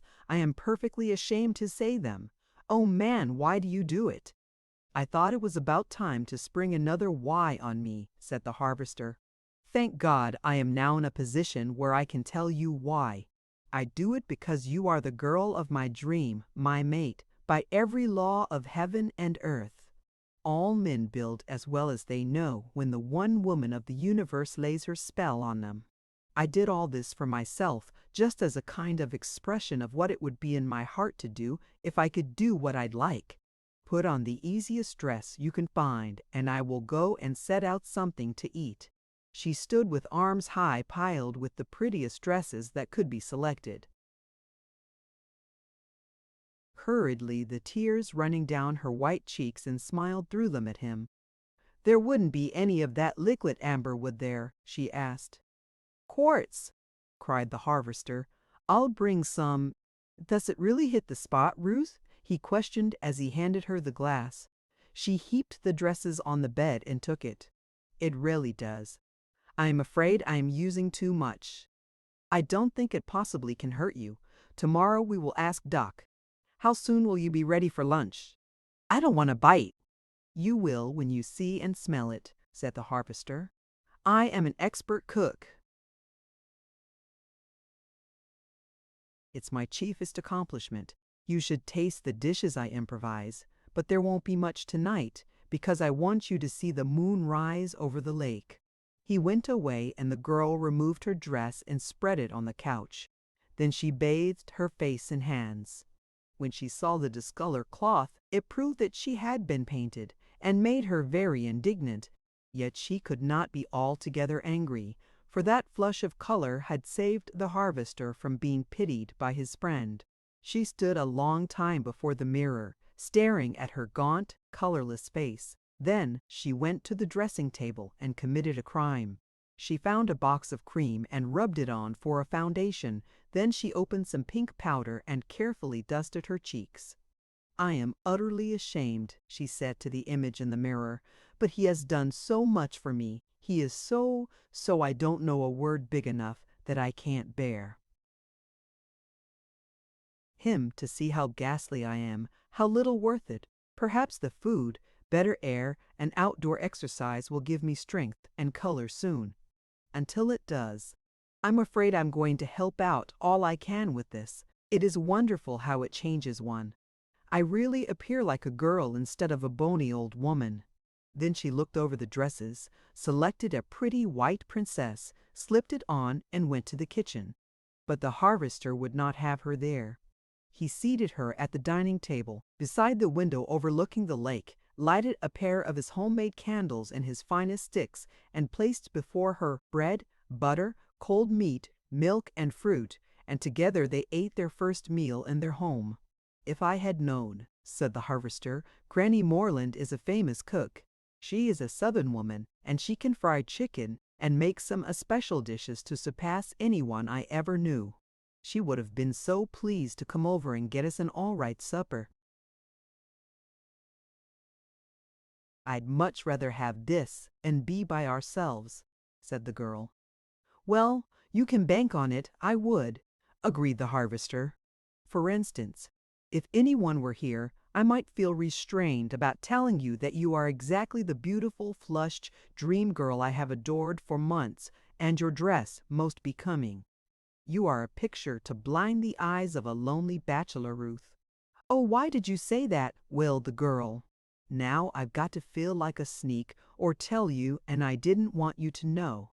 Don't you ever tell me or anyone else anything you don't want to," said the harvester roundly. "It's nobody's business, but I must. I can't begin with deception. I was fool enough to think you wouldn't notice. Man, they painted me. I didn't know they were doing it, but when it all washed off, I looked so ghastly I almost frightened myself. I hunted through the boxes they put up for you and found some pink powder. But don't all the daintiest women powder these days and consider it indispensable? The clerk said so, and I've noticed it mentioned in the papers. I bought it for you to use." "Yes, just powder. But man, I put on a lot of cold cream first to stick the powder good and thick. Oh, I wish I hadn't." "Well, since you've told it, is your conscience perfectly at ease?" "No, you don't. You sit where you are. You are lovely, and if you don't use enough powder to cover the paleness, until your color returns, I'll hold you and put it on. I know you feel better when you appear, so that everyone must admire you." "Yes, but I'm a fraud." "You are no such thing," cried the harvester hotly. "There hasn't a woman in 10,000 got any such rope of hair. I've been seeing the papers on the hair question too. No one will believe it's real. If they think your hair is false when it is natural, they won't be any more fooled when they think your color is real, and it isn't. Very soon it will be, and no one need ever know the difference. You go on and fix up your level best. To see yourself appearing well will make you ambitious to become so as soon as possible. Harvester man, said the girl, gazing at him with wet, luminous eyes. For the sake of other women, I could wish that all men had an oath to keep and had been reared in the woods. Here is the place we adjourn to the moon, cried the harvester. I don't know of anything that can cure a sudden accession of swell head like gazing at the heavens. One finds his place among the atoms naturally and instantaneously with the eyes on the night sky. Should you have a rap, you should. The miss from the lake are cool. I don't believe there is one among my orders. I forgot that. But upstairs with mother's clothing there are several shawls and shoulder capes. All of them were washed and carefully packed. Would you use one, Ruth? Why not give it to me? Wouldn't she like me to wear her things better than to have them lying in mothballs? The harvester looked at her and shook his head, marveling. I can't tell how pleased she would be, he said. Where are her belongings? Asked the girl. I could use them to help furnish the house, and it wouldn't appear so strange to you. The harvester liked that. All the washed things are in those boxes upstairs, also some fine skins I've saved, on the chance of wanting them. Her dishes are in the bottom of the china closet there. She was mighty proud of them. The furniture and carpets were so old and abused, I burned them. I'll go bring a rep. He took the candle and climbed the stairs, soon returning with a little white wool shawl and a big pink coverlet. Got this for her Christmas one time, he said. She'd never had a white one, and she thought it was pretty. He folded it around the girl's shoulders and picked up the coverlet. You're never going to take that to the woods, she cried. Why not? She took it in her hands to find a corner. Just as I thought. It's a genuine Peter Hartman. It's one of the things that money can't buy, or rather, one that takes a mint of money to own. They are heirlooms. They are not manufactured anymore. At the art store where I worked, they give you $50 for that. It is not faded or worn a particle. It would be lovely in my room. You mustn't take a treasure like that out of doors. Ruth, are you in earnest? Demanded the harvester. I believe there are 6 of them upstairs. Plutocrat, cried the girl. What colors? More of this pinkish red, blue, and pale green. Famous. May I have them to help furnish with tomorrow? Certainly. Anything you can find, any way on earth you want it, only in my room. That is taboo, as I told you. What am I going to take tonight? Isn't the rug you had in the woods in the wagon yet? You vet. Of course, the very thing. Belle, proceed. Are you going to leave the house like this? Why not? Suppose someone breaks in. Nothing worth carrying away, except what you have on. No one to get in. There is a big swamp back of our woods, marsh in front. We're up here where we can see the drive and bridge. There is nothing possible from any direction. Never locked the cabin in my life, except your room, and that was because it was sacred, not that there was any danger. Clear the way, Belle. Clear it of what? Teats, hop-toads, and other carnivorous animals. Now you are making fun of me. Clear it of what? A coon that might go shuffling across, an opossum or a snake going to the lake. Now are you frightened so that you will not go? No. The path is broad and white, and surely you and Belle can take care of me. If you will trust us, we can. Well, I am trusting you. You are indeed, said the harvester. Now see if you think this is pretty. He indicated the hill sloping toward the lake. The path wound among massive trees, between whose branches of moonlight filtered. Around the lake shore and climbing the hill were thickets of bushes. The water lay shining in the light. A gentle wind ruffled the surface in undulant waves, and on the opposite bank arose the line of big trees. Under a giant oak widely branching on the top of the hill, the harvester spread the rug and held one end of it against the tree trunk to protect the girl's dress. Then he sat a little distance away and began to talk. He mingled some sense with a quantity of nonsense, and appreciated every hint of a laugh he heard. The day had been no amusing matter for a girl absolutely alone among strange people and scenes. Anything more foreign to her previous environment or expectations he could not imagine, so he talked to prevent her from thinking and worked for a laugh as he labored for bread. "Now we must go," he said at last. "If there is the malaria I strongly suspect in your system, this night air is none too good for you. I only wanted you to see the lake the first night in your new home, and if it won't shock you, I brought you here because this is my holy of holies. Can you guess why I wanted you to come, Ruth? If I wasn't so stupid, with alternate burning and chills, and so deadened to every proper sensibility, I suppose I could," she answered, "but I'm not brilliant. I don't know, unless it is because you knew it would be the loveliest place I ever saw. Surely there is no other spot in the world quite so beautiful." "Then would it seem strange to you," asked the harvester, going to the girl and gently putting his arms around her, "would it seem strange to you that a woman who once homed here and thought it the prettiest place on earth chose to remain for her eternal sleep, rather than to rest in a distant city of stranger dead?" He felt the girl tremble against him. "Where is she?" "Very close," said the harvester. "Under this oak." She used to say that she had a speaking acquaintance with every tree on our land, and of them all she loved this big one the best. She liked to come here in winter and feel the sting of the wind sweeping across the lake, and in summer this was her place to read and to think. So when she slept the unwaking sleep, Ruth, I came here and made her bed with my own hands, and then carried her to it, covered her, and she sleeps well. I never have regretted her going. Life did not bring her joy. She was very tired. She used to say that after her soul had fled, if I would lay her here, perhaps the big roots would reach down and find her, and from her frail frame gather slight nourishment, and then her body would live again in talking leaves that would shelter me in summer and whisper her love in winter. Of all Medicine Woods, this is the dearest spot to me. Can you love it too, Ruth?" "Oh, I can," cried the girl. "I do now. Just to see the place and hear that is enough.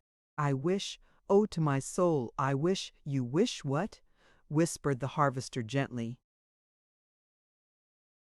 "I dare not. I was wild to think of it. I would be ungrateful to ask it." "You would be ungracious if you didn't ask anything that would give me the joy of pleasing you.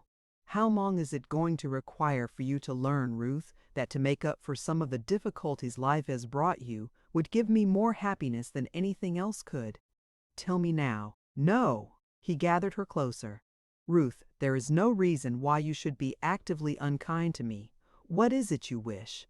She struggled from his arms and stood alone in white moonlight, staring across the lake, along the shore, deep into the perfumed forest, and then at the mound she now could distinguish under the giant tree. Suddenly she went to him and, with both shaking hands, gripped his arm. "My mother," she panted. Oh, she was a beautiful woman, delicately reared, and her heart was crushed and broken. By the inch she went to a dreadful end. I could not avert or allay, and in poverty and grime I fought for a way to save her body from further horror. And it's all so dreadful I thought all feeling in me was dried and still, but I am not quite calloused yet. I suffer it over with every breath. It is never entirely out of my mind. Oh man, if only you would lift her from the horrible place she lies, where briars run riot and cattle trample, and the unmerciful sun beats. Oh, if only you'd lift her from it and bring her here. I believe it would take away some of the horror, the shame, and the heartache. I believe I could go to sleep without hearing the voice of her suffering. If I knew she was lying on this hill, under your beautiful tree, close the dear mother you love. Oh man, would you?" The harvester crushed the girl in his arms, and shuddering sobs shook his big frame and choked his voice. "Ruth, for God's sake, be quiet," he cried. "Why, I'd be glad to. I'll go anywhere you tell me, and bring her, and she shall rest where the lake murmurs, the trees shelter, the winds sing, and earth knows the sun only in long rays of gold light. She stared at him with strained face. You wouldn't, she breathed. Ruth, child, said the harvester, I tell you I'd be happy. Look at my side of this. I'm in search of bands to bind you to me and to this place. Could you tell me is stronger than to have the mother you idolized lie here for her long sleep? Why, girl, you can't know the deep and abiding joy it would give me to bring her. I'd feel I had you almost secure. Where is she, Ruth? In that old unkept cemetery south of Onabasha, where it costs no money to lay away your loved ones. Close here. Why, I'll go tomorrow. I suppose she was in the city. She straightened and drew away from him. How could I? I had nothing. I could not have paid even her fare and brought her here in the cheapest box the decency of man would allow him to make if her doctor had not given me the money I owe. Now do you understand why I must earn and pay it myself? Save for him, it was charity or her delicate body to horrors. Money never can repay him. Ruth, the day you came to Onabasha, was she with you? In the express car, said the girl. Where did you go when you left the train shed? Straight to the baggage room, where Uncle Henry was waiting. Men brought and put her in his wagon, and he drove with me to the place, and other men lowered her, and that was all. You poor girl, cried the harvester. This time tomorrow night she shall sleep in luxury under this oak. So help me God. Ruth, can you spare me? May I go at once? I can't rest myself. You will? Cried the girl. You will. She was laughing in the moonlight. Oh, man, I can't ever tell you. Don't try, said the harvester. Call it settled. I will start early in the morning. I know that little cemetery. The man whose land it is on can point me the spot. She is probably the last one laid there. Come now, Ruth. Go to the room I made for you, and sleep deeply and in peace. Will you try to rest? Oh, David, she exulted. Only think, here where it's clean and cool, beside the lake, where leaves fall gently and I can come and sit close to her and bring flowers. And she never will be alone, for your dear mother is here. Oh, David, it is better. I can't thank you enough for thinking of it. Come now, let me help you. He half carried her down the hill. Then he made the cabin a glamour of light by putting candles in the sticks he had carved and placing them everywhere. There is a lighting plant in the basement, he said, but I had not expected to use it until winter, and I have no acetylene. Candles were our grandmother's lights, and they are the best anyway. Go bathe your face, Ruth, and wash away all trace of tears. Put on the pink powder, and in a few weeks you will have color too. Outdo the wildest rose. You must be as gay as you can the remainder of this night. I will, cried the girl. I will. Oh, I didn't know a thing on earth could make me happy. I didn't know I really could be glad. Oh, if the ice in my heart would melt, and the wall break down, and the girlhood I've never known would come yet. Oh, David, if it would! Before the Lord it shall, bowed the harvester. It shall come with the fullness of joy right here in Medicine Woods. Think it, believe it, keep it before you, work for it. Happiness is worthwhile. All of us have a right to it. It shall be yours, and soon. I will try, I will, promised the girl. I'll go right now, and I'll put on the blessed pink powder so thickly you'll never know what is under it, and soon it won't be needed at all. She was laughing as she left the room. The harvester restlessly walked the floor a few minutes, and then sat with a notebook and began entering stems. When the girl returned, he brought the pillow from her bed, folded the coverlet, and she lay on them in the big swing.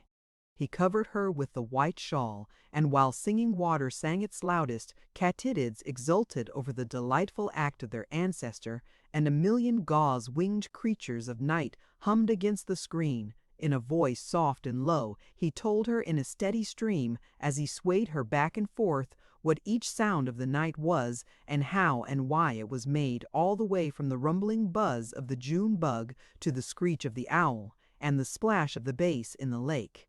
All of it, as it appealed to him, was the story of steady evolution, the natural processes of reproduction, the joy of life in its battles, and the conquest of the strong in nature. At his hands every sound was stripped of terror.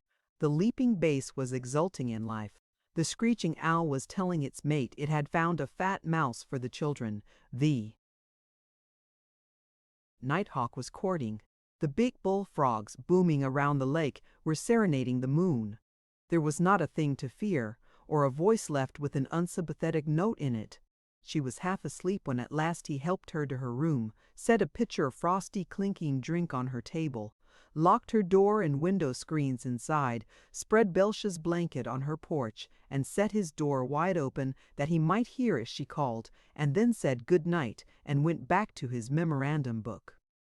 "No bad beginning," he muttered softly. "No bad beginning, but I'd almost give my right hand if she hadn't forgotten." In her room, the exhausted girl slipped the pins from her hair and sank on the low chair before the dressing table. She picked up the shining silverback brush and stared at the monogram, RFL, entwined on it. "My soul!" she exclaimed. "Was Haitius or sirs that? Was there ever any other man like him?" She dropped the brush and with tired hands pushed back the heavy braids. Then she arose and going to the chest of drawers began lifting lids to find a nightrobe. As she searched the boxes she found every dainty, pretty undergarment a girl ever used and at last the robes. She shook out a long white one, slipped into it and walked to the bed. That stood as he had arranged it, white, clean, and dainty. "Everything for me," she said softly. "Everything for me. Shall there be nothing for him? Oh, he makes it easy, easy." She stepped to the closet, picked down a lavender silk kimono, and drawing it over her gown, she gathered it around her, and opening the bathroom door, she stepped into a little hall leading to the dining room.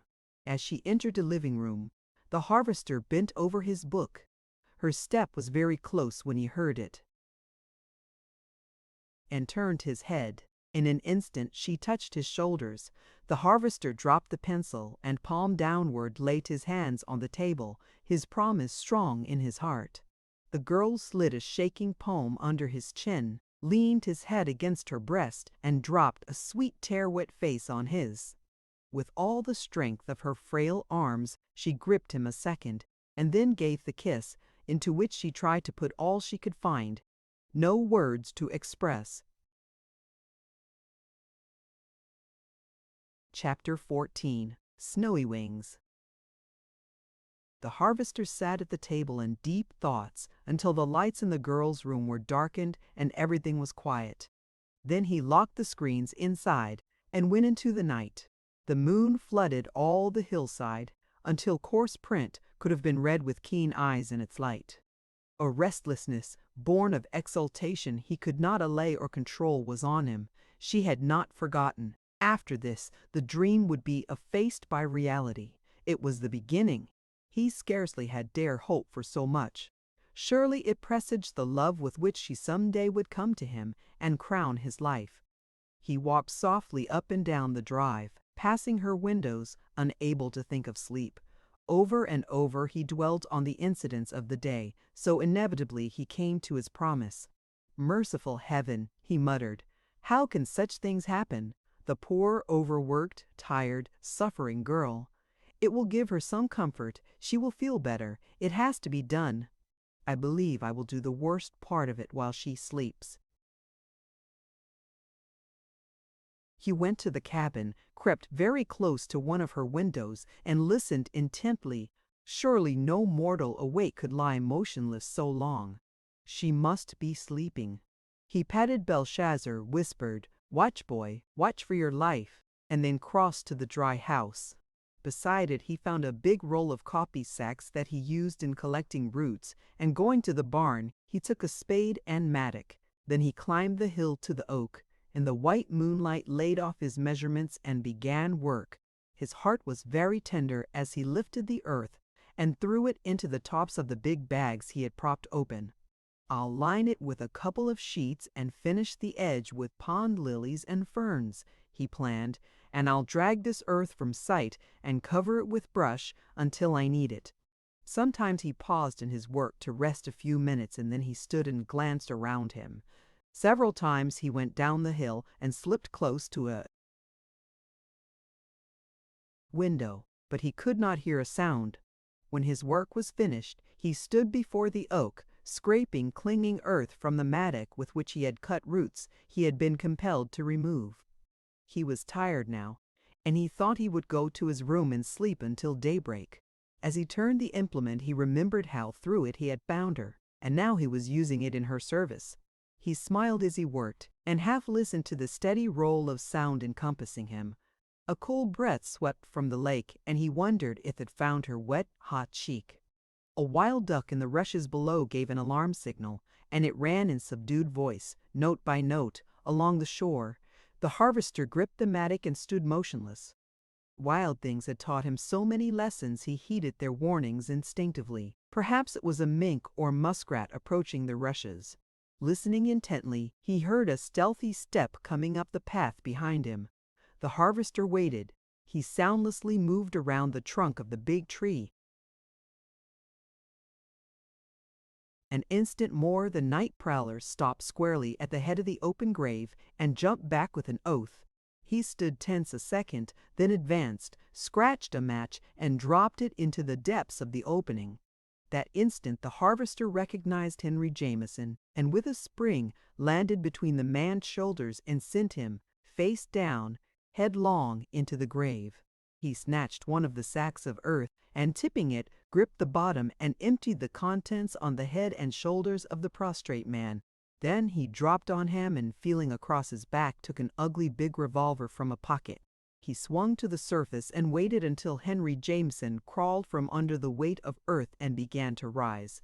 Then, at each attempt, he knocked him down. At last he caught the exhausted man by the collar and dragged him to the path, where he dropped him and stood gloating. "So," he said, "it's you, coming to execute your threat, are you? What's the matter with my finishing you, loading your carcass with a few stones into this sack and dropping you in the deepest part of the lake?" There was no reply. "Ain't you a little hasty?" asked the harvester. "Isn't it rather cold-blooded to come sneaking when you thought I'd be asleep? Don't you think it would be low down to kill a man on his wedding day?" Henry Jameson arose cautiously and faced the harvester. "Who have you killed?" he panted. "No one," answered the harvester. "This is for the victim of a member of your family, but I never dreamed I'd have the joy of planting any of you in it first, even temporarily. Did you rest well? What I should have done was to fill in, tread down, and leave you at the bottom."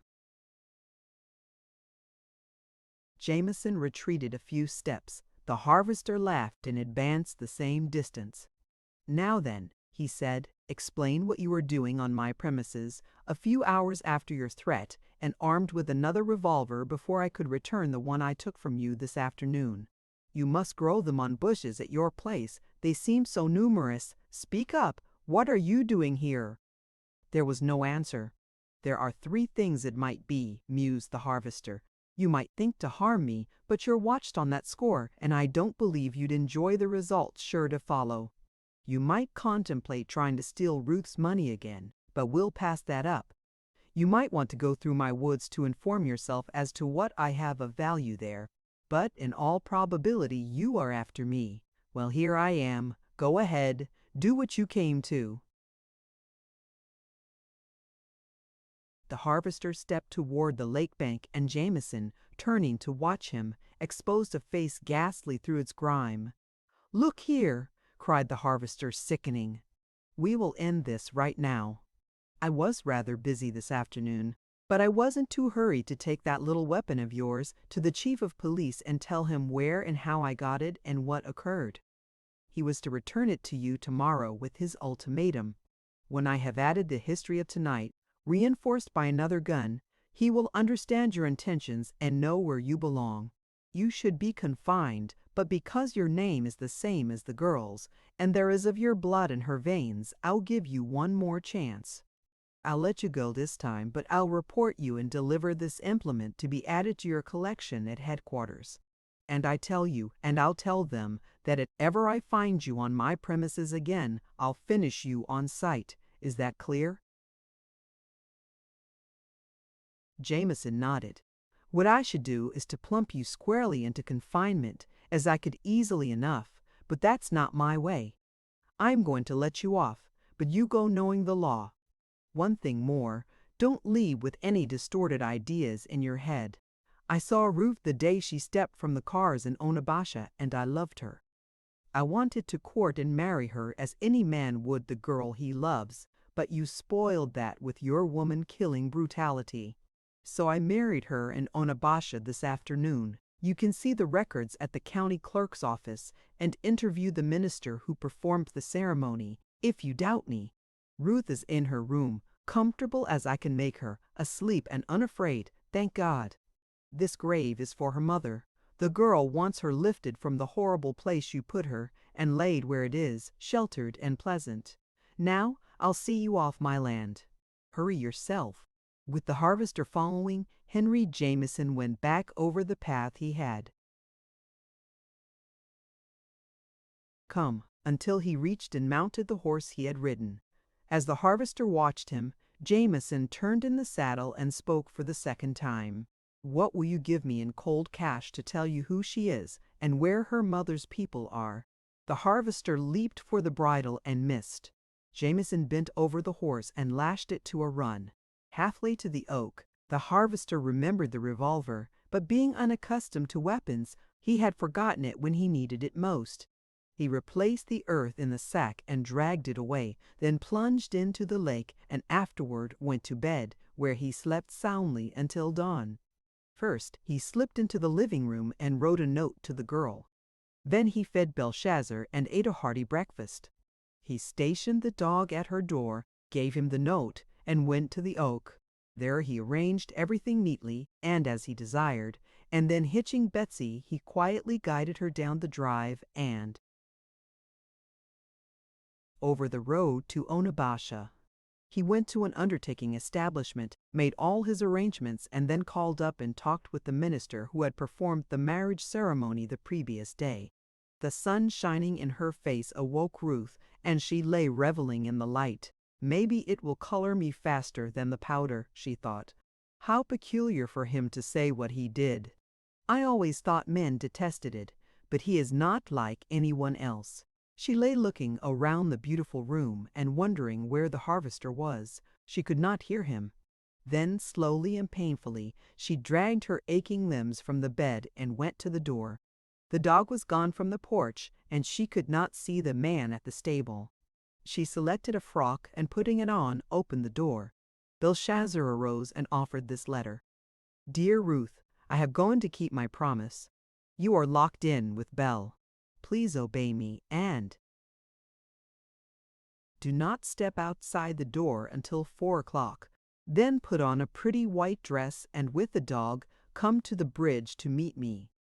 I hope you will not suffer and fret. Put away your clothing, arrange the rooms to keep busy, or better yet, lie in the swing and rest. There is food in the ice chest, pantry, and cellar. Forgive me for leaving you today, but I thought you would feel easier to have this over.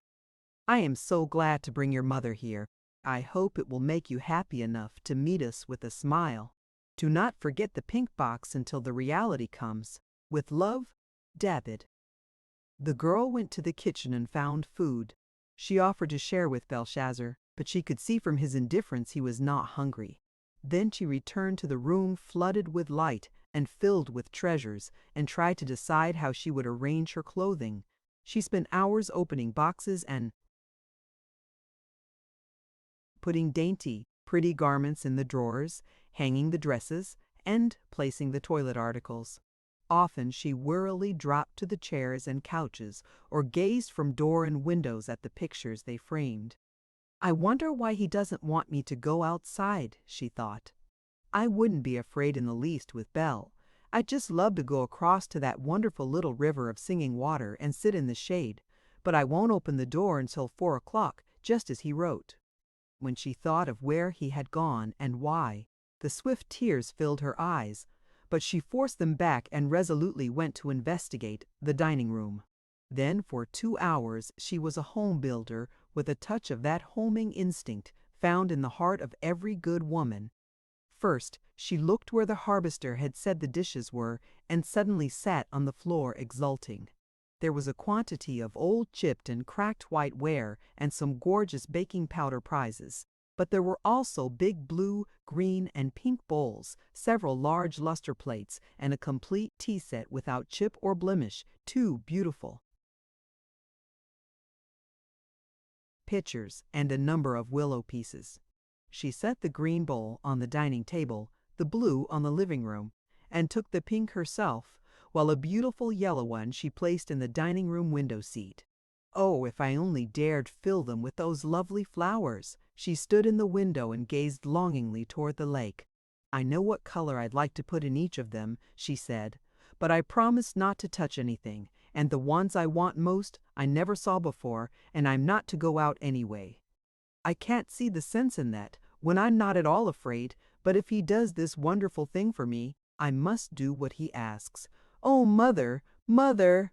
Are you really coming to this beautiful place and to rest at last?" She sank to the window seat and lay trembling, but she bravely restrained the tears. After a time she remembered the upstairs and went to see the coverlets. She found a half-dozen beautiful ones and smiled as she examined the stiffly conventionalized birds facing each other in the border designs, and in one corner of each blanket she read, "Woven in the cloth, Peter and John Hartman, Worcester, Ohio, 1837. She took a blue and a green one, several fine skins from the fur box the harvester had told her about, and went downstairs. It required all her strength to push the heavy tables before the fireplaces. She spread papers on them to stand on, and tacked a skin above each mantel. She set all of the candlesticks, except those she wanted to use, in the lower part of an empty bookcase.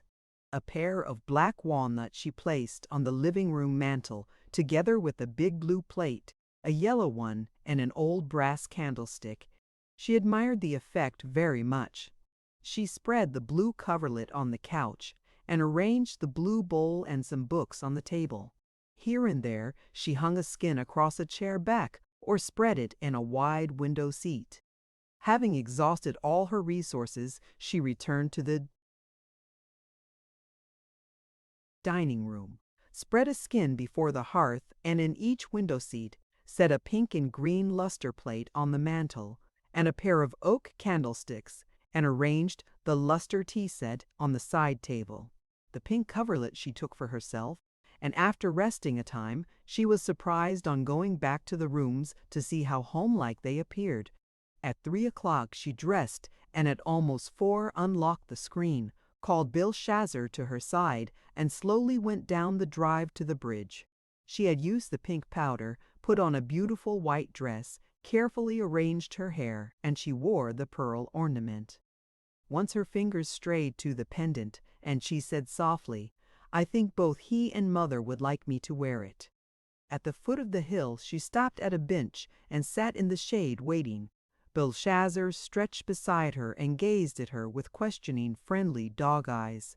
The girl looked from Singing Water to the lake and up the hill to make sure it was real. She tried to quiet her quivering muscles and nerves. He had asked her to meet him with a smile. How could she? He could not have understood what it meant when he made the request. There never would be any way to make him realize. Indeed, why should he? The smile must be ready.